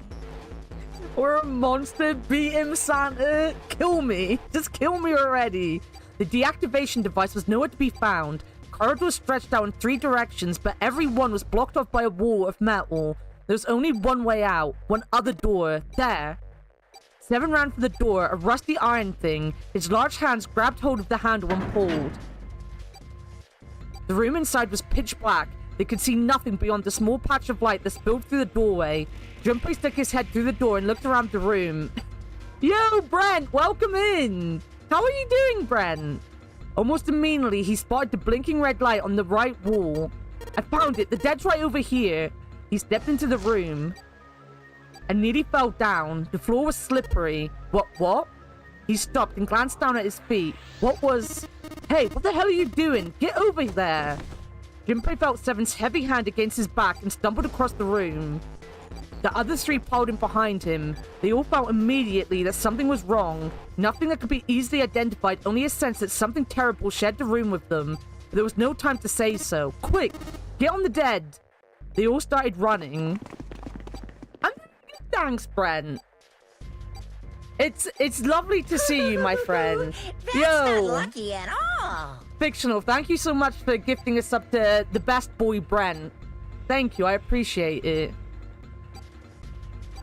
To solve the TP resupply issue, I'm happy you've got TP for your bunghole. Lord Clone Holio doesn't need to come and help you. But yo, thank you so much, Fictional. I appreciate it so much. In the dark, it was hard to tell where the wall was. All they could see was the tiny red light blinking at them over and over and over. And then finally, suddenly, they were there. In quick succession, they all slammed their hands against the scanner panel.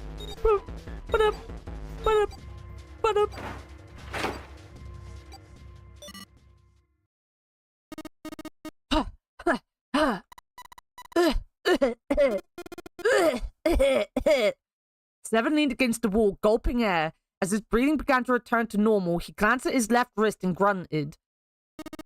It stopped. That's not lucky at all. Yo, Warted, thank you so much for the 5 gifted subs. I appreciate it. Yo, you got Bonnie Paws. That was the VTuber we rated during the week. They're a good VTuber. But thank you so much. I appreciate it. It stopped. It stopped. Junpei could hear him laughing in the dark, but could barely make out the larger man's face. Do not start a hype train. Do not start a hype train. Oh my god. I know, that was just feed me, okay. You can feed me. What the... The sound of retching came from Santa's direction. What the hell is this smell? This is vile. I'm gonna puke. So desperate had they been in their race to the dead that no one had noticed the horrible smell that pervaded the room. It was a terrible, nauseating stench, like burning rotten meat. Adrenaline had drowned it out, but now it rolled over Junpei in waves, forcing itself into his nose in every breath he took. He felt his stomach clench and bile rise up in his throat. Let's get the lights on first. There's a switch over here. The light that spilled in from the door barely illuminated a small switch plate next to the door. Slowly, with the toe of the last few minutes apparent in his gait, Seven walked toward it.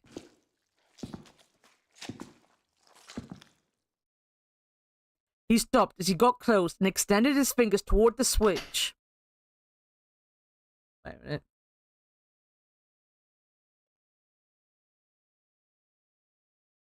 There was a soft click as the lights come on.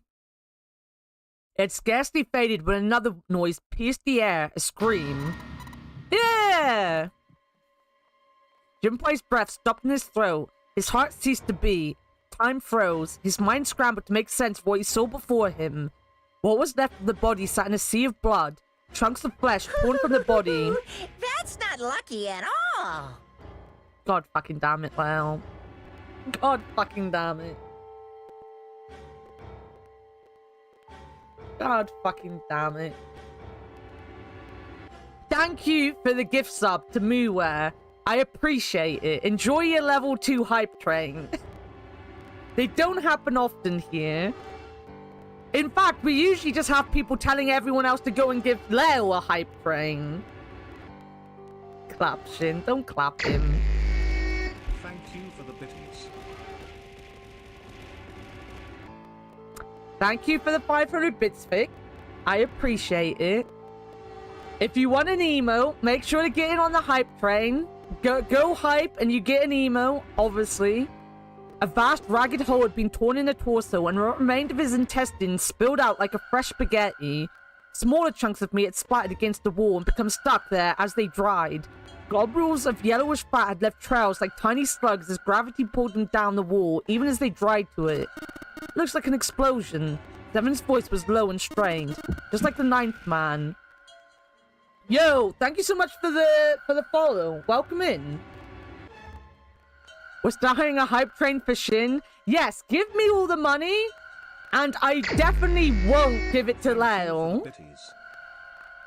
Thank you so much for the 48 bits, Avi. I appreciate it. Just like the 9th man, the detonator in his bracelet set off the bomb in his gut. It looked as though the explosion had been quite powerful. Oh, welcome in, Sunny Stubborn. I hope you're doing well. That's not how that works. It looks as though the explosion had been quite powerful. His legs were both bent in an odd, unnatural way, and his left arm had split open, exposing the painfully white bone of his ulna. His bracelet lay next to him. It seemed to have hit the wall hard enough to have shattered the display, which lay on the ground in pieces. Half of his head had simply collapsed. The blood coating almost made it look like raw pizza dough covered in tomato sauce. His clothes, too, were covered in blood. The burgundy tie, the white shirt, the jacket with the yellow piping, and the grey slacks. They were all familiar to Junpei. Is that Snake? Santa's voice wavered as he spoke, his mouth dry. I'm pretty sure it was Warted that would have gifted you a sub. Enjoy the emotes, though. Santa's voice wavered as he spoke, his mouth dry. Oh my god. Finally, Junpei spoke. Why did this happen? No. Suddenly, June was screaming, her voice broken. It was an eerie scream full of insanity and not entirely human. No, no, no! She shook her head violently and grabbed fistfuls of her own hair. Junpei could hear the sound of her hair tearing. No, stop it, June. He grabbed for her wrist, but as he did, June leapt up and ran toward the exit. Please, get me out of here. You have to let me out of here. He screamed at the door and her fist slammed against it with a hollow sound. Junpei could see drops of blood on her knuckles. Solid Snake from Metal Gear? Pretty much. Why are you doing these horrible things to us? What do we do to deserve this? She screamed again, a desperate, mindless cry. Her fist flailed against the door. Get me out of here, please. Please, just let me out. Junpei couldn't watch anymore. He ran to June and wrapped his arm around her, pulling the screaming girl away from the door. No, get off of me. Let me go. Let me go. She scrambled for a moment, her legs skittering across the floor, but her resistance didn't last long. As suddenly as her outburst had begun, it was over. The manic energy disappeared and her body went limp in Junpei's arms. June collapsed toward the floor and Junpei knelt down with her. He felt drops of something warm and wet. Was she crying? A moment later, she began to sob. Her shoulders shook and great hot tears rolled down her face like rain. We're gonna be fine. It's gonna all be right. It's gonna all be alright, June. It's gonna be okay, Canny. They did! There's no one cleaning this place up, Brent. Remember the days when you and Sean used to clean everything? They need to hire you two. You two are fantastic cleaners.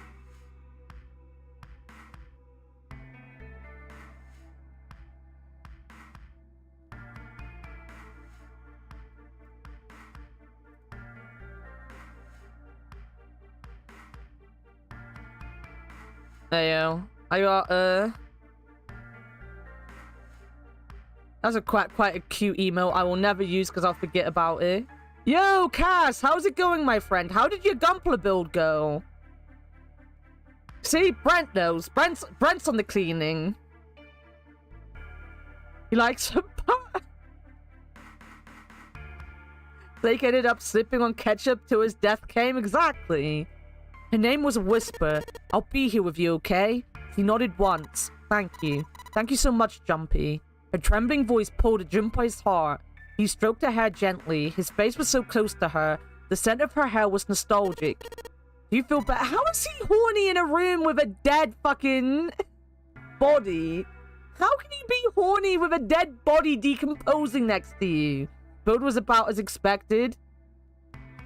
And a base included in the kit, which I was quite surprised to see. It looked like a really cool kit, to be honest. It looked really nice. Yes, but I'd like to stay here, for a little while at least. Jumpy's body is so warm. You finally rise. God damn. Even if you put Chuckles in front of me in that situation, I would not want to jump in a bathtub with him. Several minutes passed before June's tears had dried. Junpei can get horny in any situation. He really can. Junpei stood up. He bent down, put his arms under June's, and helped her to her feet. They didn't speak. Neither did Seven or Santa. A person was dead. They had died in that room in a terrible way. Junpei knew there was no way he could make himself forget that. There was no way any of them could forget it, but mourning would do no good. They spread out to search the room, but each felt as if their heart was made of lead. Right, I should write down that June is trying not to be suspicious, guys. Alright, so I need to write down. Number 1. Junpei is evil. And the last ending was like it calls this out.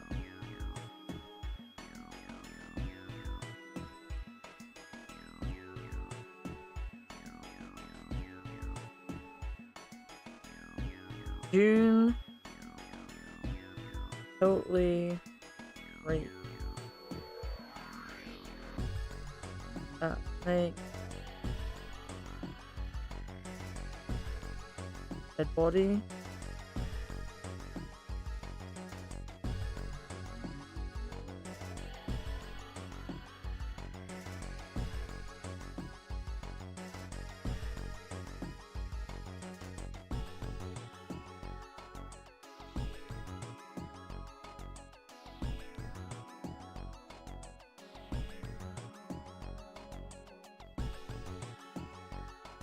Okay.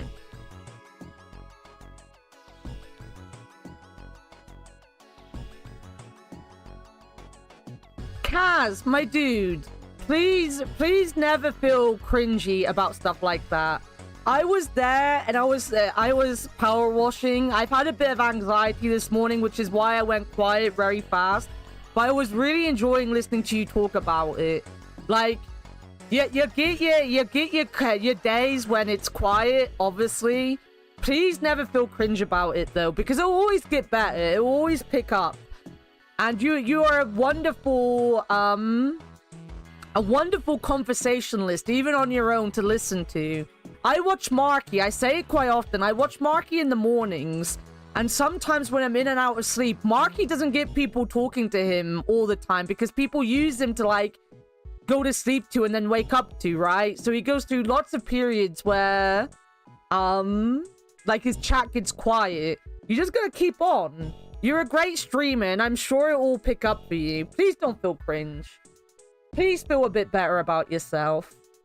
She's not right of mind, so the easiest way to get a hot dog into... Oh my god, why did I read that out? I need to stop reading my chat out loud. Because that's how Candelogary happens. When you feel cringy, you gotta learn to talk to yourself. Yeah.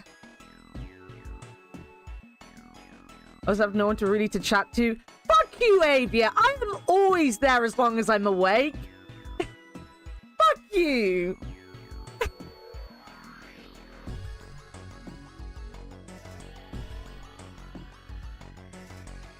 But no, can we get 2 shout outs for Kaz? Can we get a big and a small shout out for Kaz? If you're not following Kaz, please do. They're a wonderful streamer. They were doing a Gunpla build today. What took you, Avia? What? After I go bed. Yeah. But yeah, they were building a Gunpla today. It was a very chill time. I was power washing and watching him.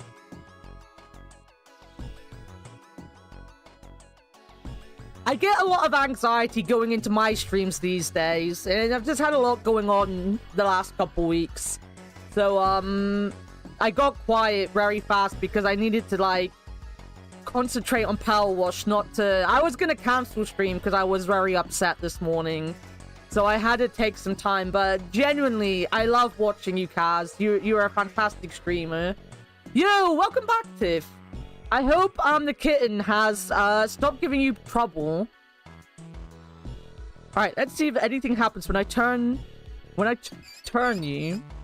Thank you for the hug. Nope, nothing. Not even a drop. Is the pipe clogged? It doesn't look like it works. Those letters written in blood. LLR. Do you think that might be some sort of dying message from Snake? LLR.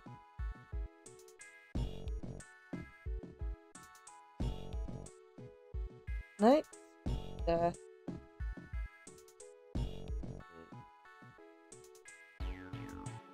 Oh, guys, I think I know what that is.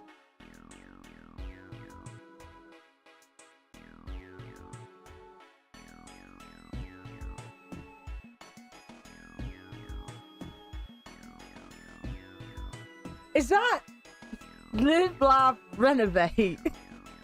No, is that for the... Oh, don't answer, actually. I think it's for the dial. The dial turns, right? Left twice, right once? No, that's impossible. You saw the body. You weren't doing anything after something like that happens to you. Then this. The way the blood's dried tells you it's real old.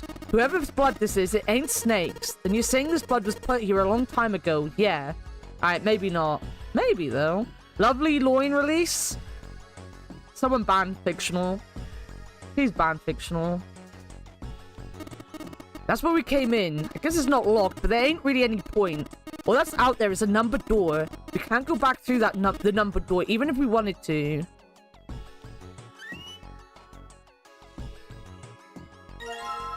It's a tin bucket. Hey, Jumpy. Do you remember back in elementary school when you spilled all of our paint across the whole classroom? They made you clean it up, and all they gave you was a sponge and a bucket like this. Hey, come on now. Can't we just leave the past in the past?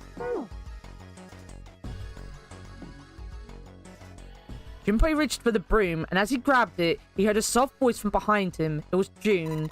The rabbit hutch. Huh? He turned around. June still looked sadly pale, but there was a smile on her face. Oh, you just reminded me of it. The rabbit hutch, I mean. Or did I remind you of something like that? Jumpy and the broom. You were always playing around with the broom in front of the rabbit hutch. I was? Don't you remember? Jumpy stared at the broom in his hand. You mean you don't remember that summer either? He looked very sad. He shook his head. Of course I remember. How could I forget something like that? It was terrible. My ego just took a slight bruising. Assembling a Gundam was still fun, even I did reverse the arm. I've done that a million times, Kaz. I am terrible at putting things the right way. They were in 6th grade. Junpei and June had been assigned to take care of the classroom pets, the rabbits. Their chief duty was to clean the hutches every morning. On the final day of school before summer vacation began, Junpei overslept. He rushed to school and found June standing in front of the rabbit hutches. No sooner had Junpei arrived than June began to cry. He had no idea why until he looked behind her into the rabbit hutch. The first thing he saw was blood. The hutch was filled with the dead bodies of the rabbits. Even after their teachers and friends came to see what the commotion was, June couldn't stop crying. I just kept crying and crying until you came over. You held my hand and you looked very serious and you said, "Don't cry, I'm gonna catch the person who did this." After you told me that, I finally stopped crying. Well, the real fun started after you quit crying. You told me we were gonna catch the killer together. June smiled and a little of the flush of life returned to her cheeks. Then we decided that we'd ambush them. Yeah, I remember. Those wing additions are doing my head in. You see, the only, like, addition, like, wing-like that I don't like is my God Gundam's Halo. That is annoying. All the wings I've had are quite sturdy wings.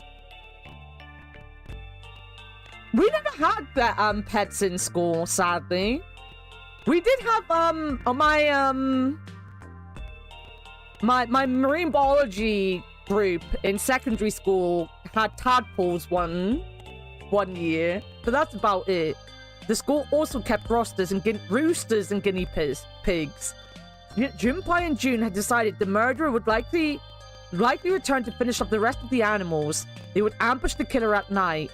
Junpei and June hid behind the hutch at dusk and waited. It was a warm summer night. The quiet sound of crickets whispered through the air. As the sun went down, the stars began to wink at them from the sky, and June's, Kane Kuroshiki's face. No, in secondary school. In secondary school, which is between the ages of 11 and 16, I was in a marine biology group. Our biology teacher was... well, one of the biology teachers, I should say, was a marine biologist. So we did marine biology because we were nerds and we liked it. I wanted to be a marine biologist and then a biochemist. You know? That's an adorable photo of Pace, by the way, Fick. 10 out of 10, would pet the pupper. That night was something Jimpy knew he would never forget as long as he lived. But the murderer never showed up. We waited for them all summer vacation and he never showed up. Yeah, but the animals didn't get attacked either. I think all that work amounted to something, you know? He felt the same way, but it was good to hear her say it. So, you know, if you think about it, we're probably taking on a lot more than we could handle. Theory back on. June is a serial killer. She killed the rabbits. Wait a minute. Rabbit backstory?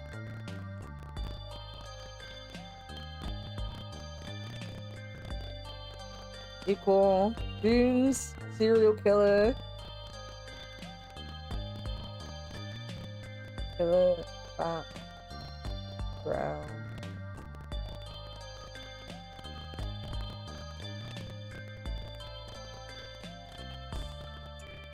I'm all for this theory. What do you mean? He looked up at him confused. Oh, come on. We're just kids. If whoever killed the rabbits had actually showed up, they probably would have had a knife or something. I mean, you must have been pretty worried, right? I wasn't worried. Because you were there with me. He blushed furiously. I knew it was her. I know, right? You know, no one else wanted to take care of the animals. Clearly embarrassed, she tried desperately to change the subject. I was the only one who asked to do it at first. Yeah, boys don't really want to bother with taking care of animals, you know? Well, yeah, but you asked to do it after I did, didn't you? If it wasn't the rabbits, they were going to make me do something else. You know how that school was. I figured it'd be better if I was working with somebody who wasn't too much of a loudmouth, right? Somebody who wasn't going to tell me if I felt like blowing it off. Really? That's why you volunteered? Yeah, it is. He nodded quickly and much too earnestly, then quickly looked away at something very important. That hadn't been the reason, of course. He had asked to take care of the rabbits so that he could be near June. But it had been so long ago, he couldn't bring himself to tell her how he'd felt back then. It would be embarrassing. More embarrassing than the fact that you try to kill everyone because you want to go through a door with June. Having a crush as a kid over trying to kill everyone because you're horny as an adult.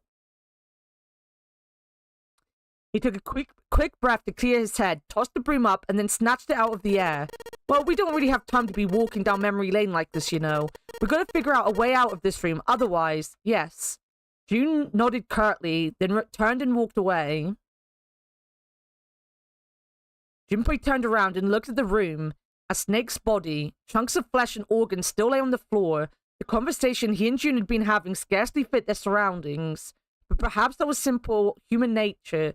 Despite such a situation, or perhaps because of it, the mind turned to the furthest thing from death that it could find. Still, Junpei couldn't help but feel a twinge of guilt at wanting so desperately to live when Snake lay dead before him. He had to live. He wanted a life again, a life with June in it. And he stared at the clumps of blackened flesh. All Junpei could think of was how much he wanted to live.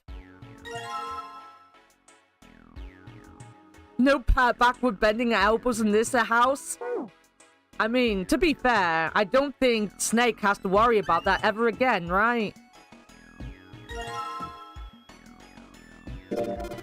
Toilet paper with some kind of red symbols on it. You think maybe that's a Skytail cipher? Skytail cipher? What the hell is that? You wrap a piece of paper around a stick and then write several sentences on it so that the whole paper is filled up. Then you unwrap the paper and you can't tell what the original message was, right? That's how it works, more or less. Then to decipher it, you gotta have a stick that's the same diameter as the original one. Same diameter as the original one, huh? Yeah. Then you just wrap the paper around that stick and you can read the code. Alright. What if I wrap the toilet paper around the broom? Alright, let's write that down.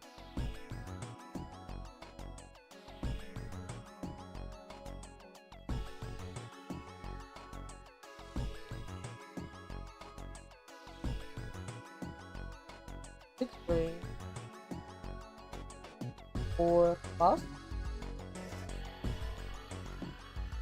Oh, so you wrap the toilet paper around the broom, huh?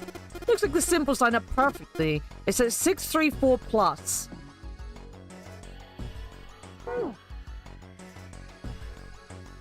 A wooden box. There's something in here. What the hell is this thing? Some kind of spray bottle? There's something written on it. Lumen can't read anything else. The label's all faded. Let me see that. He just grabbed it from him. That wasn't very nice. Well, this is luminol. You know, forensic guys use it at crime scenes. Oh, that stuff. Oh yeah, that stuff that glows blue when you spray it on blood. Even if the blood's been wiped off, it'll still glow.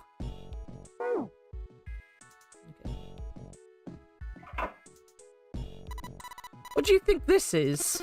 It looks like tar. It's kind of sticky. I don't think we can just wipe it off. I doubt just pouring some water on it's gonna help much either. What about hot water? Hot water? If we get some really hot water, like boiling hot, then maybe that will wash it off. Okay. There's some toilet paper on this shelf. Alright, I've got a bucket. There's nothing in the toilet. If it was, that would be gross. A skinny shelf.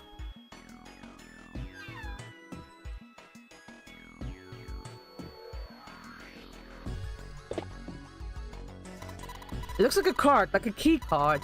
I wonder if we can get to it somehow. Don't think so. It's too deep. I can't reach it. Can I, like, use the broom? A drain. There's a blue card in it.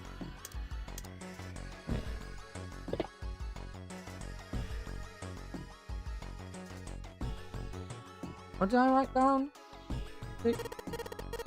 Nothing happens when I press these buttons. Oh, it looks like the power's on. I'm wondering what the deal is with those things that say lock up there, though. The password is 4 digits. Lock, huh? There's a blue light right next to it, but it's off.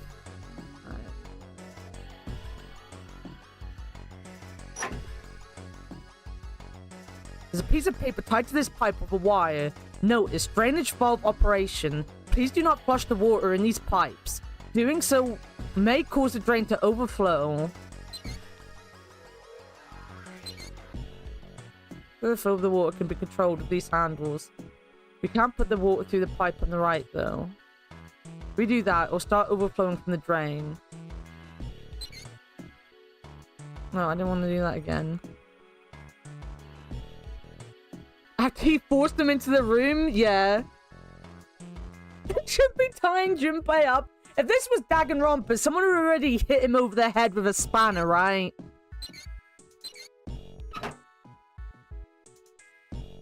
water coming out of the shower head. Let's see if... Shit, that's hot. Really hot. Man, that water must be just about boiling. Maybe I can use the shower here to fill the bucket with hot water. Hey, Seven, could you turn on the shower? I'm gonna put the bucket under the head. Okay, sure thing.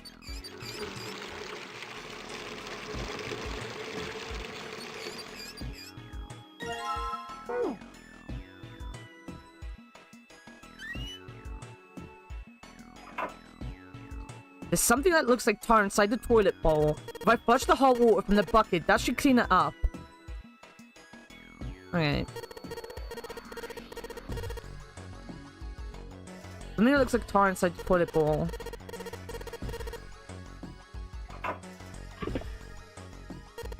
Alright, so I just pour the hot water into this tank and... Looks like you filled it. Now you should be able to flush it, right?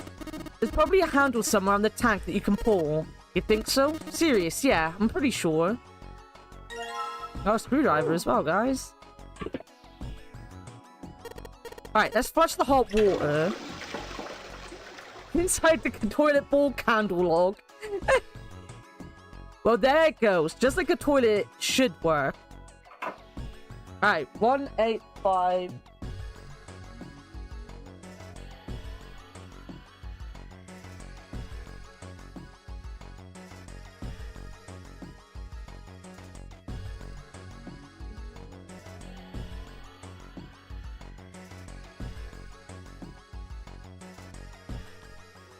$819? That can't be right. I might be missing something.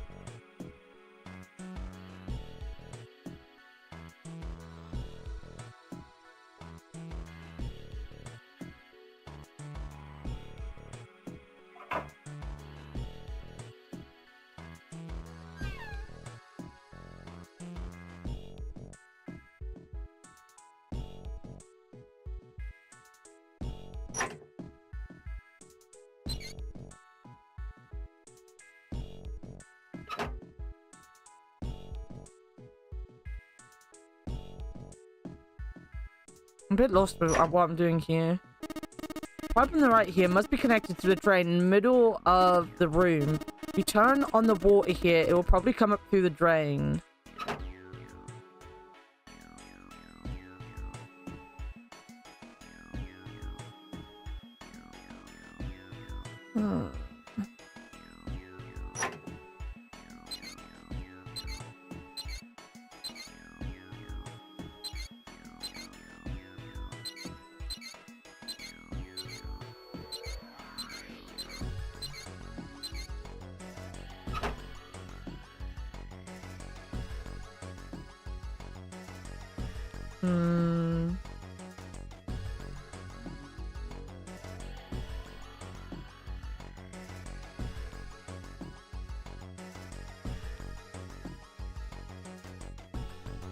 That won't work. It's like the dual pooper? Wait, the dual pooper? What are you going on about?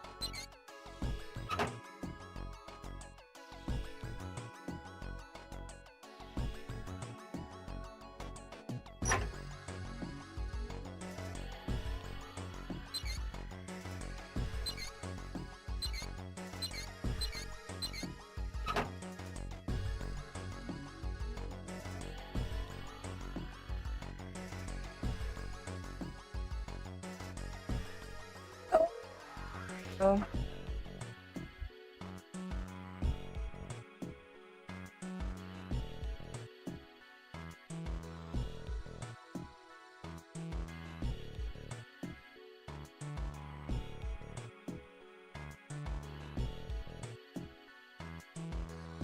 The penis can shit in one toilet and piss in the other. What? What? What? I linked it in photos? Well, damn.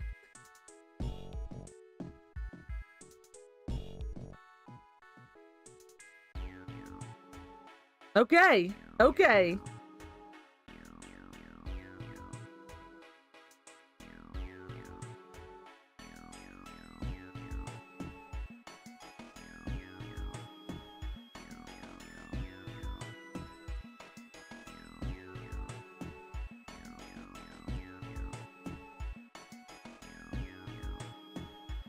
Wow, what? What are you wowing? Okay.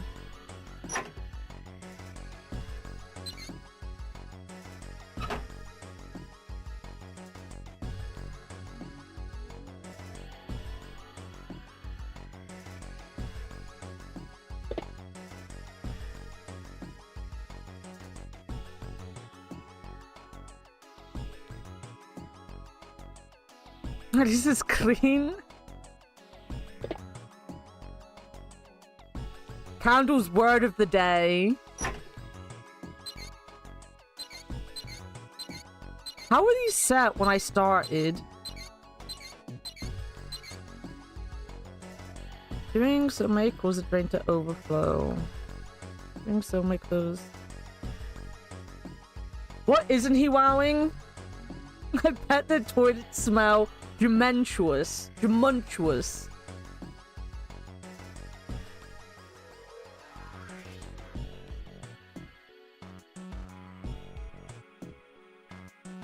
I'm a little confused.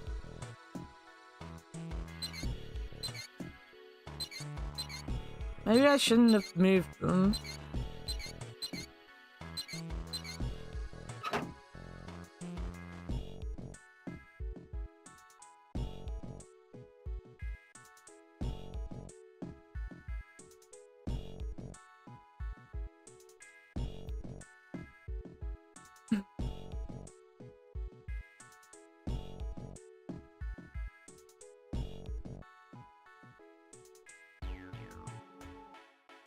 Oh, I've got this.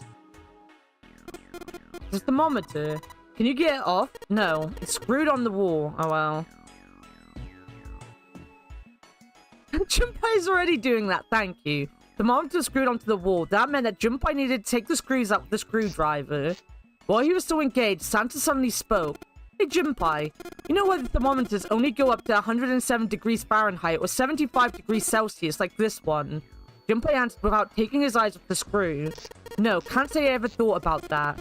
107 degrees, the cells in the human body start to die and the organs begin to shut down. The proteins in your cells start to harden. It's like when you hard-boil an egg. Even if you cool it down afterwards, it won't go back to being a raw egg. In other words, it's dead. That's why thermometers don't go past 107. There's no point. Why had Santa brought that up? Junpei wondered. Oh yeah? He continued to work at the screw. This is in Fahrenheit. He did say Fahrenheit. He also gave us the Celsius. But it's pretty rare for a fever to get that high. Even viruses and stuff don't usually drive the body temperature to 107. Of course, there are other external things that could... Like what? Well, let's see. Something like getting locked in a sauna. Or getting thrown into an incinerator and burnt to death. Yeah, I guess that would get a little hotter than 107 degrees Fahrenheit. Junpei gave a short, barking laugh. A moment later, the screw fell off. I was gonna say, a fever of 107 is bad news. Anyway, you cut it, yeah. Like, you're gonna be dead at that point. You'd be equally dead at 107 centigrade. Exactly. With a small tug, Junpei pulled the thermometer from the wall. Alright, I got it. He looked up and saw Santa glaring at a blank section of wall. Huh? What's up? Nothing. Forget about it. Santa spun around and walked off, away from Junpei. But as Junpei watched him go, he didn't look angry. He looked very, very sad. Do you think his sister got burnt to death? Oh, you took the thermometer off. It says open at the bottom of the gorge. I wonder what it means. Maybe when it gets that hot, something will open. Okay. Yeah, if I can get this hot water on the thermometer, then maybe. Alright, thermometer, let's get this party started. Yep, looks like that's doing the trick. There goes the gorge. And now it's at the open mark. Ah, it opened. What's this? Looks like there's a piece of paper in here.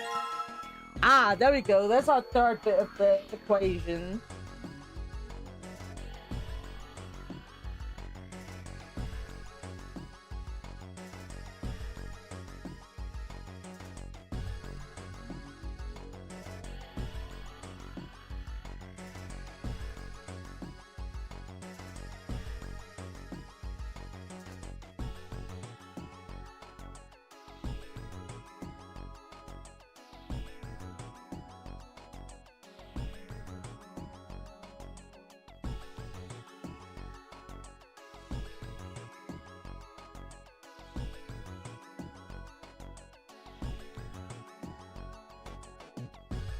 107 Fahrenheit barely dead, Celsius very dead. Also at 107 K, but for different reasons. What does the K go for? What's the... Isn't that like... Oh, I used to know the name of it, but I can't remember right now.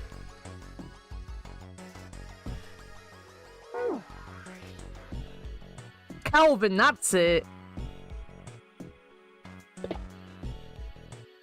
Fucking Kelvin.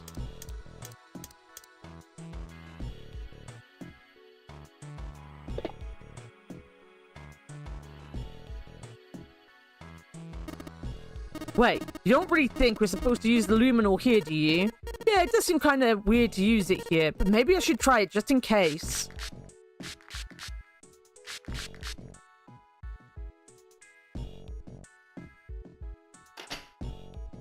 There we go.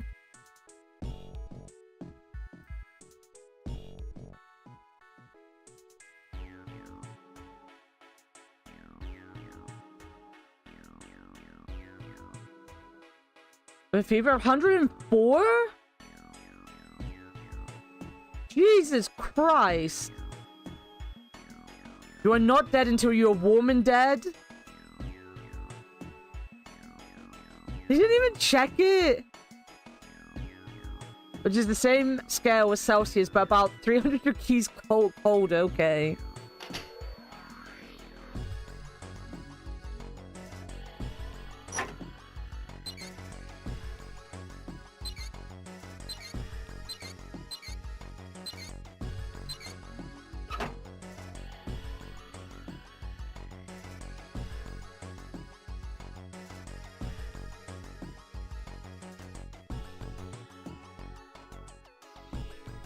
Maybe I need to point them all at that one.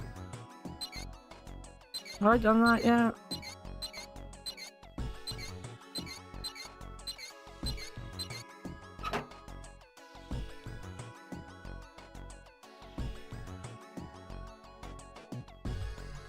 Hers is 73.15 degrees colder. I did in fact give him Tylenol. Good. Too bad. Mine is 166 centigrade. I think you're almost certainly dead.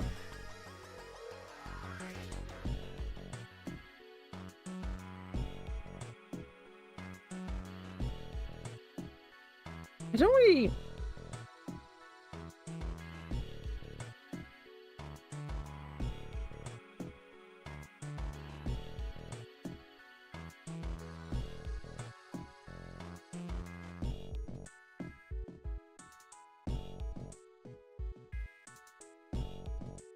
Would it be... It would be like being Ice 9, right?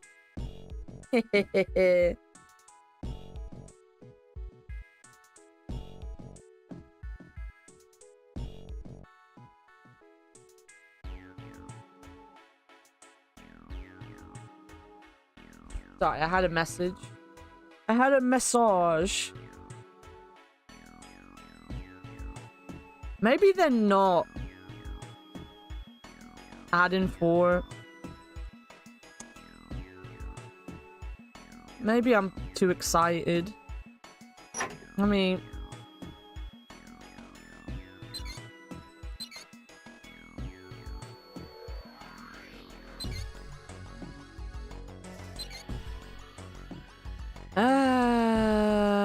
I was hoping it was the dials, but it's not. I wonder if it actually did anything.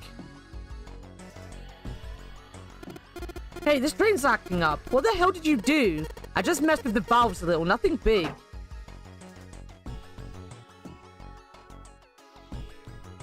Must be water flowing through the pipe on the right. There's water pouring out the drain. I was very excited for no reason. You can try to embalm yourself before you hit 107k to avoid cell damage. Basically, exists to relate your equations to absolute zero. Molecules stop vibrating, have 0 energy. Jesus fucking Christ. Why don't people just do the normal thing, like normal people? And use normal things, like normal people? Oh, I've got to press the button. 1776 I've got. Nothing happens when I press the buttons. Guess I have to get the red and blue lights to turn on first. Okay. Wrong. I just...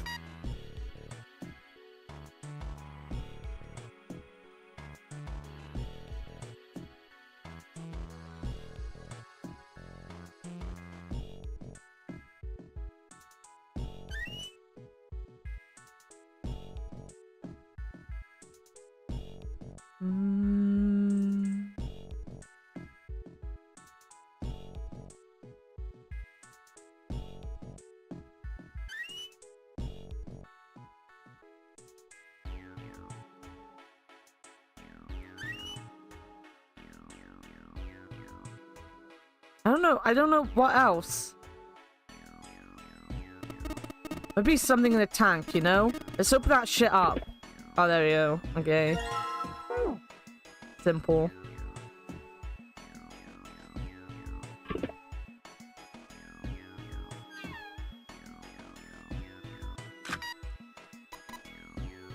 Huh? The blue light was just on, but it's off now. And the red light is on instead. I guess we have to swipe the red card first and then the blue card. Or maybe we have to combine them. Hey, no. Maybe you just need to put in the password, which is 1... Both lights are on. We should be able to enter the password now. What's with these E and C keys? E means enter and C means clear, I think. So after you put in the password, hit E. If you screw up, just hit C.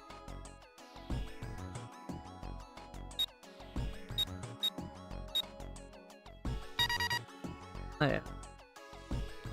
Open!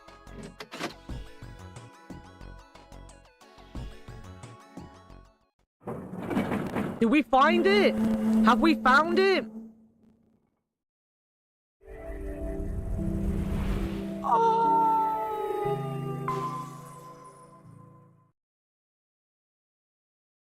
Outside of the shower room was a hallway that extended off to the left and right. The right end was a large iron door. They'd moved a few steps toward the door when Junpei heard the sound of metal on metal. I found it. They turned around. Seven was doing something to the door of the shower room. What are you doing, Seven? Well, I figured maybe we might want to come back here sometime, so I stuck the broom in there to keep the door from shutting. Alright, let's go. With that, he stood up and began walking down the hallway. Right, we're on break. Maybe the last break of today. I'll put some music on for the BRB screen. My name is Ruinosku Naruhodo. Why? The moment I saw it, I realized whatever's going on in this school is more horrific than we ever imagined. Well, what do you mean? I for one support people who suck dick, apparently including Shin.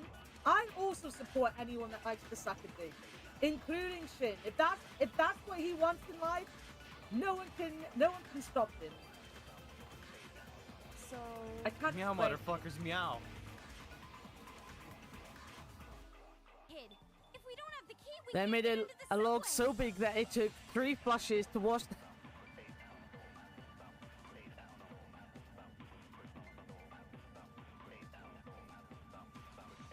I don't think I wanted to know about your toilet habits, Candle. I know you're very proud of this. What do you want? A star? A sticker? Loggery? Yes, your butt. It's been pretty great so far. Nice. I will for sure try out. I will for sure watch the VOD later on. Probably Tuesday when I'm doing some work.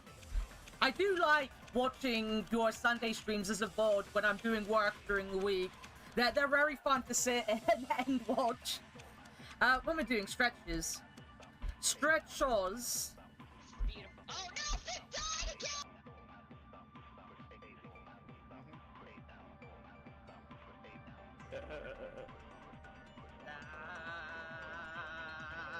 Excuse me, sir, are you Japanese?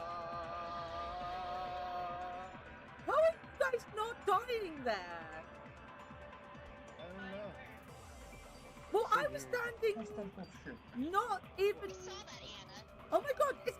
You were like still in the ship. And Oh my god. Guys, move. Start. Oh my god. Yeah, I'm like that with. Fuck.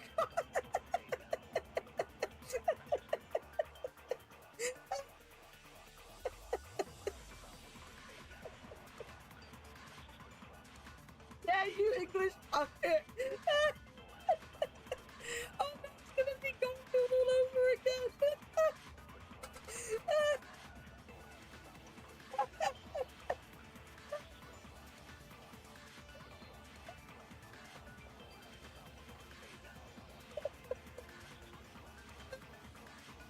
I can hear it in his English voice.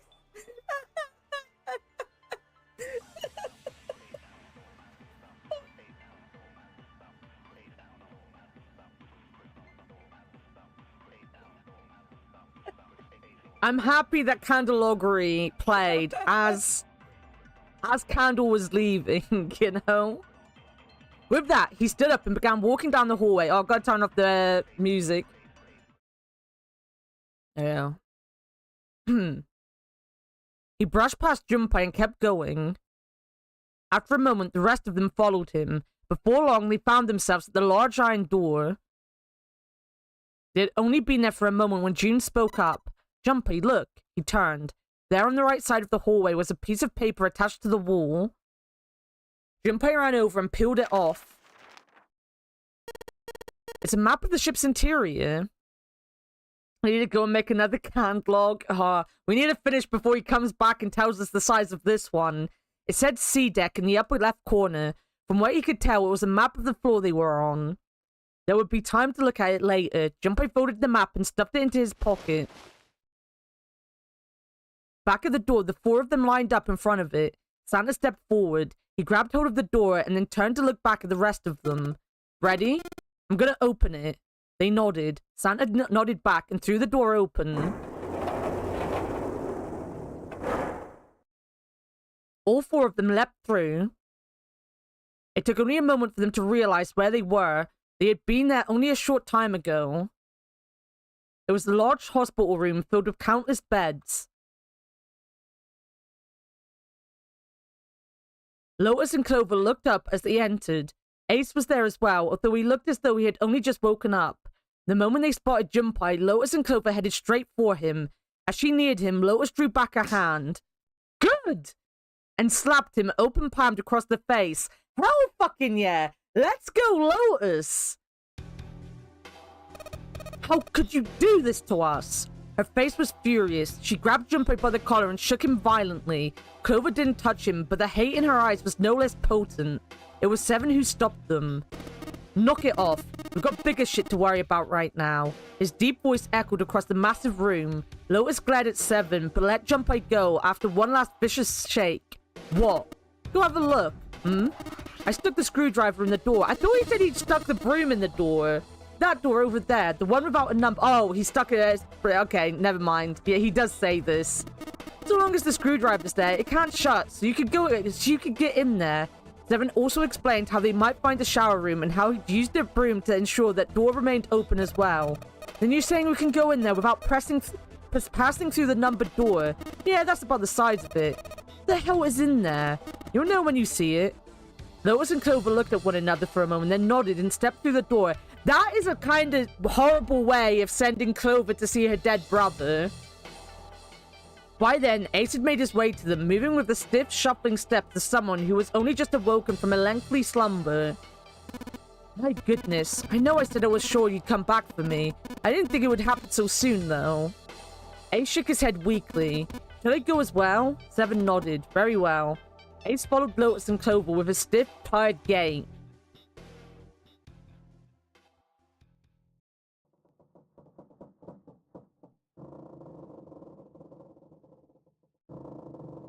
The squeal of tortured metal made Junpei's teeth curl. I can skip this. We're back to skipping.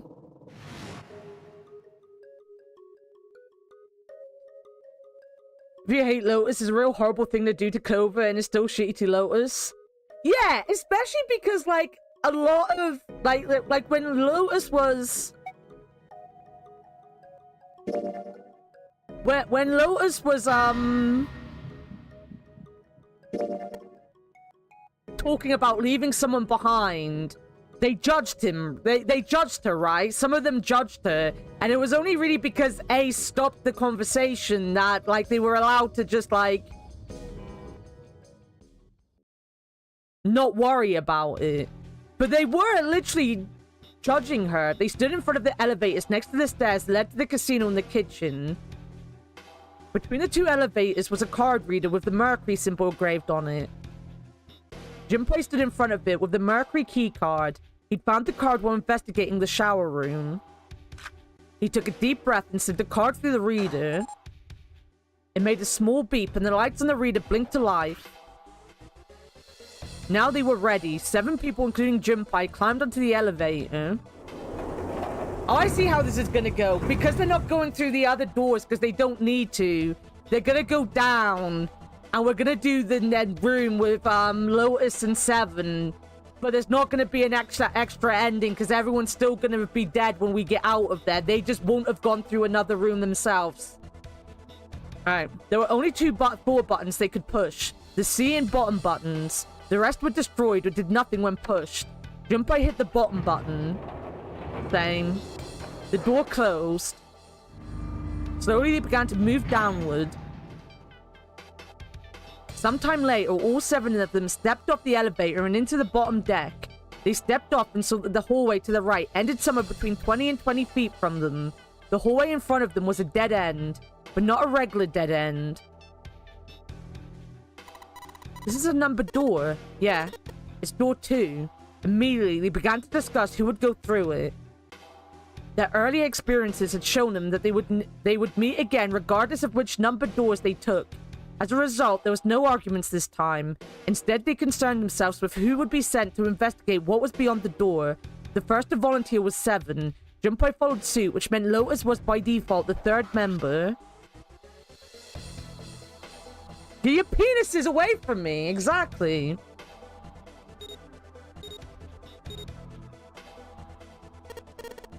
Alright, we're taking off. Okay, please be careful. Jesus, you two are acting like you're married, you know that. June blushed. So did Junpei. Perhaps in an attempt to hide his emotions, he quickly turned away to pull the lever on the red.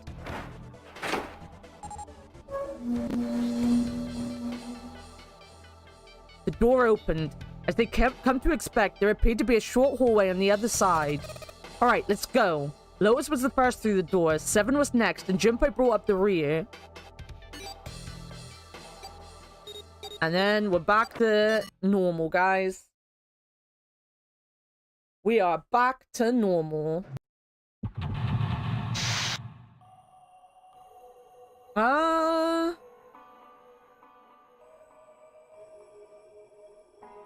Normal? As normal as we can be, you know?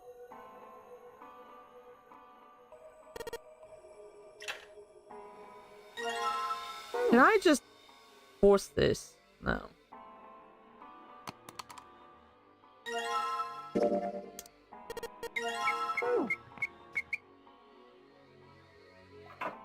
I didn't need that.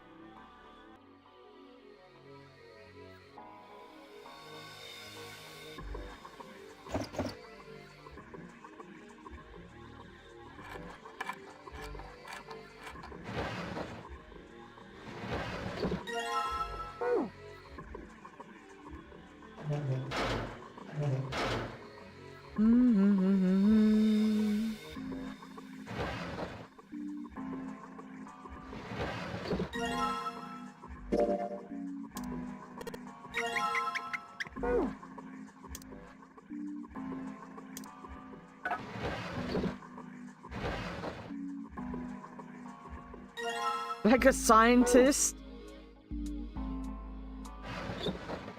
Vic's really got it out for scientists today.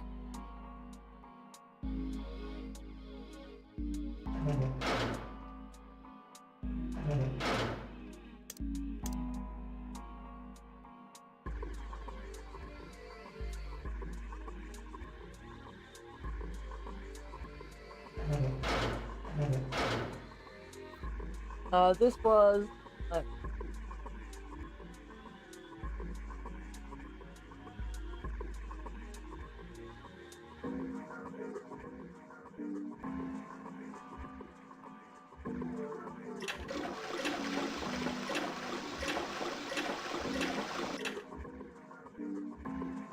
It doesn't really matter. I can just click it as much as I want.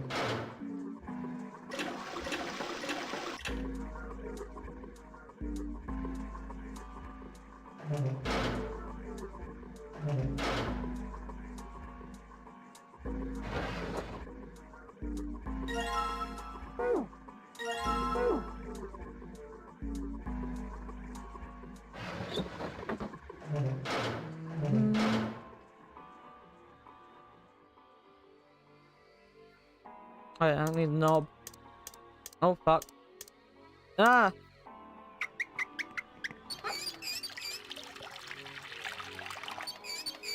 My sister is a biochemist. Have you told her that she's not normal?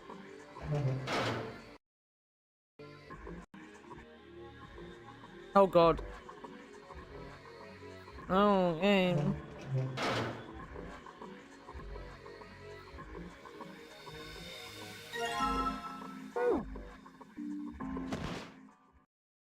Alright.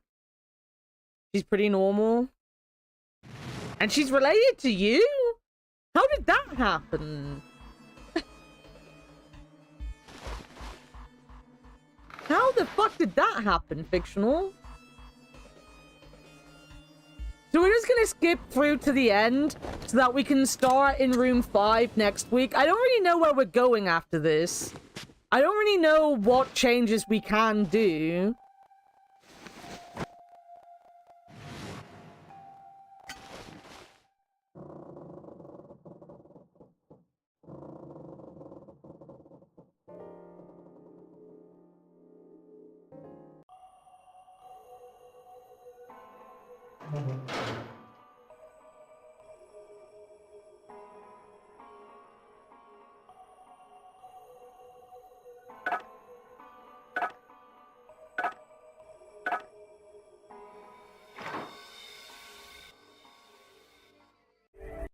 We found it. And instantly ended up in another horrible place.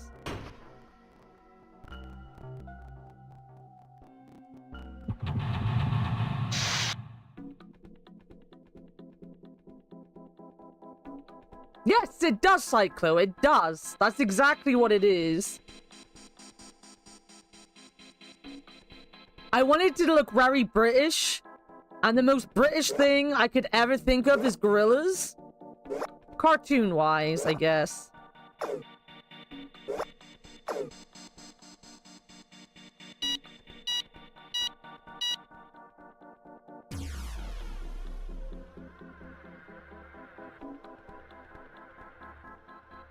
Yeah, come on.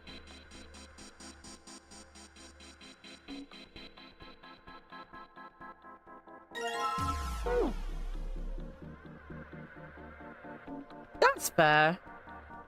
I just don't want to be a generic anime bear, you know? Did I grab the key? I didn't. Now I have the key.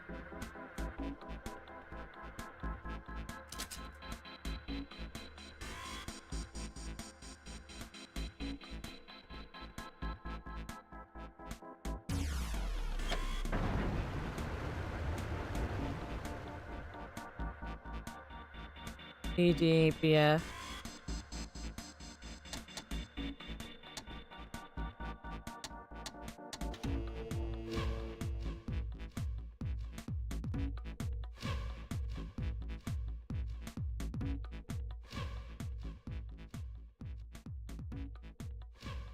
Question of generation, I suppose. I think it was more like I was thinking of like actual people. You know, like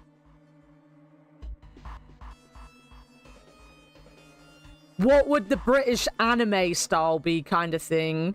And I like, the thing is, I grew up listening to Blur, and I'm a big fan of Damon Albarn, so it was just very obvious to go with gorillas for me.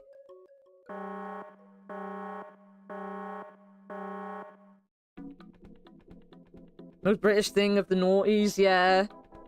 In the storm of streaming, I forgot to eat. Dude, go eat. Go look after yourself.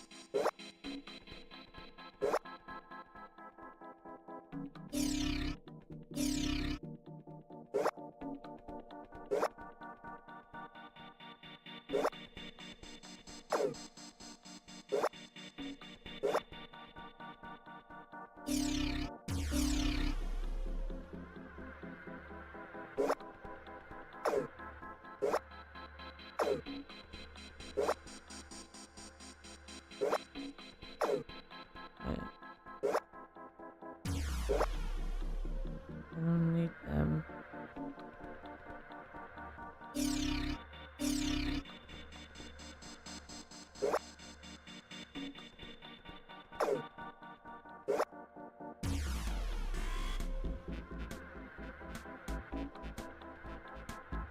What news?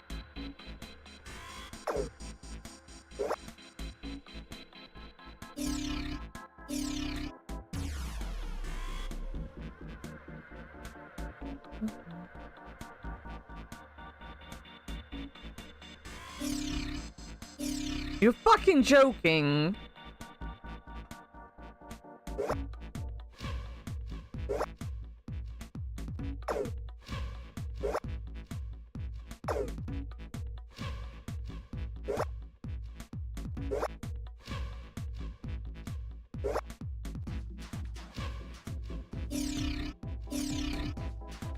I got this first time last time. And now I'm struggling.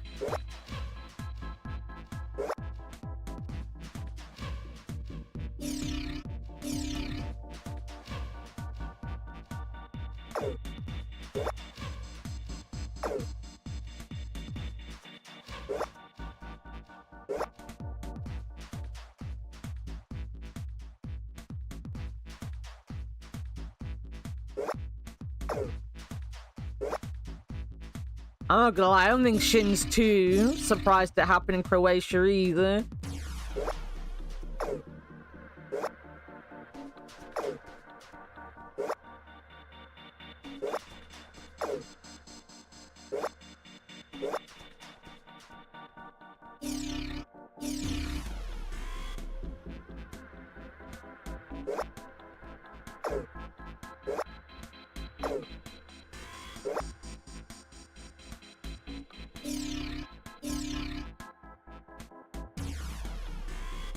I'm perfect on that side now. Not on this side.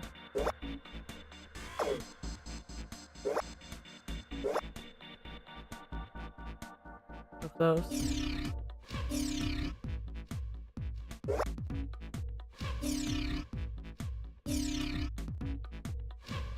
There we go. No?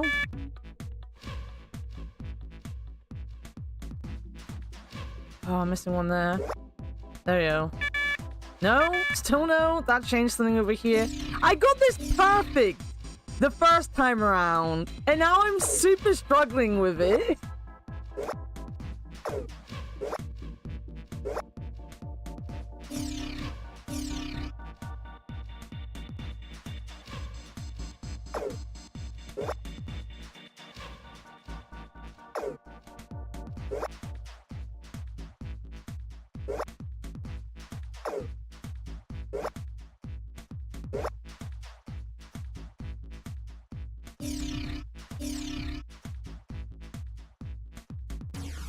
One there.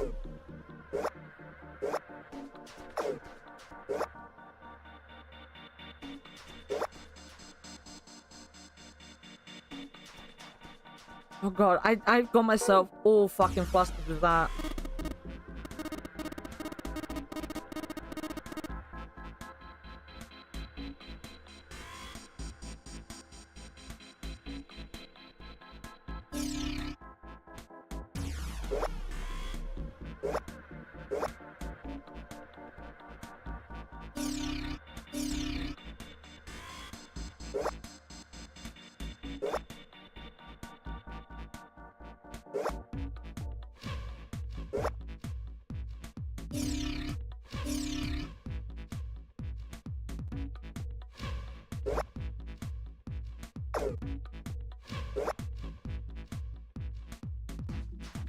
Both.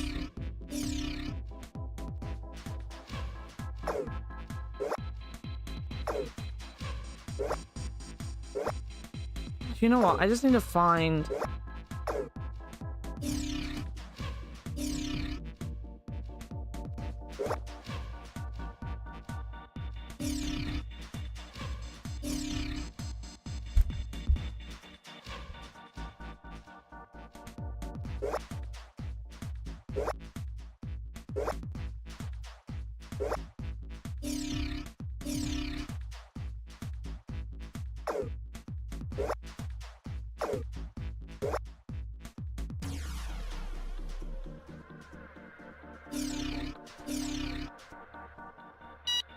I don't know what went wrong the first time.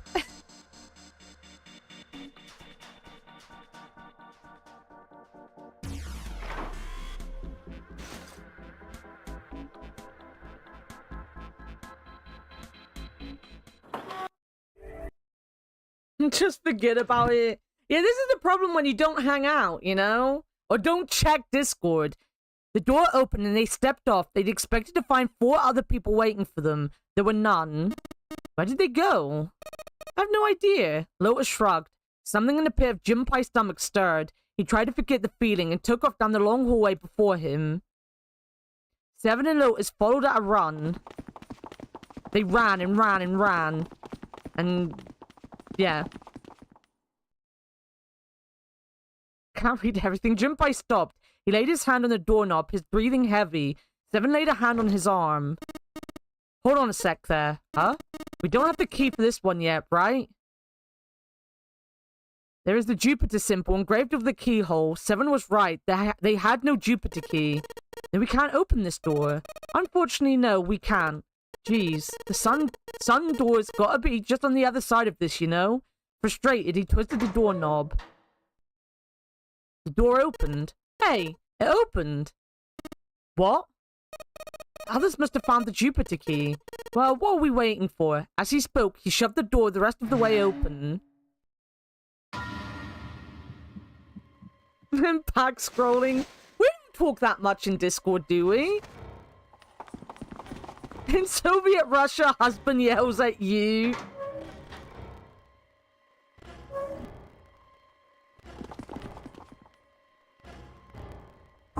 Alright.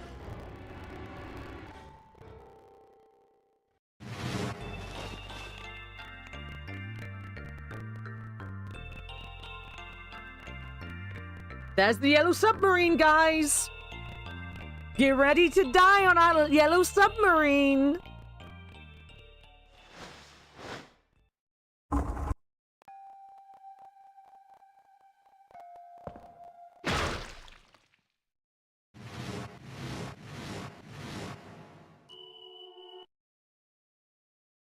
To end, or is it?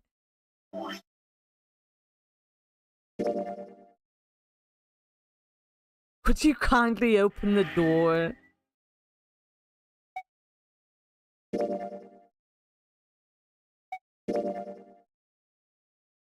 Let's get past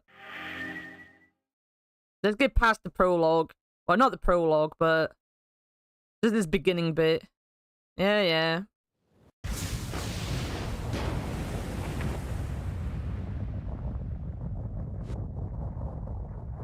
I'm not sure what we're doing next week. I'm not really sure where we go from here, but we'll figure it out.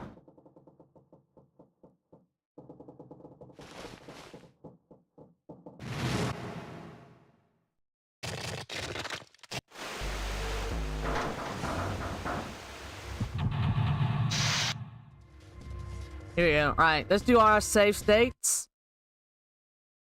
Save state. Save state.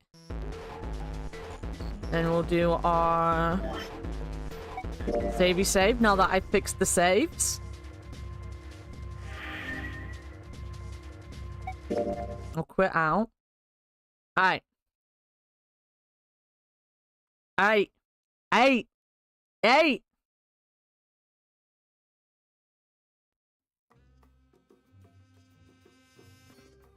We're done for the day, guys. We're done. Thank you, everyone, for coming and hanging out today. It has been amazingly fun and not stressful at all. Oh my god, Kaz, your fucking mech looks so cool. I love it. Those wings are fucking badass. Actually, I think I've got one of these. Dude, I might have that one. I don't know where he is, though. Thanks for stream. Thanks for being here. It has been fun. I'm going to be in Discord. I need to put my headset on, and we'll go and hang out in Discord. Now, is the kitty cat on? They are. It is Tindley's big, debut and 1 year anniversary. So we're gonna go raid Tindley. Oh my god, her model looks so good. Yo, Yarrow, thank you. I hope you're doing well with your stressful moving stuff. The rainbow effects and the wings, I just gave up. But yeah, we're gonna give Tindley some love. They're doing some content warning with her friends. I will be in Discord in a moment because I just need to, like, stretch and all that. Tomorrow, we're gonna go live at 6 p.m. tomorrow and do Jackbox, I think. So the stream isn't gonna be during the day. It's gonna be at 6 p.m. and we're gonna do Jackbox. If anyone has any Jackbox games they want to see, please let me know in Discord today so I can get the packs all sorted. I've only got my packs on Steam because I haven't even got Epic on this PC. So, yeah. Right, let's get Tindley's raid going. Thank you so much again for the raid, Marky. Thank you for all the follows.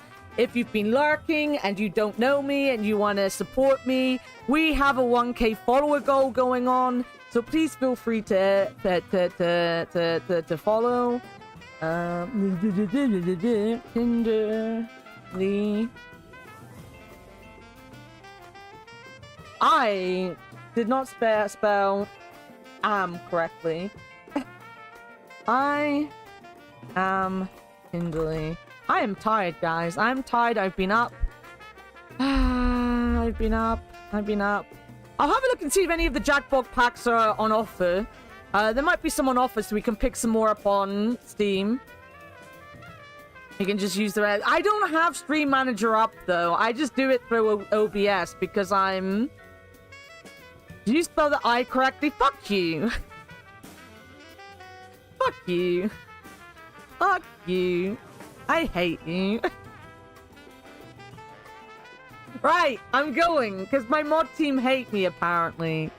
I'm gonna go and join a voice chat and scream at them. I'm probably gonna do more 999, because I need to get the Steam stuff done. But yeah, thank you everyone for being here. It's been a great day again. I am back tomorrow later than usual because of Jackbox. Then we've got hand stream, puzzle building on Monday. And then Tuesday, everyone needs to go watch Leo. Next Friday is Leo's birthday stream. Please make sure to go to Leo's birthday stream. I will be promoting the fuck out of that next week. So get ready to be tired of listening to me talk about Leo, okay? Because there's gonna be a lot of it. But yeah, thank you everyone, and I'll see you soon. Bye-bye.